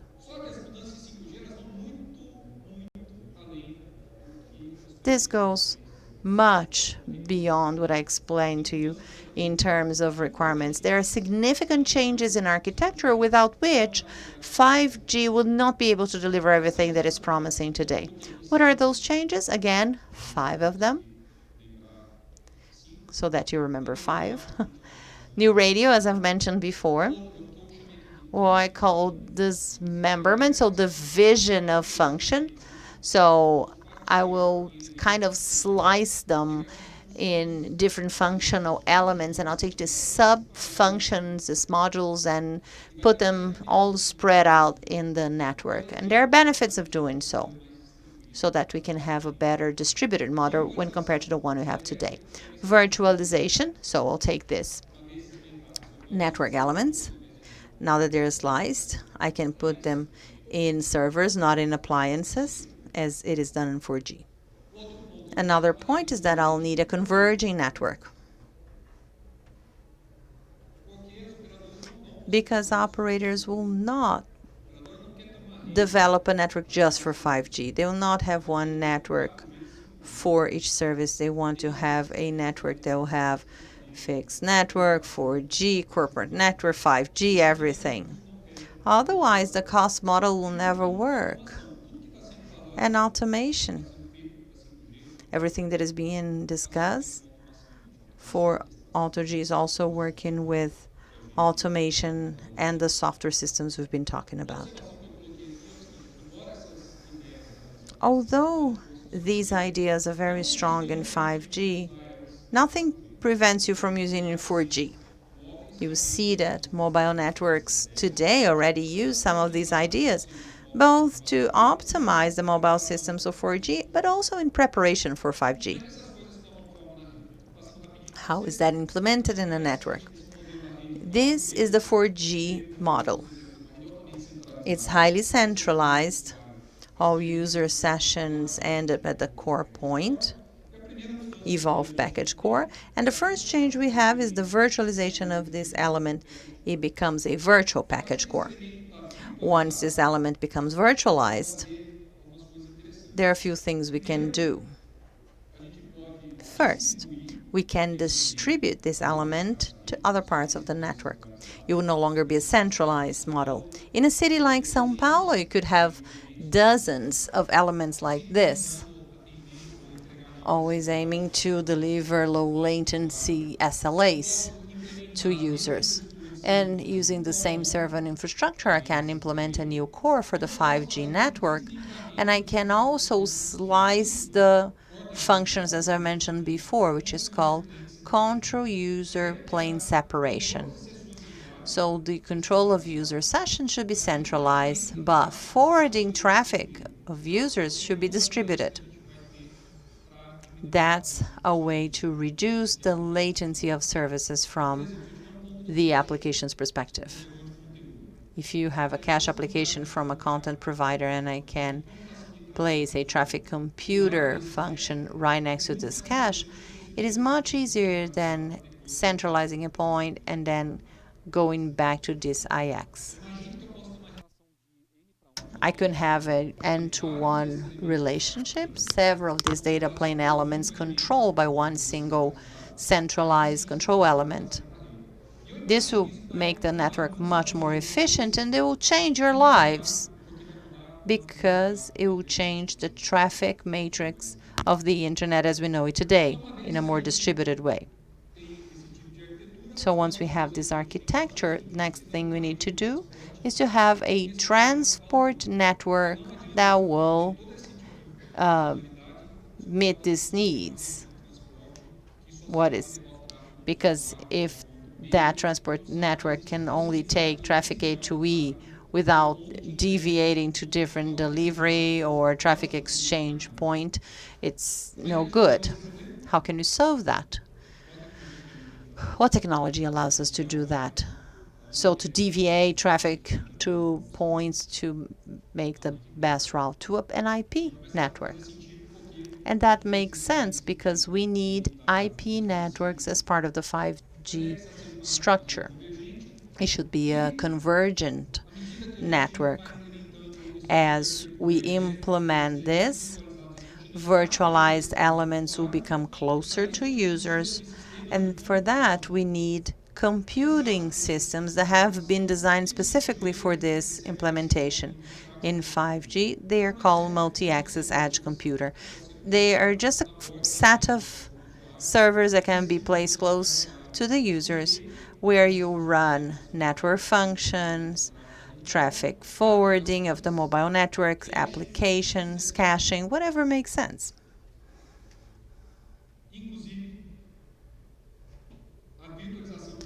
Including the virtualization of a radio system, and as part of what we're virtualized, in addition to the core, also parts of the network. As you can see, it's a major change in terms of network architecture. So mobile carriers will have to change a lot. So when you think of the first picture I showed you comparing to this one, it will completely change. So once I have all this infrastructure available, what we want to do is to have a network that is designed by a software through FIN from beginning to end. So from the radio to the core, everything is software designed. The transport network will not be using these on top of servers, that will not be useful, but the transport network will be an SDN network, IP network with SDN. The radio network will be virtualized, and we put the automation and orchestration system to make this all work together. So what is the role of IP networks in this context? If we look at the 5 requirements that we believe are necessary for 5G, there isn't at least one that is not well suited, or there's not using IP MPLS network, because its technology is widely known and it can escalate to levels we need for 5G. That IP MPLS network can be very well controlled using network engineering tools like PCS, and it's a smart network. So we'll be able to provide proper segmentation for the slices with good quality of services, traffic differentiation, high SLAs for services that will require that from the network. when we talk about IP MPLS networks, modern networks today, you have to think about segment routing. This is why I thought that this could be a good follow-up for the discussion we had last year. Many carriers, when they started implementing 4G, they did not implement IP MPLS networks. Most of them over time realized that they needed that because that was the only technology that would meet multi-service, scale, and operation simplicity requirements for these networks. And they built IP MPLS networks that were very big to meet those demands. But for 5G, we need to go beyond what has been done for 4G. And we need to simplify the IP MPLS networks to meet 5G demands, both in terms of operational excellence and scale, as well as the level of features we'll have in equipment, because we have hundreds of thousands of routers in the network. So segment routing is a perfect fit, and it is the proper tool for us to implement SDN in an IP network. Thinking about its evolution should be, of course, IPv6. It has a very important role in 5G. I don't have no time to explain. But the natural transition from IP MPLS networks is IPv6 with MPLS. So we need to connect millions of devices, and we need to think about IPv6. It's just a matter of time until we'll have IPv6 with segment routing to meet this demand. Here are some features of segment routing, but not all of them. I have not included, for example, the fact that it's very resilient. It has mechanisms that we call topology LFA that allows us to have very good protection very fast, and CASTCs that allows us dual homing automatically. So much more than is listed here on the slide. Traffic engineering, network segmentation, simplicity, all of that is provided by segment routing. I believe that some of you, at some point, you need to talk to your boss and justify this change. You need to explain why you need to implement this type of technology for 5G networks. In other words, we need to prove financially that an IP MPLS network makes sense for 5G. Here is a link that you can click on. There is a paper that was written by an analysis company called ACG that shows the benefit of having a converging IP MPLS network with segment routing to meet the needs for 5G.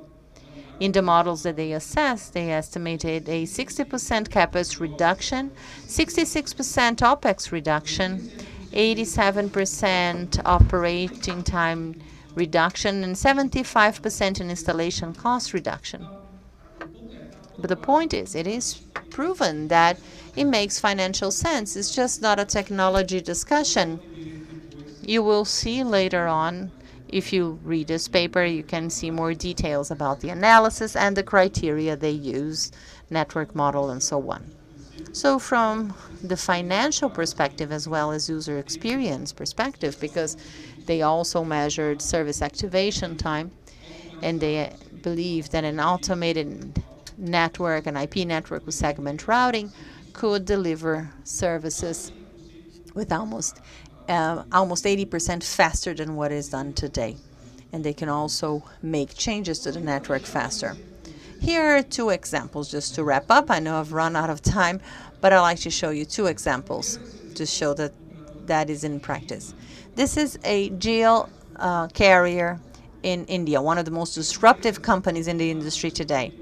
They have installed an IP MPLS network infrastructure with over 150,000 routers. This was not its limit. It was designed for more than 250,000 routers. It is fully automated and has allowed them to make an unprecedented disruption, not only in the Indian market, but also in the industry as a whole. Maybe you feel bad when you hear what I have to say, but this shows about the potential we could achieve. I go to the web page of this company and I see how much they charge for their broadband internet services. There's nothing wrong about these numbers. They offer a 1.5 gigabytes per day service at a cost of $3.12 a month. Voice, no limits, SMS, unlimited. If you want 3 gigabytes a day, then it costs $5 a day, a little bit from them, 20 reais a day.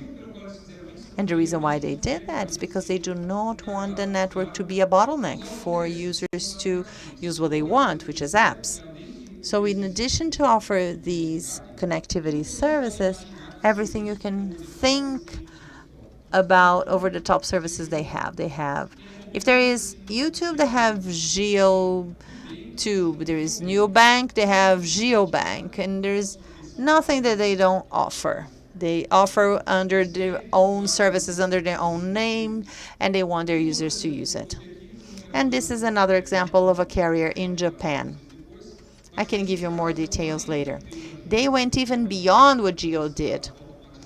This is an automated network. They implemented all these ideas that we talked about in changes in architecture, virtualization, distribution of content and applications, getting them closer to customers to meet other types of demand. There is a market that will benefit a lot from this architecture. Can you guess? The gaming market.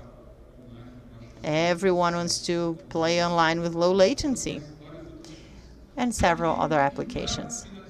And to wrap up, 5G architecture will be very different from what we have today. There will be several technical requirements for transport networks, and transport networks will be IP MPLS because there's no other way of meeting those requirements efficiently at the scale and with the speed that is necessary. An IP MPLS network is modern, and it needs to have segment routing too for 5G because that's the state of the art. That's what I had to share with you.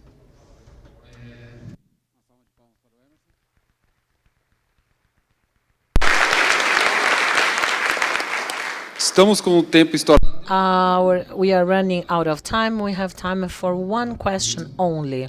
Hi, Douglas. Everyone keeps talking about VLAN, and you are talking about BPS. We keep listening that we need some batteries to be placed on ships, and that increases the equipment price. You addressed CapEx downgrades. So we have some conflict information here. Well, unfortunately, I cannot go into details about this answer. So is either one or the other. No industry is so radical to say it's just this or that. No, we can use both. So from cost perspective, it supports XLAN, MPS. I don't know. At Cisco, at least we give support to both consistently with all platforms. We will allow users to choose whatever it sounds better to them. From a carrier perspective, a CapEx as to network infrastructure is marginal in relation to major problems that they have to troubleshoot, that they will solve with routing, automation stacks. More than 80% of the overheads are OPEX. And with the segment router, we believe that can improve considerably.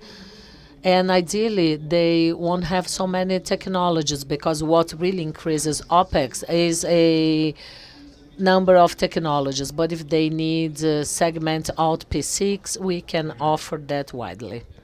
Thank you. Thank you, Douglas.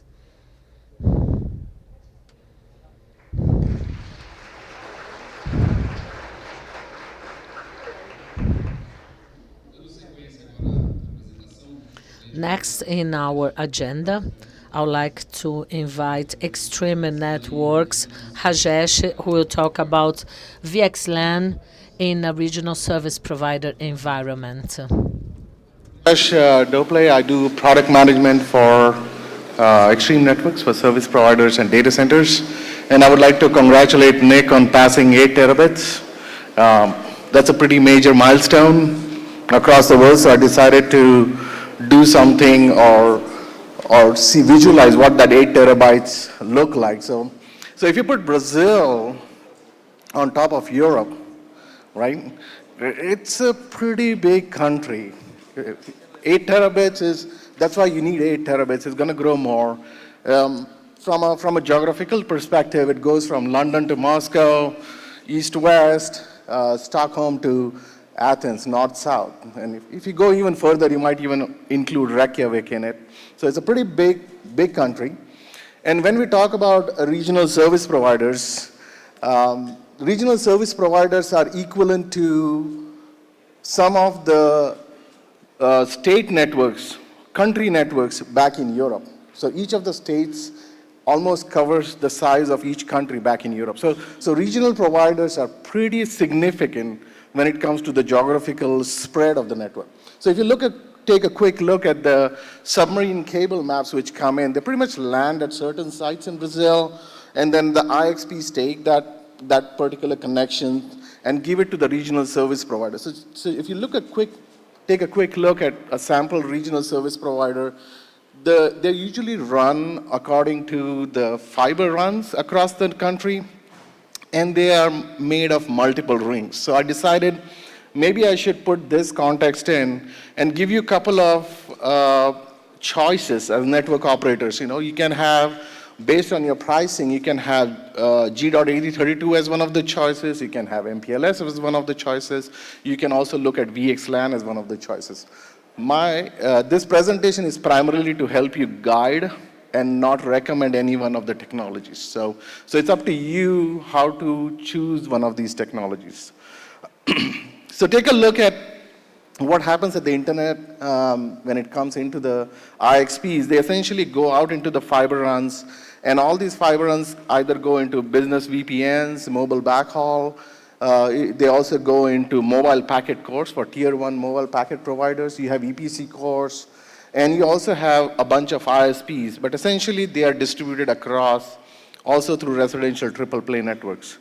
There are primarily 3 use cases which regional service providers or regional metro networks try to solve. The first is the residential triple play, which all includes ITT, IPTV, OTT.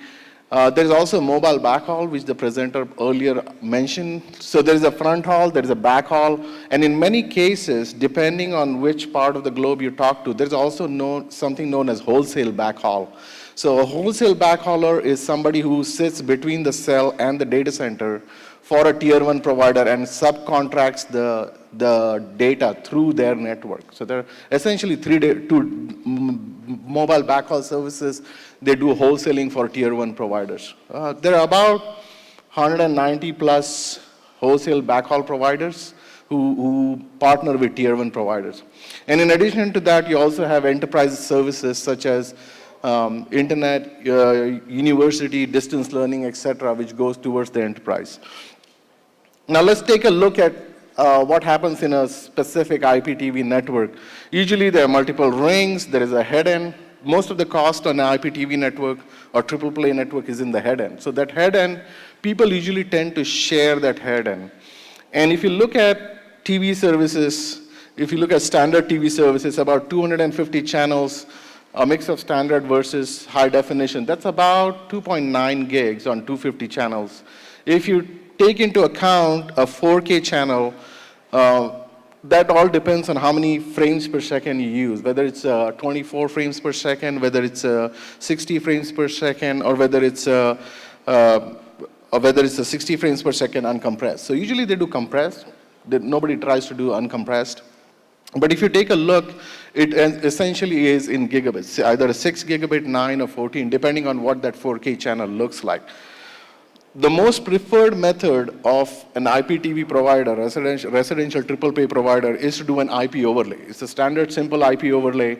Here, the idea is to generally reduce the channel surf time and the channel zap time to less than 15 milliseconds. So no matter what technology you use, you want to reduce that channel surf and zap time. Let's take a look at what happens if you put an VXLAN on it. Essentially, if you put a VXLAN overlay on it, the rendezvous point has to move closer to the head end. You'll probably need VTEPs with all the IP addresses on the far end, and all the joints have to go all the way to the rendezvous point.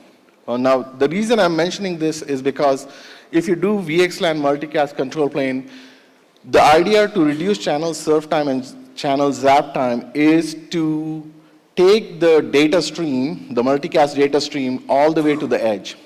If you take it all the way to the edge through PIM dense mode, for example, then when you surf the channel or when you change the channel through electronic program guides, the time difference between changing the channels is pretty low. So be careful of how you deploy multicast in a VXLAN network for residential triple play. Essentially, no matter what you choose, you have to look at quality of experience. QoE in a residential triple play network, that is dependent on two different things. PSNR, which is peak signal to noise ratio. The second one is MOS, or mean opinion score, and that is determined by human components. Essentially, if you look at peak signal to noise ratio, is determined by jitter and packet loss. What I would say is, in both cases, the audio should not follow the video by more than 15 milliseconds. That way the video gets out of sync. You will also get calls on an IPTV network. This you can measure by a test equipment. Usually speaking, the jitter and the packet loss may not be detected by human perception. What does human perception do is what we call mean opinion scores. Human perception is generally at 16 frames per second. So if you look at 4K videos, they are generally more than 16. They are 24, they are 30, sometimes 40 frames per second. So MOS is not going to affect 4K video. However, if you look at the packet loss at 0.1% or 0.2% or 3%, it's distinctly noticeable even for the MOS scores. So going back to quality of experience, even on a VXLAN network, you have to remember that the jitters on a PSNR should be less than 50 milliseconds, and acceptable MOS should be less than 25. So that's typically what you should design your network to. And then packet loss should not exceed 0.5% if you have more than 250 channels on your triple play services. So moving on, now you have to also overlay your mobile backhaul services, whether it's a front haul, whether it's a backhaul, or whether it's a wholesale backhaul. Any of these mobile backhaul services, they pretty much rely on load balancing techniques. These load balancing techniques can be controlled or dynamic. Essentially, what they need is a good entropy inside that data channel. And that entropy can reside either in a VLAN, can reside in a PW control word, in an MPLS label. It can reside in a source and destination IP or the TCP destination ports or UDP ports. So the entropy varies based on who's looking at what data path. And then you also need options on nesting that entropy, on nesting that load balancing algorithm. Now, what do we mean by nesting is, let's take a look at a standard layer 2 or G.8032 mechanism. You always have number of links in a port channels. For example, if the port channel is each 100 gigabits, then you have about 6.4 tera, which you can bundle in a single port channel. If you look at MPLS, you can nest it with a higher layer, which is LSP load balancing, which means that I can use up to 32 LSPs to load balance that traffic, and each of the LSPs can be now nested on a 64 100 gig port channel, roughly giving 204 tera in a single channel. And if you look at VXLAN, essentially you do IP ECMP next hops, and then you can overlay that ECMP next hop load balancing. Each next hop can be overlapped with lag or port channel. So essentially, that also gives you 204 tera in a single pipe. Let's look at another example. So when you look at regional providers, you also want to protect your ring. Not only do you want to scale the network, but you also want to protect the ring. So what ring protection mechanisms do you have? Essentially, in a layer 2 ring protocol, half of the ring is always blocked. That's because it's nature of the layer 2, nature of G.8032. In an MPLS, it's an IP MPLS ring. You can actually load balance pretty significantly and evenly across an IP ring. Similarly, across a VXLAN, you can also load balance across an IP ring. In MPLS, you do have a choice to truly provide transparent VLL service if you so desire. Essentially, you're looking at a VLL circuit able to transport control packets for a customer from one point to another without dropping them. VXLAN services may or may not be able to distinguish control packets in a way VLL tunnel circuits allows you to transparently take it out. Protection mechanisms in layer 2 or G.8032 circuit depend on where the failure happens. It can happen either at the ingress, which is closer to the source. It can happen on egress, which is closer to the exit point, or it can happen at transit. The worst case scenario is when it happens in transit, because when it happens in transit, everybody else has to detect where the failure has occurred and have to age certain addresses and relearn them at the same time. There is no faster way to relearn everything in a G.8032 type of scenario. Especially if you're looking at SLAs with 50 millisecond failovers, then it may create issues when it compared to G.8032 circuits. If you look at an MPLS mechanism on ring-based systems, there are essentially three options you have. You can do hot standby secondaries, you can do detour LSPs, or you can do bypass LSPs. If you look at hot standby secondary, the secondary path is always up. It's always signaled but never used. Essentially what it means is when the traffic is running on the primary path, if the failure happens, the secondary path is already programmed and up. And when the failure happens on the primary, the traffic switches on the secondary right away as if it was doing an LACP or a port channel failover. So you can actually achieve 50 millisecond failovers for your backhaul networks. If you look at detour LSPs, this is slightly tricky because your PLR, or point of local repair, where the failure happens, you have to have a detour LSP and also sometimes a secondary LSP on standby. So when a failure happens, it goes on detour LSP, and then if secondary LSP is there after some time, the packet will go on the secondary LSP. In terms of bypass LSP, if you look at bypass LSPs, it protects multiple LSPs at the same time. If a failure happens on a common path of the LSP, a standard bypass LSP will actually take all the LSP traffic and will help them recover on the ring. So essentially these are the, in summary, you have three options on a ring when it comes to MPLS. Let's look at a VXLAN. What will VXLAN do? A VXLAN, essentially, you will need a faster mechanism to detect failures across your endpoints. Essentially, you'll need a BFD type mechanism to run across your VTEP endpoints. And then currently, the VXLAN for BFD is in draft mode. It's already mentioned over there.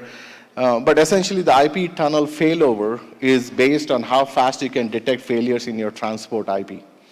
Now, if you look at how the BFD will operate in VXLAN, the IP transport on the outer, the VXLAN tunnel on the inner header, the BFD has to run inside the inner header itself based on VTP to VTP IP addresses. So it lays pretty embedded inside, and depending on how many VXLAN tunnels you have to scale that many BFD sessions. So the chances are that the BFD sessions, if you run in aggressive mode, which is 10 milliseconds or less, it will consume a lot of CPU on a given device. For example, if you have 100 services and if you want to run all 50 of them in an aggressive timer mode, then the CPU will be utilized in a proper way for those 50 services. So let's take a look at what a metro provider would expect from a VXLAN type network.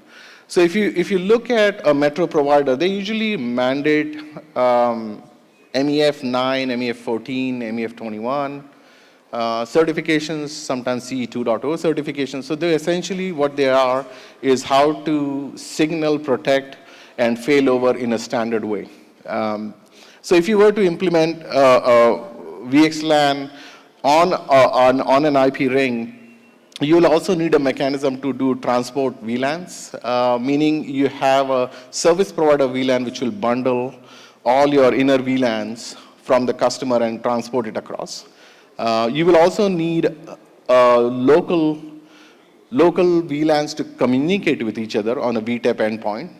In the MPLS world, it's called local VLLs or local VLL forwarding. You will need a customer to talk to another customer in the on the same port. Then you will also need local switching or local VLL type capabilities. You will also need something known as VLAN bundling. For those who don't know VLAN bundling, it's essentially a MAC VRF. And you can do multiple VLANs bundled into a specific VRF, and then the VRF isolates a set of MAC addresses. This is really good if you want to do communications with a layer 3 cloud provider at the other side. So essentially, VLAN bundling is one of the things you will have to do. If you want to know what is happening inside your network, you will also need how the inner services are being mapped onto the outer services. So what is happening inside your VXLAN tunnel? So the easiest way to do it is to say that your device has to support VXLAN extensions to SFlow. In that case, your SFlow will also visualize not only the outer tunnel, but all the services and all the applications which are going inside the tunnel. That's the easiest way to do it, to have VXLAN extensions to SFlow. However, there are multiple other things you need to consider. If you have an MPLS-based network, there is no current equivalent of traffic engineering inside a VXLAN tunnel. The standards, hopefully, will now come up which will mandate how to traffic engineer inside a VXLAN tunnel. There's also VXLAN for IPv6, which is also being worked on. Another thing which is also needed is Y.1731. You can run Y.1731 performance monitoring, meaning latency, delay, jitter measurements across endpoints in an MPLS world or a G.8032 world. However, on a VXLAN, you'll need a Y.1731 support on a VTEP IP address. And there are many others like PTP, time synchronization, and others. So essentially, if you are in a regional service provider network, this is a list of things which you might want to consider, whether you want to go with G.8032, whether you want to go with IP MPLS, or whether you want to go with VXLAN. The choice is entirely yours. So that's all I had on my presentation. Any questions?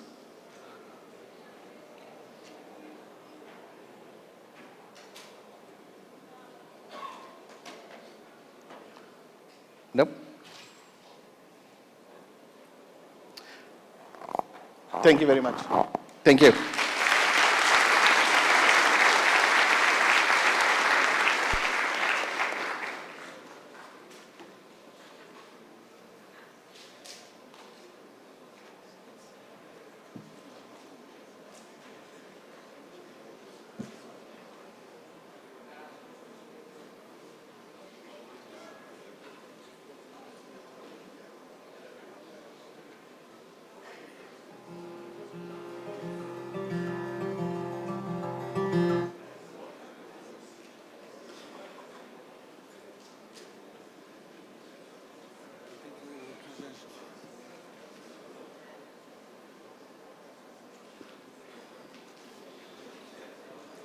Bom, agora acho que A gente vai para o coffee break, tá? A gente volta em 30 minutos.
Boa tarde.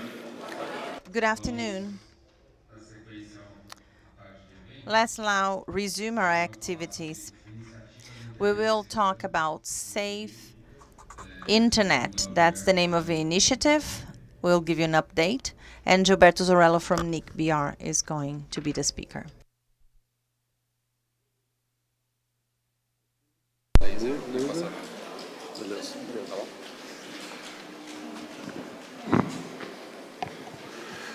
Pessoal, boa tarde. Sou Gilberto. Good afternoon. My name is Gilberto Zorello. I work with projects at NIC-BR, and I'm coordinating a program for a more secure internet. This program has started in March 2018.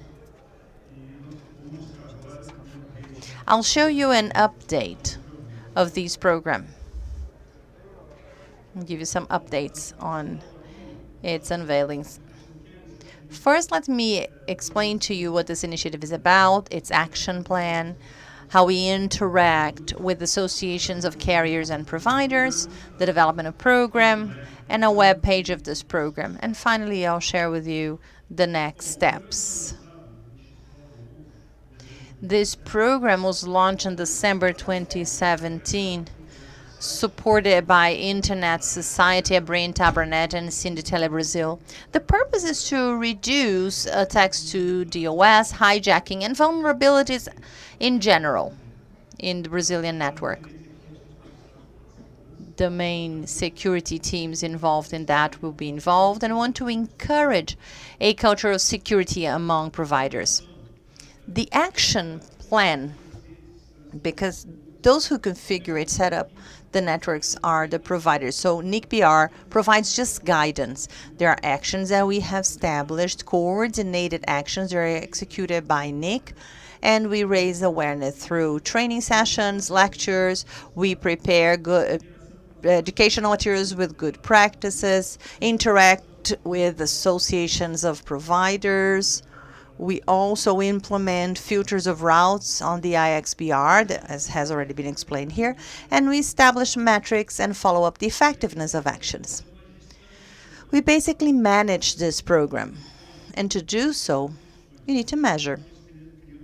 We have established some metrics that I'll present today so that we can follow up these actions. And you understand how we are organizing that. Integration with associations. We started interacting with major operators, the ones that were had more vulnerabilities, as we have reported by CERT. We got in contact with Tele Brazil, and then we got in contact with major carriers. We are now holding monthly meetings with them, with the network operators and carriers, focused on contact points for notifications. We realized that CERT notifications were not delivered properly because the points of contact were not correct. That's our third action of the manners. We follow manners actions, the recommendations of CERT related to notifications, and also hardware actions. Another point that is discussed in those meetings is when we follow up services that are poorly configured and notified by CERT, they could cause DOS attacks. We also adopt good practices of routing suggested by MEN, such as measures against spoofing. We work with carriers with de-spoofing and anti-spoofing actions that are implemented in the network, implementation of filters and BGBP announcements, and some of them cause announcement problems, incorrect announcements that, for example, cause hijacking in the networks. We are working on that. And we also publish the routing policies related to IRR. This has not been implemented yet. So we are working on all these points with the major carriers, the major operators. As to regional providers of smaller size, we are working with them supported by the associations such as Abrint, Abranet, Rede Telesul, InternetSul, Telcomp, and Abramult. Abrint and Abranet operate on a national level, while the others are regional operators. Telcomp is of national coverage too. The difference is that it works with larger providers. We're also holding bilateral meetings with these ISPs, these providers. The problem is the number of them. While we just have 6 carriers and you can have a monthly meeting with each one of them, ISPs total 6,000 in Brazil.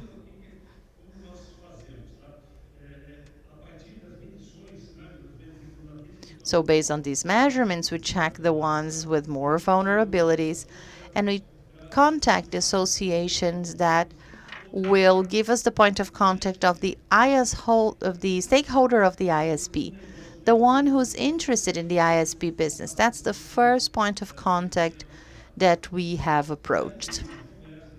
Then we talk to them, explain what the problem is about, what are the consequences of those vulnerabilities, and internally, they refer us to other points of contact with whom we hold meetings and we talk about more technical aspects in detail.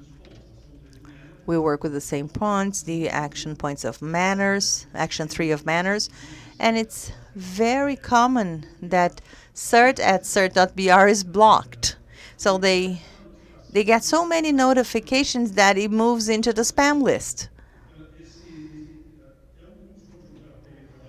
That's one of the points I've been working on with them, to authorize the receipt of these notification messages by CERT.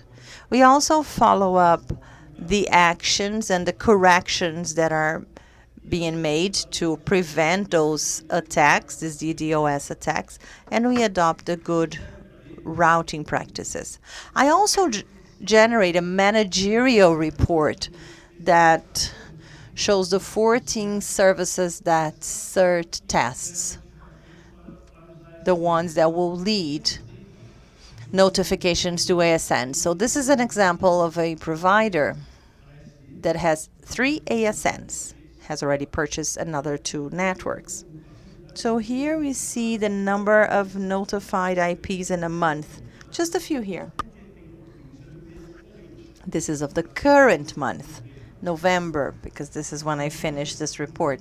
For August, there were over 1,000.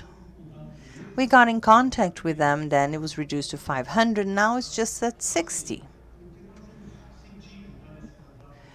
So based on this contact we're having with the ISPs, the results are being very positive. Once we get in contact with them, they understand what the problem is about, and they are pursuing solutions to these problems. This is a real example. I've just removed the names of the providers, of course. Certain notifications regarding vulnerabilities is point by point. This information is not communicated anywhere.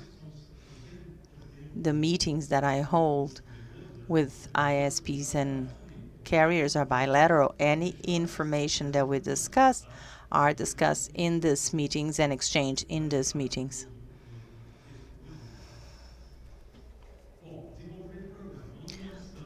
What about the program development? Where are we today? A very important action that is implemented by SEPTRO are good practices training. We had 10 training sessions delivered this year and 8 last year. Those training of good operating practices called BCOP. We try to cover the whole country. We travel a lot to do so, but it has been a very interesting initiative.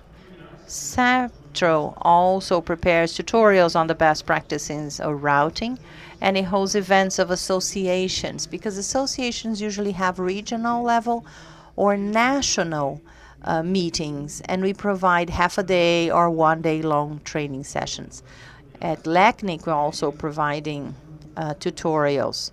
And on the Infrastructure Week, we also delivered a tutorial about this topic.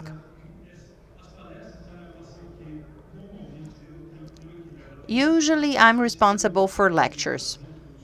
This year, other colleagues have helped us a lot. I'd like to thank them publicly for their support. We delivered 19 lectures together with the associations listed on the slide.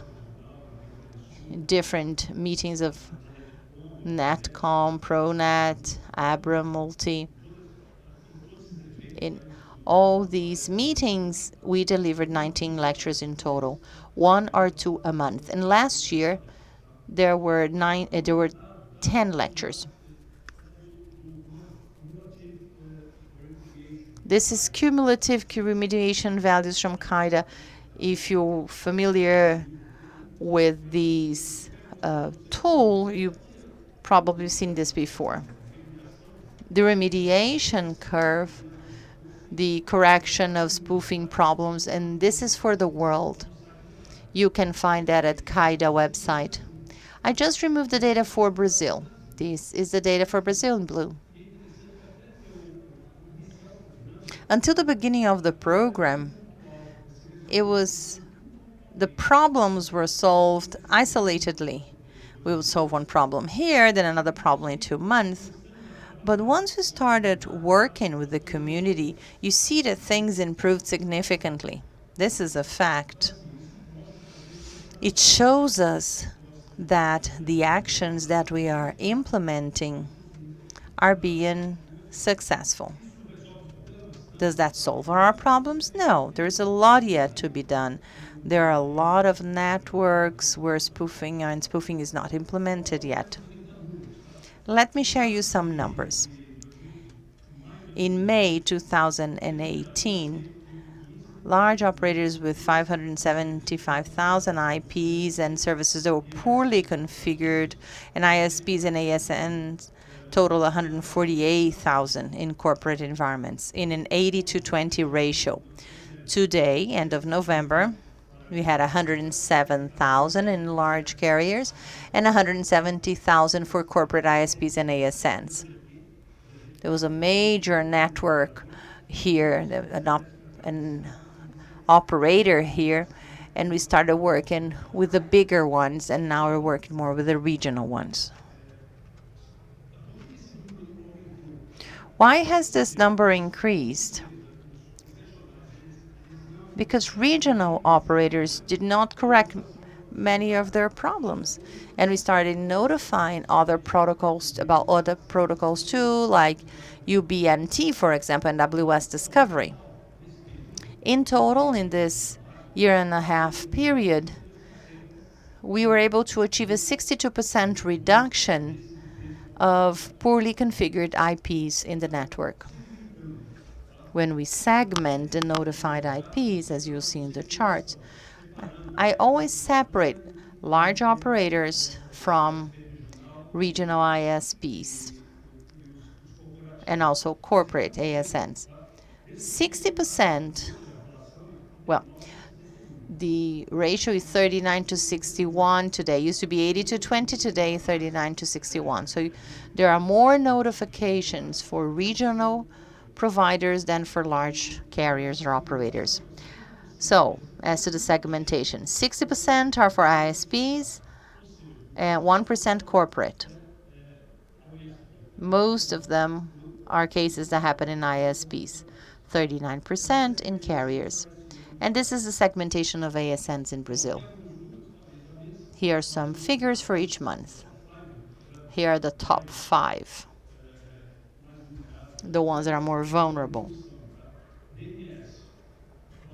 DNS reduced from 74,000 to 61,000. SMP has evolved the most, SNMP. The 62% results you've seen, 50% had to do with SNMP. NTP has not advanced much. SSDP has improved significantly, and Ubiquiti started to be notified in February and has also dropped significantly. This shows the evolution month by month of all notifications that were sent, and we had a 62% reduction in this case. This is the number of notifications to major carriers and ISPs. In the beginning, there were a lot of notification to carriers. Now it's more to ISPs. Here is to show you the number of notifications that are sent by CERT on a monthly basis.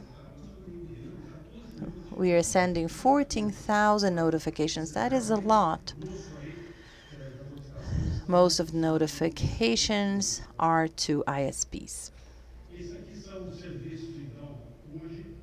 These are the services most often notified today. SMNP, which is much higher for larger operators. Today we have more notifications to SMNP for regional operators. NTP, this is still has to do with carriers. We're working on that. DNS most often happens in ISPs. UBNKey too. So this is an idea of evolution of DNS.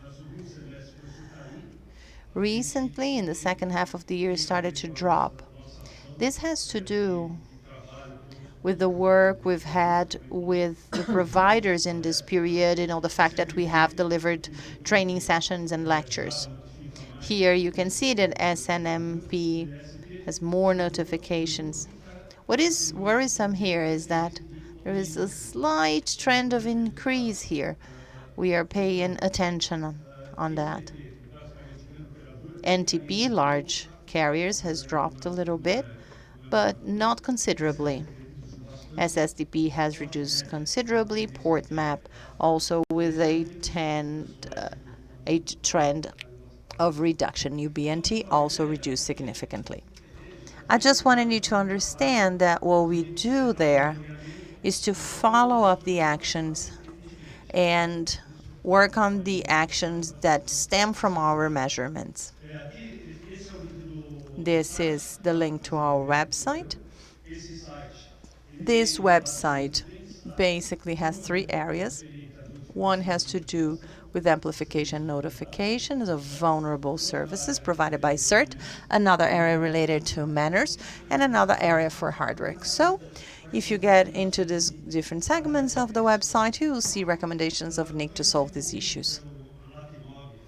LACNOG, or LAC-AWC, supported by AAWG and LACNIC, developed a good practice of minimum security requirements for the acquisition of more secure CPEs. There is a link here in my presentation, and it's already available in Portuguese. You should use it. It's a very interesting material. What about our next steps? We'll keep on working with large carriers. With regional providers, we will select those that need to be contacted and get in contact with them and get support from the associations, and we'll continue delivering training sessions and lectures. CEPTRI will deliver a new activity next year, as it was explained here, and we'll keep on delivering our lectures at regional forums. That's basically it. This is my contact information. If you have any questions, please get in touch, and I'm open to questions now too. Are there any questions to Gilberto? Julian, please. Hi, Gilberto. I am Julian from Mackenzie University. I did not understand the definition of ISP regional. You mentioned 6,000, and I guess you have the sites there as well. ISP service providers. Internet service today is with regional providers and carriers. They are the so-called regional ISPs. Today in Brazil, we have 7,000 ASs. With operators, we have 15 ASs. The great majority is with ASPs and cooperatives. Some companies, they have their own, like Data Saver and others. That amounts 9%. All others, they are regional providers of several sizes, with AS. Just those providers with AS, they are modified. There are some other providers that are after traffic providers and carriers. Regional ones, they are the small and middle-sized providers.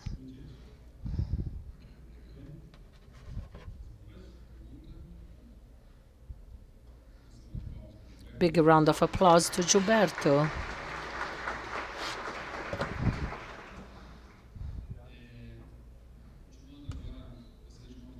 Next, I'd like to invite Milton from NIC-BR, who will talk about CIMET.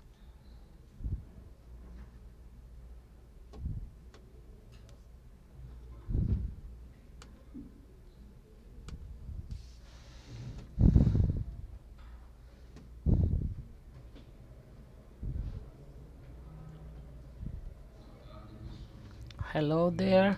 Are you still awake after this very long day? I'm here to talk about all these measurement issues. One of the projects that is under my coordination. The idea, though, is that we have a department which studies and research about network technology and operations. And NIC purpose is to improve the quality of Brazilian internet. We have an area which is willing to perform a quality dimension and to debate how they can do that, not just in Brazilian level, but also international level, and to follow trends of standards which are being adopted on an internet level.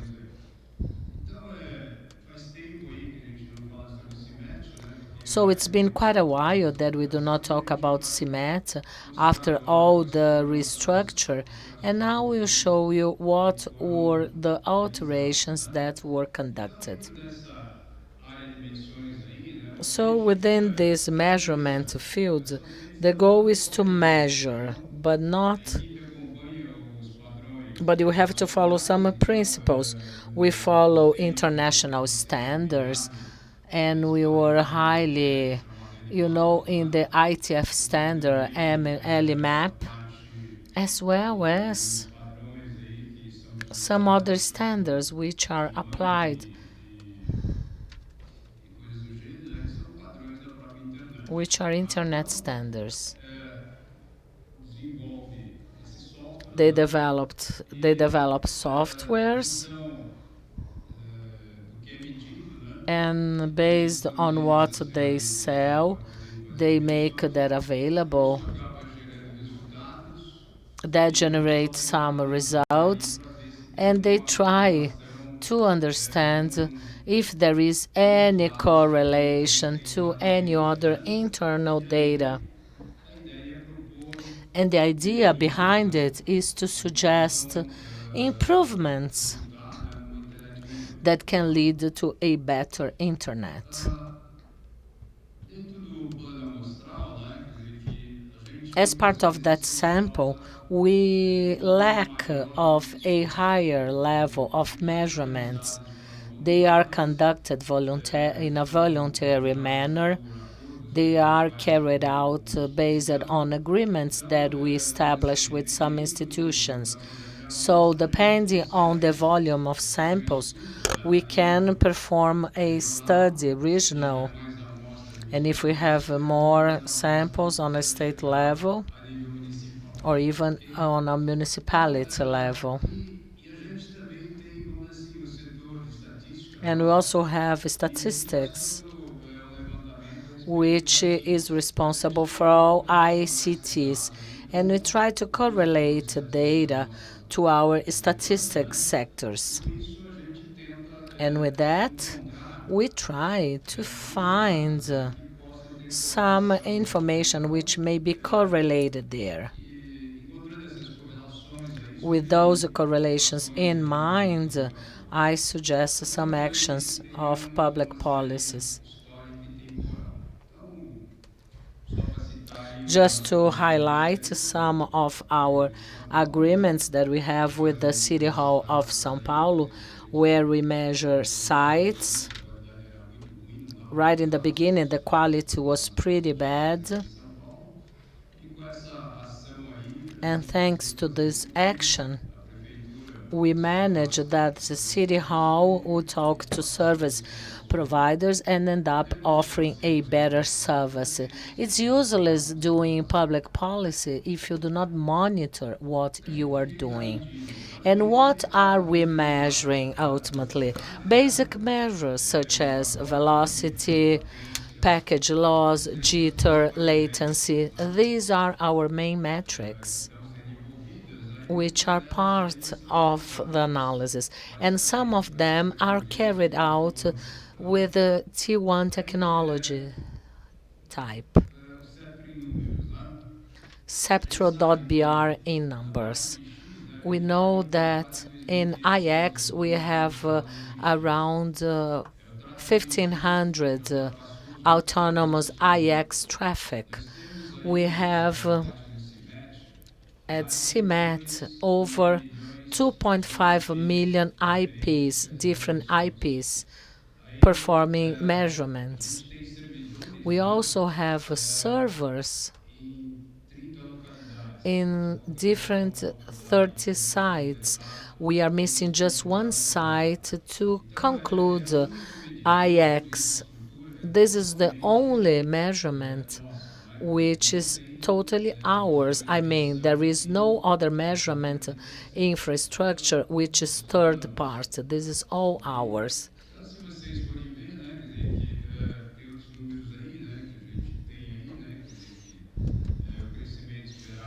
Expected growth for 2019 amounting 40%, and 80% of the whole internet traffic today goes through São Paulo Hub.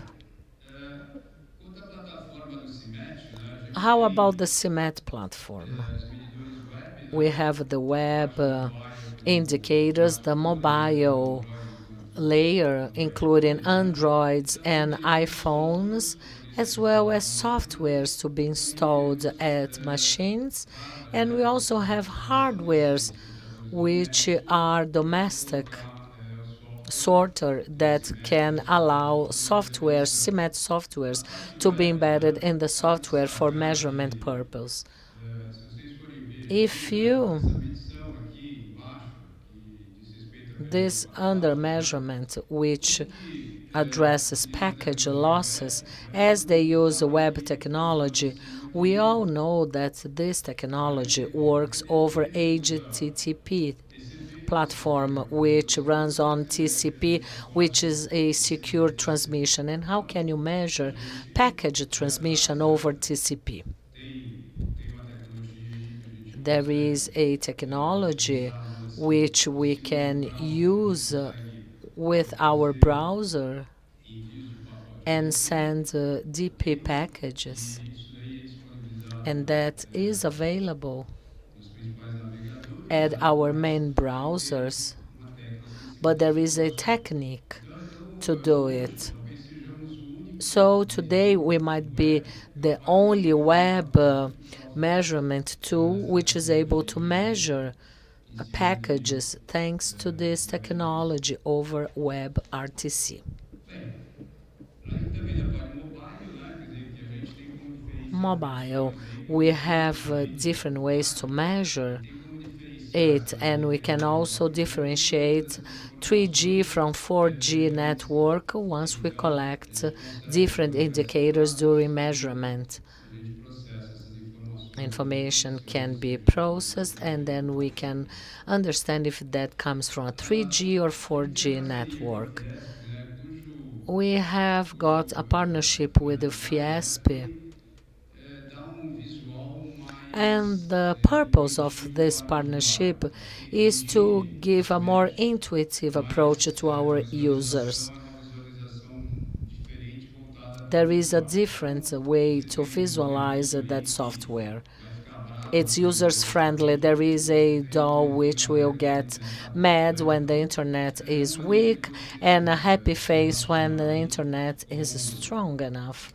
So this is a way to relate to users. As I said, is a friendly tool to be more didactic and to understand the level of users' satisfaction. CMET-Box. This is the software which we install at domestic routers, and throughout that software we can carry out frequent measurements at certain specific times. Therefore, every 6 hours we can measure it, or you can set different periods of time. We also have a partnership with the Ministry of Education, and this is a partnership which is ongoing for over 1 year with some results out of that. This is a connected education indicator. This tool amounts to 4 million measurements in 3,886 different municipalities. We are measuring 18,000 schools. Therefore, we have a reasonable number, and that number keeps growing month after month. And once you click, you can zoom in that public map, and you can tell which schools are being measured. There are some schools that are being served by satellites, as well as some other technologies. Here we had compiled a number of data, and in case of the Northeast region, second from top down, velocity is mainly concentrated on lower rates, whereas in the South and Southeast region, Southeast is represented in blue, and we have a dissemination of higher velocities in the horizontal axis. During Mr. Rajes's presentation, who said that you have 8K video, which will require 40 megabytes to be able to see it, I would say that few schools in Brazil would be able to watch an 8K video. As to latency, and the chart on the right, the second one, which represents the Northeast region, there is a great dissemination from a latency perspective. A great percentage of schools, they are being served by satellites with a very high level of latency, whereas in the South and Southeast, the latency rate is much lower. These are numbers which can make some sense to the education ministry of this country, of the state, to know which actions they can take in relation to the quality of internet available at Brazilian schools. We collected geolocation information. Here we have some measurements which are performed by CIMET Web, and with that you can follow month after month those municipalities with some sort of IPv6 presence. This is a project which is after volunteers, actually 6 autonomous systems to become volunteers at this first phase. This is the CIMET AS for autonomous system to be able to measure the quality of autonomous system. And we are considering that those 100 volunteers, they should be volunteers that are connected at IX. They cannot be autonomous volunteers that are not connected. The idea is to become that tool available for those who are connected at traffic exchange points.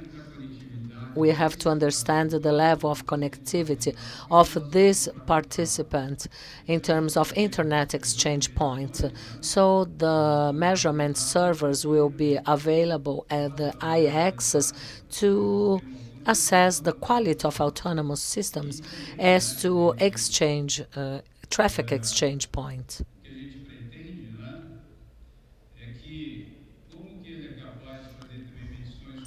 And how can that measure other participants?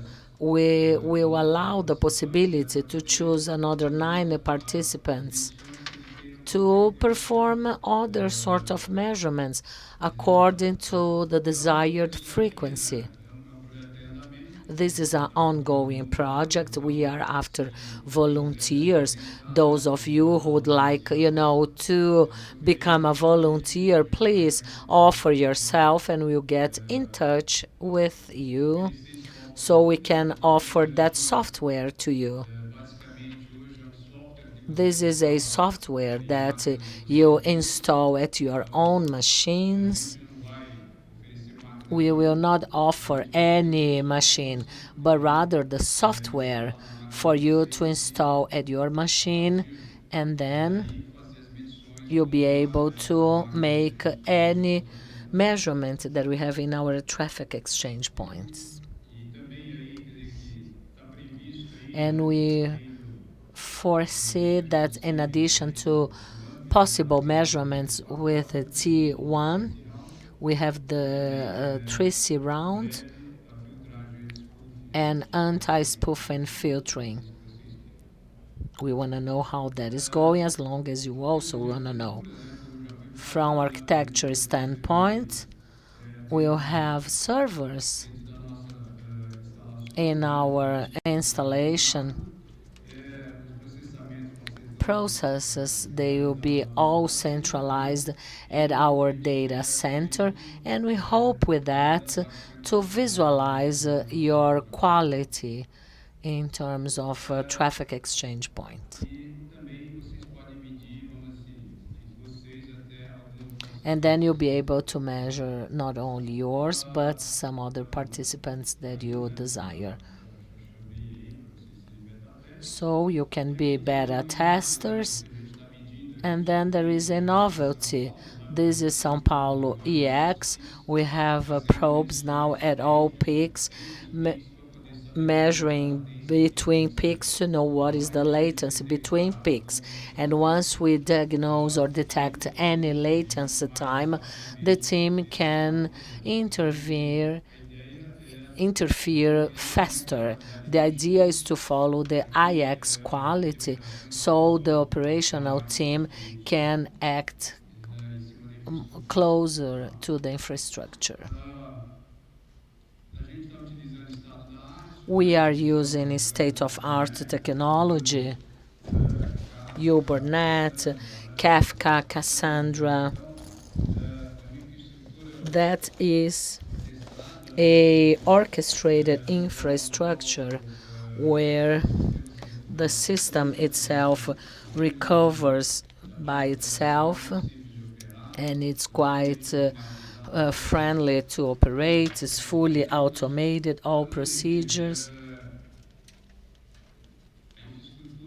So the infrastructure, it took a while to learn all of that, but today I can tell you that our team is highly able. They became experts in using these softwares.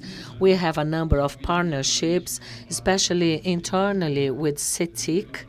We also have a partnership with the City Hall of São Paulo, Fiesp, MEC, which is the education minister, and we are open for some other partnerships. That's it for now. Thank you for your time and attention. If you want to get in touch, here is my contact information, and we are open to get your help so we can all together improve our internet in Brazil. Thank you. Any questions to Milton related to CIMET? Hello, Milton. Congratulations. Very interesting. I was just curious about what you didn't explain properly, which is the UDP measurement through the web. ITF is making changes. No, we didn't use Wake. Any other technique? Did you reduce TCP? Did you remove TCP out of the game? It was basically on what they call WebRTC. I need some help. What is the server? WISE, right? To understand, to find the IPs related to the visibility of these measurements so that you can have the UDP. If you wait for web, you need to do the connectivity, right?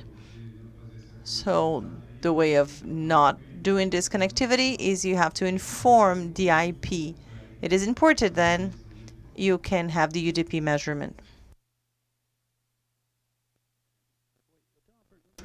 I have a question related to the quality certifying agency. The CIMET structure is so good, and then Anatel launched another one. So why has Anatel launched a new one? We had another one that checks the quality, and now there's this one that also checks quality. It seems they don't talk. I mean, is there any actions in the sense of trying to have CIMET as being the quality certification agency? I don't want this to become a controversial discussion. When they chose who was going to make those measurements, we knew that the only one capable of doing so was our software. We also participated of the drawing of the preparation of this resolution, but there were several factors that have led to this choice, and you know the result of that, and it is what it is. We did not deactivate the project because of that. We still provide measurement software for the population. If people want to use it, they can. Well, but what people need to understand is that it is the only measurement system whose structure is guaranteed in terms of bottleneck. We don't have bottlenecks. We use servers. We have enough bandwidth. We measure basically those who are connected to the I-axis and need to be outside of the network that is being measured, because otherwise if you put servers into the network that is being measured, that would be equivalent to measuring internet in short range. Our proposal is unique. It's a national and international proposal, so provide, and those who don't have connectivity in the IX, we also offer a server that is at the NICS IS. All others make measurements against NICS IS, which is visible across the world, and again, without any bottlenecks. Hello. I would like to hear about CEMAT-Box. There are a lot of issues on hardware-specific information, but we don't find many manuals or specifications there to be able to customize the OpenRT so that it maybe to become the firmware using. Are you planning or using a firmware? Yes, it is available on the GateHub. It is open. If you find any difficulties, you can get in contact with our team and we can help you. Thank you, Milton. I would like to ask you to stay for our next panel. And now, I'll ask Júlio Moreiras, Salvador, Rodrigo, who are in this room, so that we can start this new panel called Talk to IX. I would like to highlight 2 points. After this 40-minute discussion, we will have the IX Forum closing session by Demi Gatchels, our president. And then there will be another activity outside, something we started last year that was widely accepted, very successful. We started some CDN companies, data centers, and companies that want to have traffic exchange and that want to collaborate in traffic exchange. So in addition to the sponsors who are outside, there will be other companies to exchange ideas related to that in the next hour. So those are to be the next activities of today. And in this panel, we have the representatives of the activation engineering team of NIC-BR, and we're open to questions. So fire away your questions.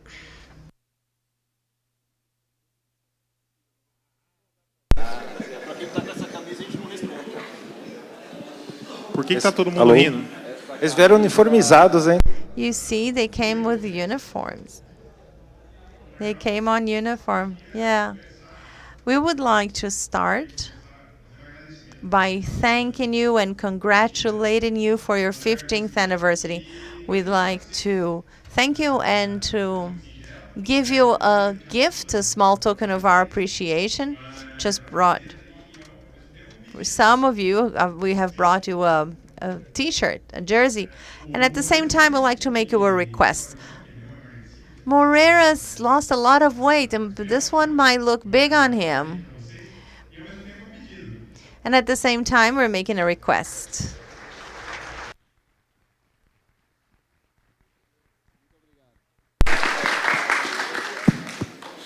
Tem que vestir, hein?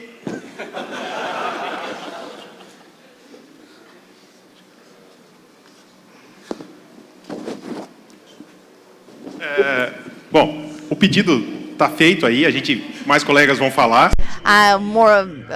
More people say it's our uniform.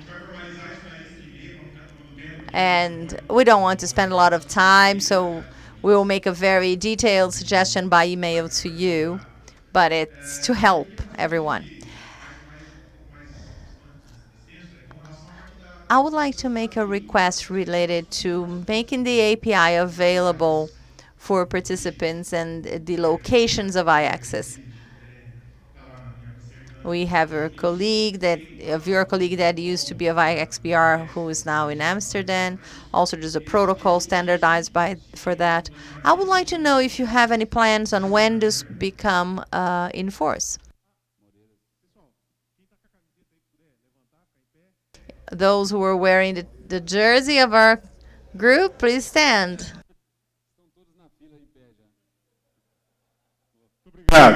Thank you. Moreiras, por favor. Sobre a API? About API? Okay. There is a version, a very basic version of that is ready, and it's now getting bugs corrected, and we are finding problems and solving them. So we will give information on which ASs are ready in the ISs, what ASs are ready in the ISs, and we'll probably upload more information to be available through API over time. In parallel, Alice that I showed yesterday and that it is already online for some AXs is something we will use more in 2020. Alice will be part of the rest of the IXs. It also has an API available for query. You can query for information that is available, the prefixes, status of ports, the BGP sessions, and other information. You can do that through the API of Alice.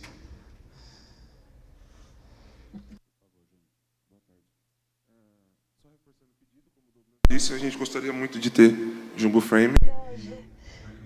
I'd like to know about boot frame and black row. Oh, actually, my question is one to Moreiras, one to Milton. My question to Moreiras is, you talk about IPv6. Why not making the use of IPv6 mandatory? So ASNs would no longer be so democratic and just announce IPv6 prefixes. So if it is an ATM, they would mandatorily need to send those announcements through the quarantine.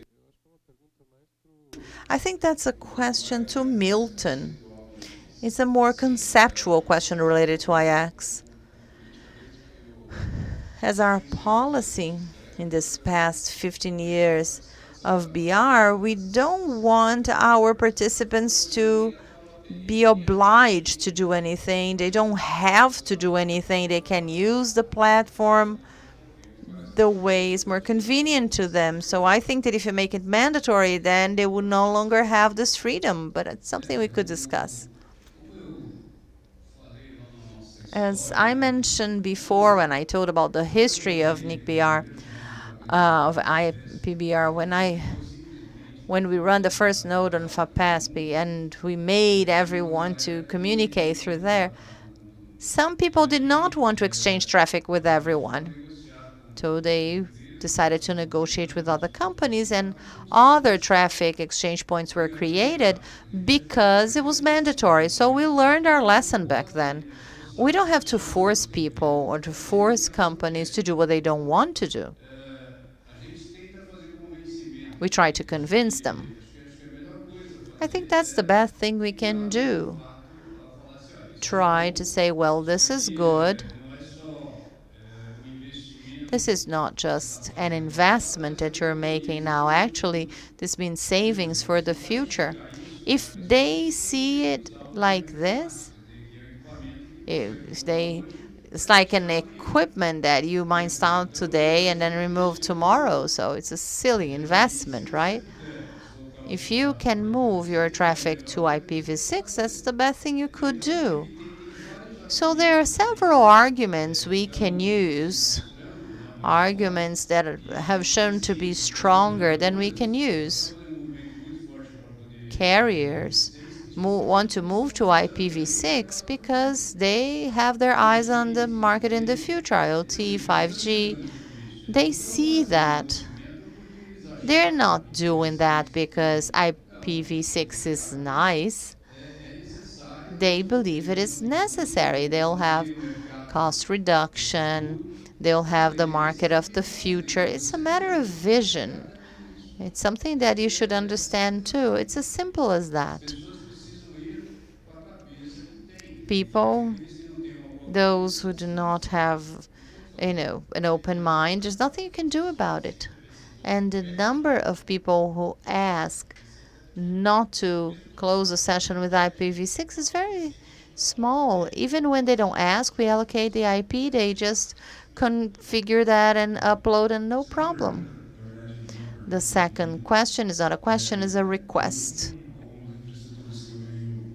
With some of the infrastructures that I'm putting together, I notice that the price of cross connects have become abusive, especially in the largest data center of the PIX IX.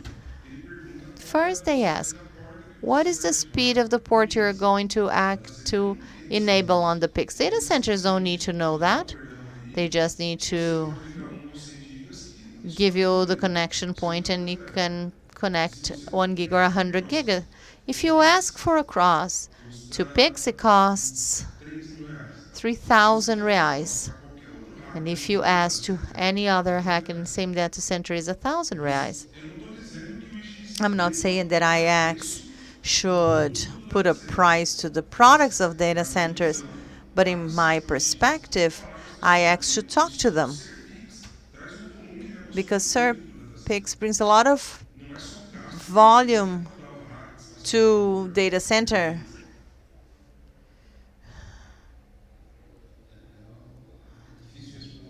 It's difficult to answer that question or comment. We've been trying to provide you with options. Oftentimes, the fact that you have other things in your data center makes you run services there. But for those who are new, because there are several options, there are different prices. You also need to help and tell that to all your friends, that, well, this price is abusive, there are other options. Those are the alternatives that we offer.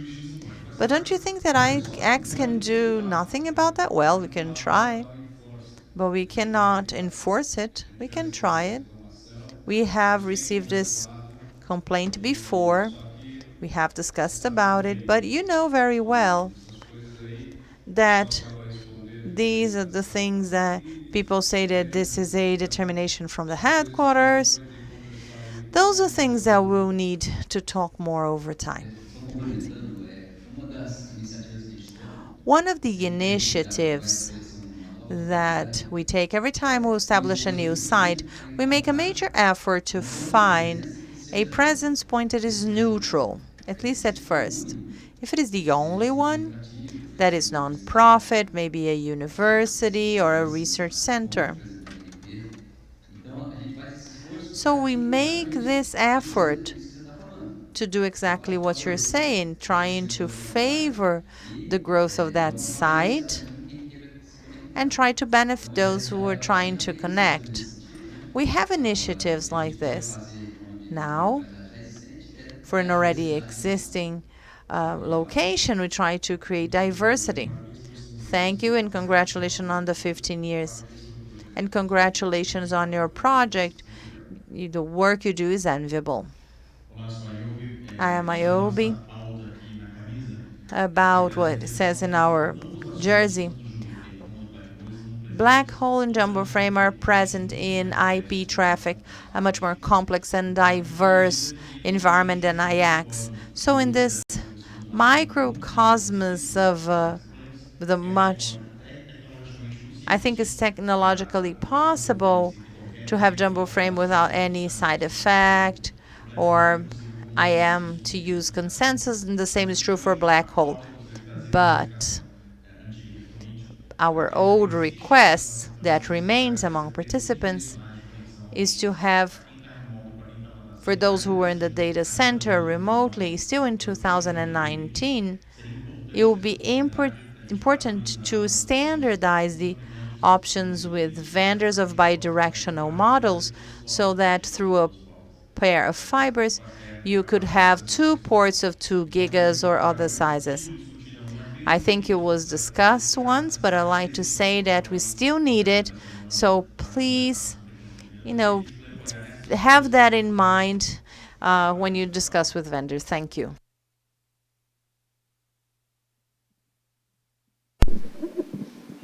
Boa tarde, sou.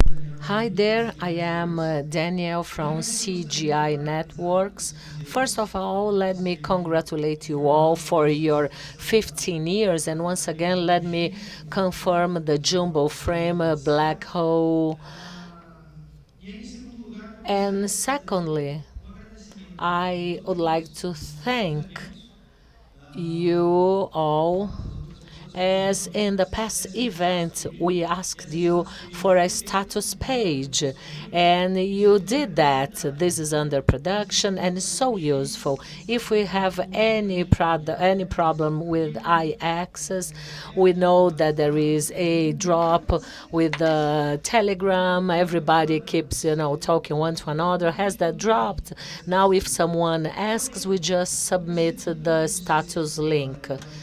And maybe because that's quite new, I realized that update takes a while. For instance, I do not have a general status page with several internet servers, and I realized that I sometimes update that status page before you do it.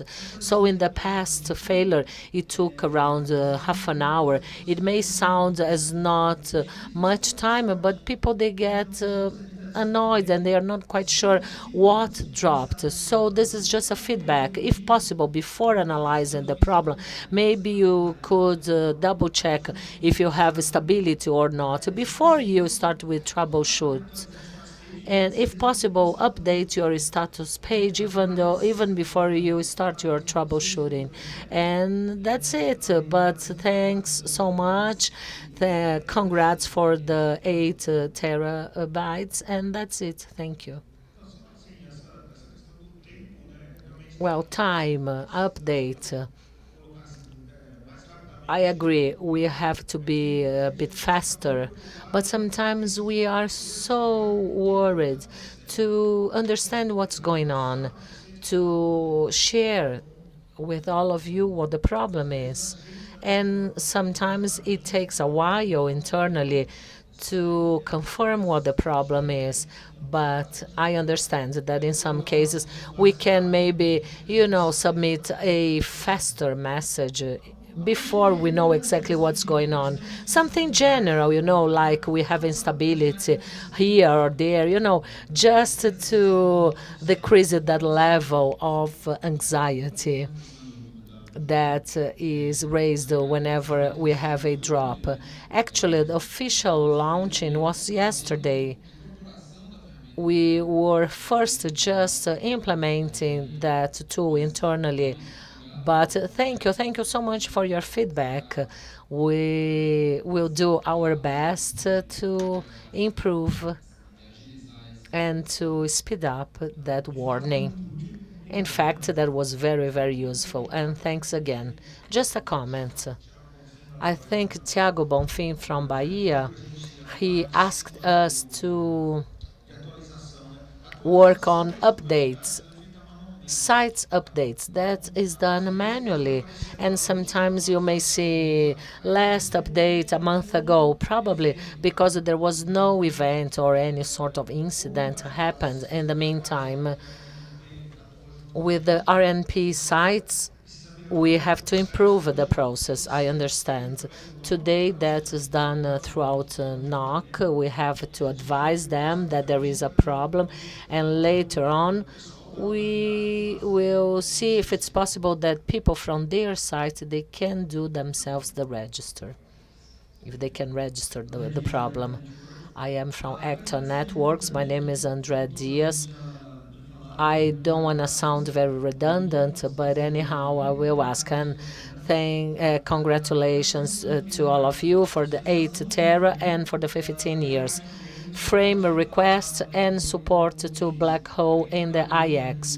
For those of you who have worked before with carriers, that is so annoying, especially when we have a DOS attack, and within the IX, we cannot handle that. And as to the status page, as it was addressed before, congratulations for that.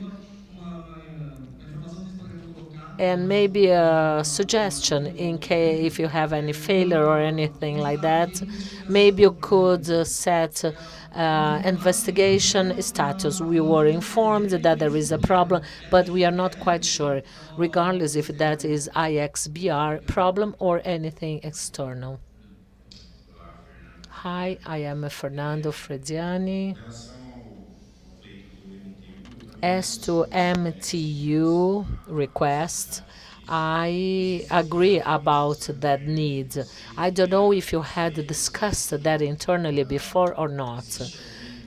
And are there any difficulties to adopt it? When talking among ourselves, we consider if the obstacles would be in standardization, if there are too many equipments, if it's difficult to support that MTU. I wish I could understand and maybe collaborate if there is such an obstacle. MTU higher than 1500, I don't see that as access users to traffic with a higher access level. If you have to mitigate a tunnel, or if you have to deploy some sort of apps and you need a larger package, this is more used for peering. I have used that for streamline transit or traffic, and can be useful. So what are the limitations for that? Or maybe is it possible to go through with any other sort of traffic, such as MPLS, when they would use IX as an internet exchange? And I agree if that is the reason why somebody ends up using the IX as a free of charge traffic channel. I also had the chance to share that we have to differentiate the cross connection. When people, they mistake the cross connection velocity to data center. We have cross connection that data center sells between two clients. And that is due to data center. No one has nothing to do with that. But the cross connection that goes to IX, the whole CAPEX share is subsidized by NIC.br. So this is not due to data center. So I think we have to be quite reasonable about that, and we should understand that we cannot question portal velocity as part of that operation is afforded by NIC.br. So cross-connect between hackers and cross-connect between IX, because that will require different contracts. So let's understand and make clear that we have two different pillars here. I understand that PIX wants to recover those costs. I understand that they have to pay for their fibers, for the rack. They want to have their return on the investment back, but let's try to be reasonable about it. My personal opinion, frames in São Paulo, you will not have that because we haven't the faintest idea how these equipments will behave, and we won't perform tests in this network. Sorry. We have worked hard to reach a reliable and stable network. Therefore, we are not willing to do anything with this sort of parameter. It may be that in a different phase, if there is any change in the architecture or in the equipment, we may restart a new cycle, and then we can have a greater MT1. But currently, I do not have the guts to do anything about that, to change that at all. Well, our main concern is that equipment with too many switches with a great matrix, that may cause some level of instability and a rework of troubleshooting, you know. IX traffic is a type of anomalous traffic. It's single to a network equipment manufacturer, and we are a mix of data center and telco. But we have everything embedded in one single equipment. We do not use, we use no routers, and there is a whole flow control, internal queues, priorities that run simultaneously, running with 80, even 100% of all portals capacity. So we use our equipment up to the limits. So to do something with those parameters, we may be running a huge risk. I bet you do not want us to do it. And let's not forget what the fundamental IX point is, which is IP exchange traffic. How are we going to control it? Well, I understand that cannot be used in such a way, but to close the peering session between two ASs, well, we have to balance and see if it's worth doing it or not. What is the level of risk? We want to use it for IP, but if that can open a window for other reliable uses of IX, that has to be considered, I agree. Despite Fredian says that he's with us, he's not wearing our T-shirt, our jersey.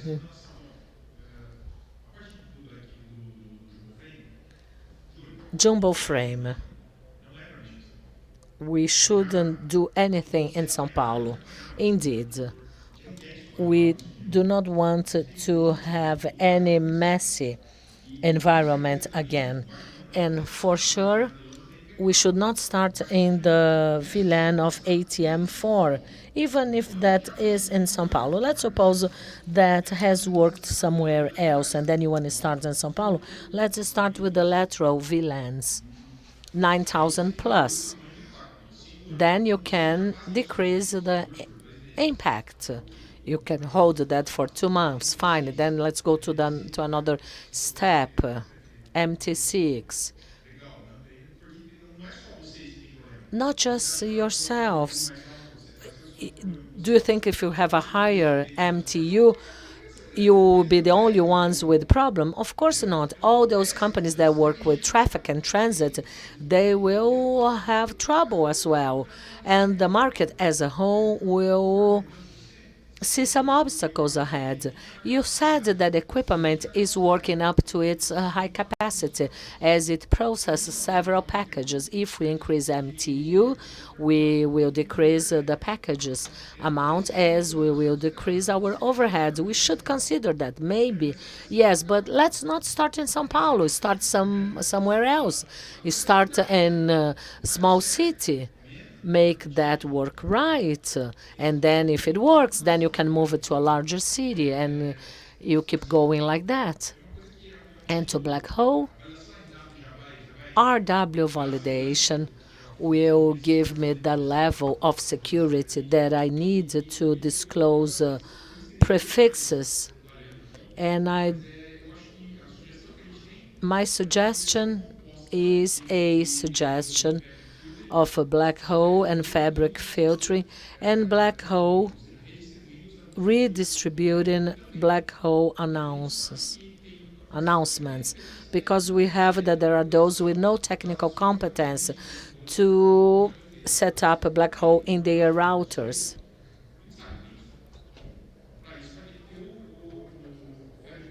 Fabric filter is required for that purpose, but the association or the combination of both is possible. And whatever we can do to help you to spread this content around, we'll do whatever we can. We are, willing to help you as much as we can. And now I have a request.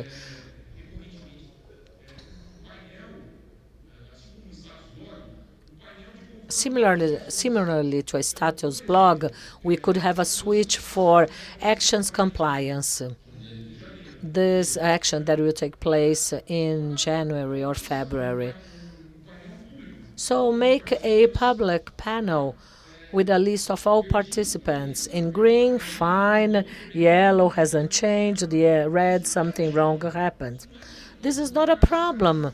If the guy is in the due date, fine. Today, I gave an example after talking to a couple of people. We solved the problem. We find it much easier to talk to customers than you guys. So give my WhatsApp number to them, make that public. The goal is not to fool anybody or to shame anyone, to embarrass anyone. What is a shame if the guy is in compliance with the number of orb that they have in the network. So if they comply, fine. Each one of those items, they will take a couple of hours to be developed and to become one checkbox. But that will help you guys, as we can solve that on a much lower level. That's it. Thank you. Thank you for your comments and considerations. Any other remark?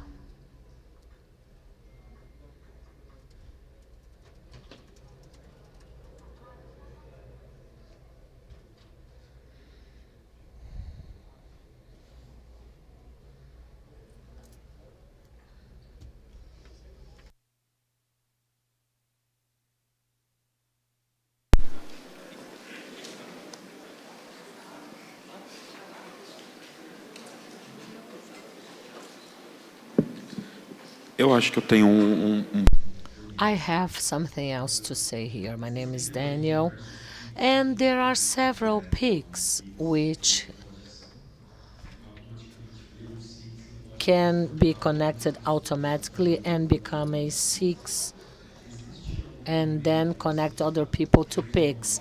Are you working on anything that can certify a 6?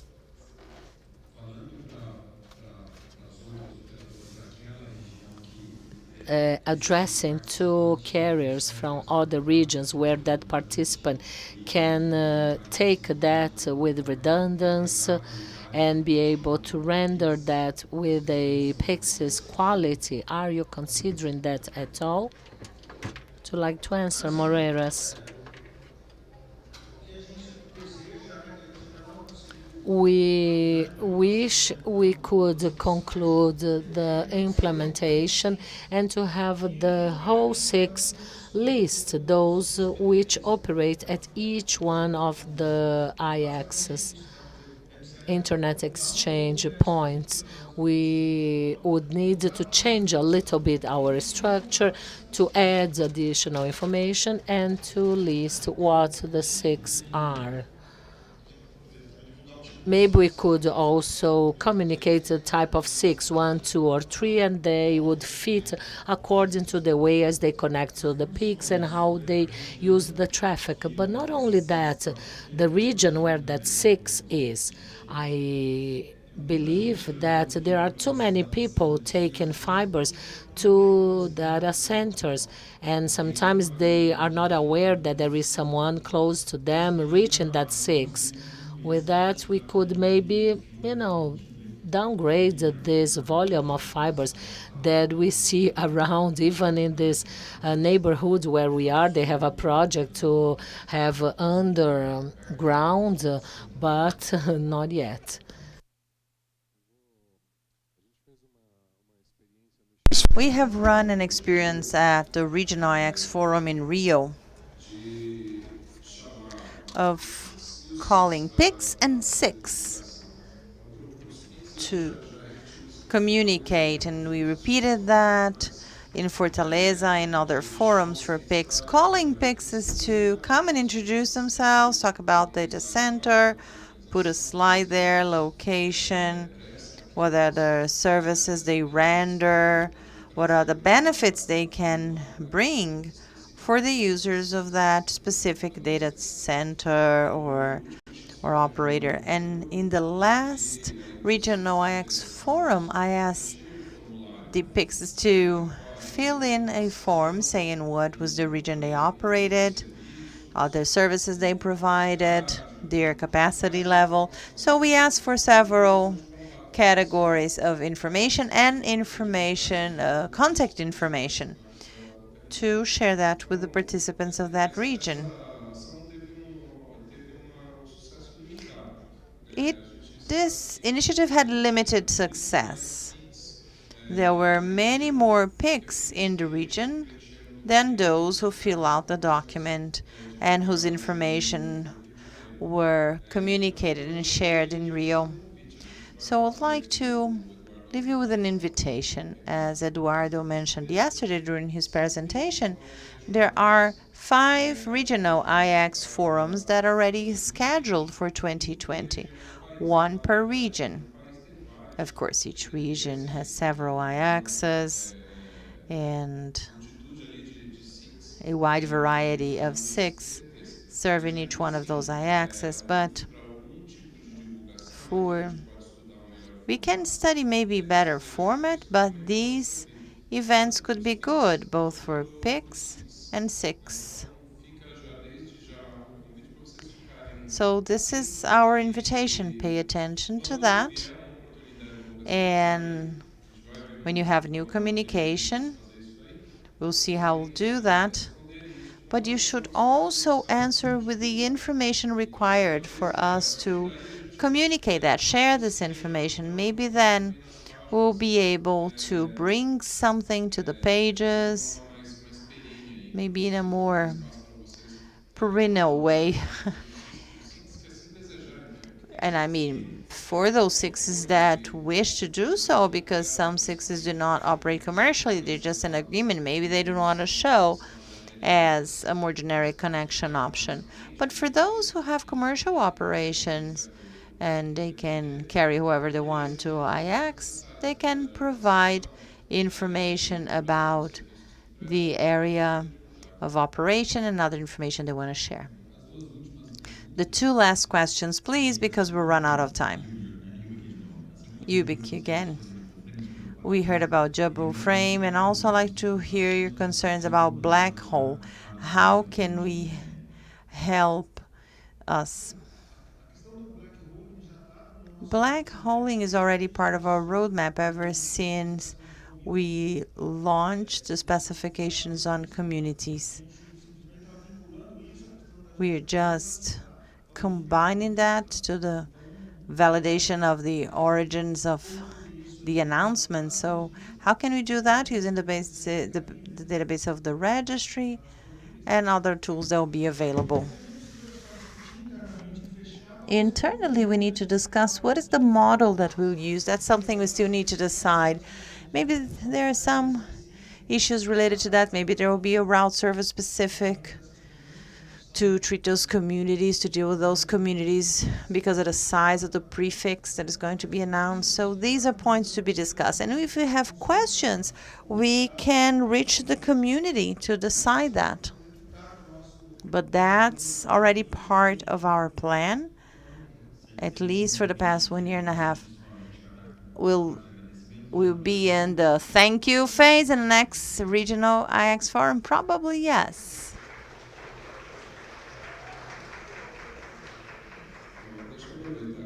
Let me take this opportunity. Julio said a lot about that. There were invitations that were made during the regional IX forum. Pay attention tomorrow to Jutero, where this meeting will be addressed in more depth. And also pay attention to the tutorial. Eduardo Barasal and people of my team and people of the Registro BR is preparing that for Friday, so there is still time to enroll and to participate. And for those who did not expect it to be in São Paulo, Friday's tutorial is going to be broadcast remotely through the internet. Good afternoon, Leonardo from Zenith Technology. First, congratulations on the anniversary of X. I would like to raise a point, not exactly related to technical aspects, but related to the fact that regional IXs are widespread. I have seen some conflicts while I was in a carrier. There was rejection for providers in São Carlos. Didn't know whether it was commercially viable to connect to São Paulo or not. And I see that in other regions. Moreira's talk about open CDN was related to this too. So in much smaller IXs or more remote IXs, such as those in the northern region that also traditionally have problems with service, will IX take and help financially the IX of that region, but will also provide support to the federal government in those locations or businesses in those locations so that they can use those EXs, they can attract those providers to maybe subsidize an open CDN in one of these starting smaller IXs that do not have cash with Netflix or with Google. How is this discussion going on in IX? Any plans related to this? Tem princípio dentro do NIC. At NIC, we don't want to talk about OPEX. We run away from it like we run away from the devil. So this is a project that has OPEX out. So the guidance that we have so far is that we need to recover costs. So what we are asking to the community is to show who are the participants that would like to have open CDN and who are committed to share costs. We will analyze those cases carefully, but we don't have any crystal balls to know whether it will be successful and take over the OPEX cost and maybe get it back later, at least to get break even.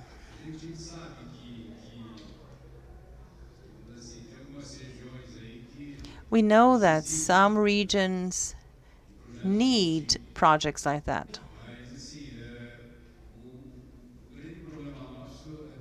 But our major problem is financial. If you invest this resource, you don't know whether it's going to pay back or not. That's a very difficult dilemma. You mentioned São Carlos. São Carlos was a city that required a lot of effort from us. We installed an IX, we waited participants to get there. So that was the case, and we had to remove all the equipment. So we had a cost of placing the equipment and removing the equipment. Unfortunately, there are cases like that. We didn't want to install traffic exchange equipment and then remove it. But sometimes you need to take chances. São Carlos is considered a central point in the state of São Paulo. Geographically speaking, it's very good, but it didn't work. There are cases like that. Next year, when we install it in Roraima, in Macapá, for example, they are cities we are making a bet on. We don't know whether they're going to be successful. We hope so. But it depends highly on the providers. We go to places where people are interested in having an IX. If the community does not get aware and if they don't participate, it's not sustainable.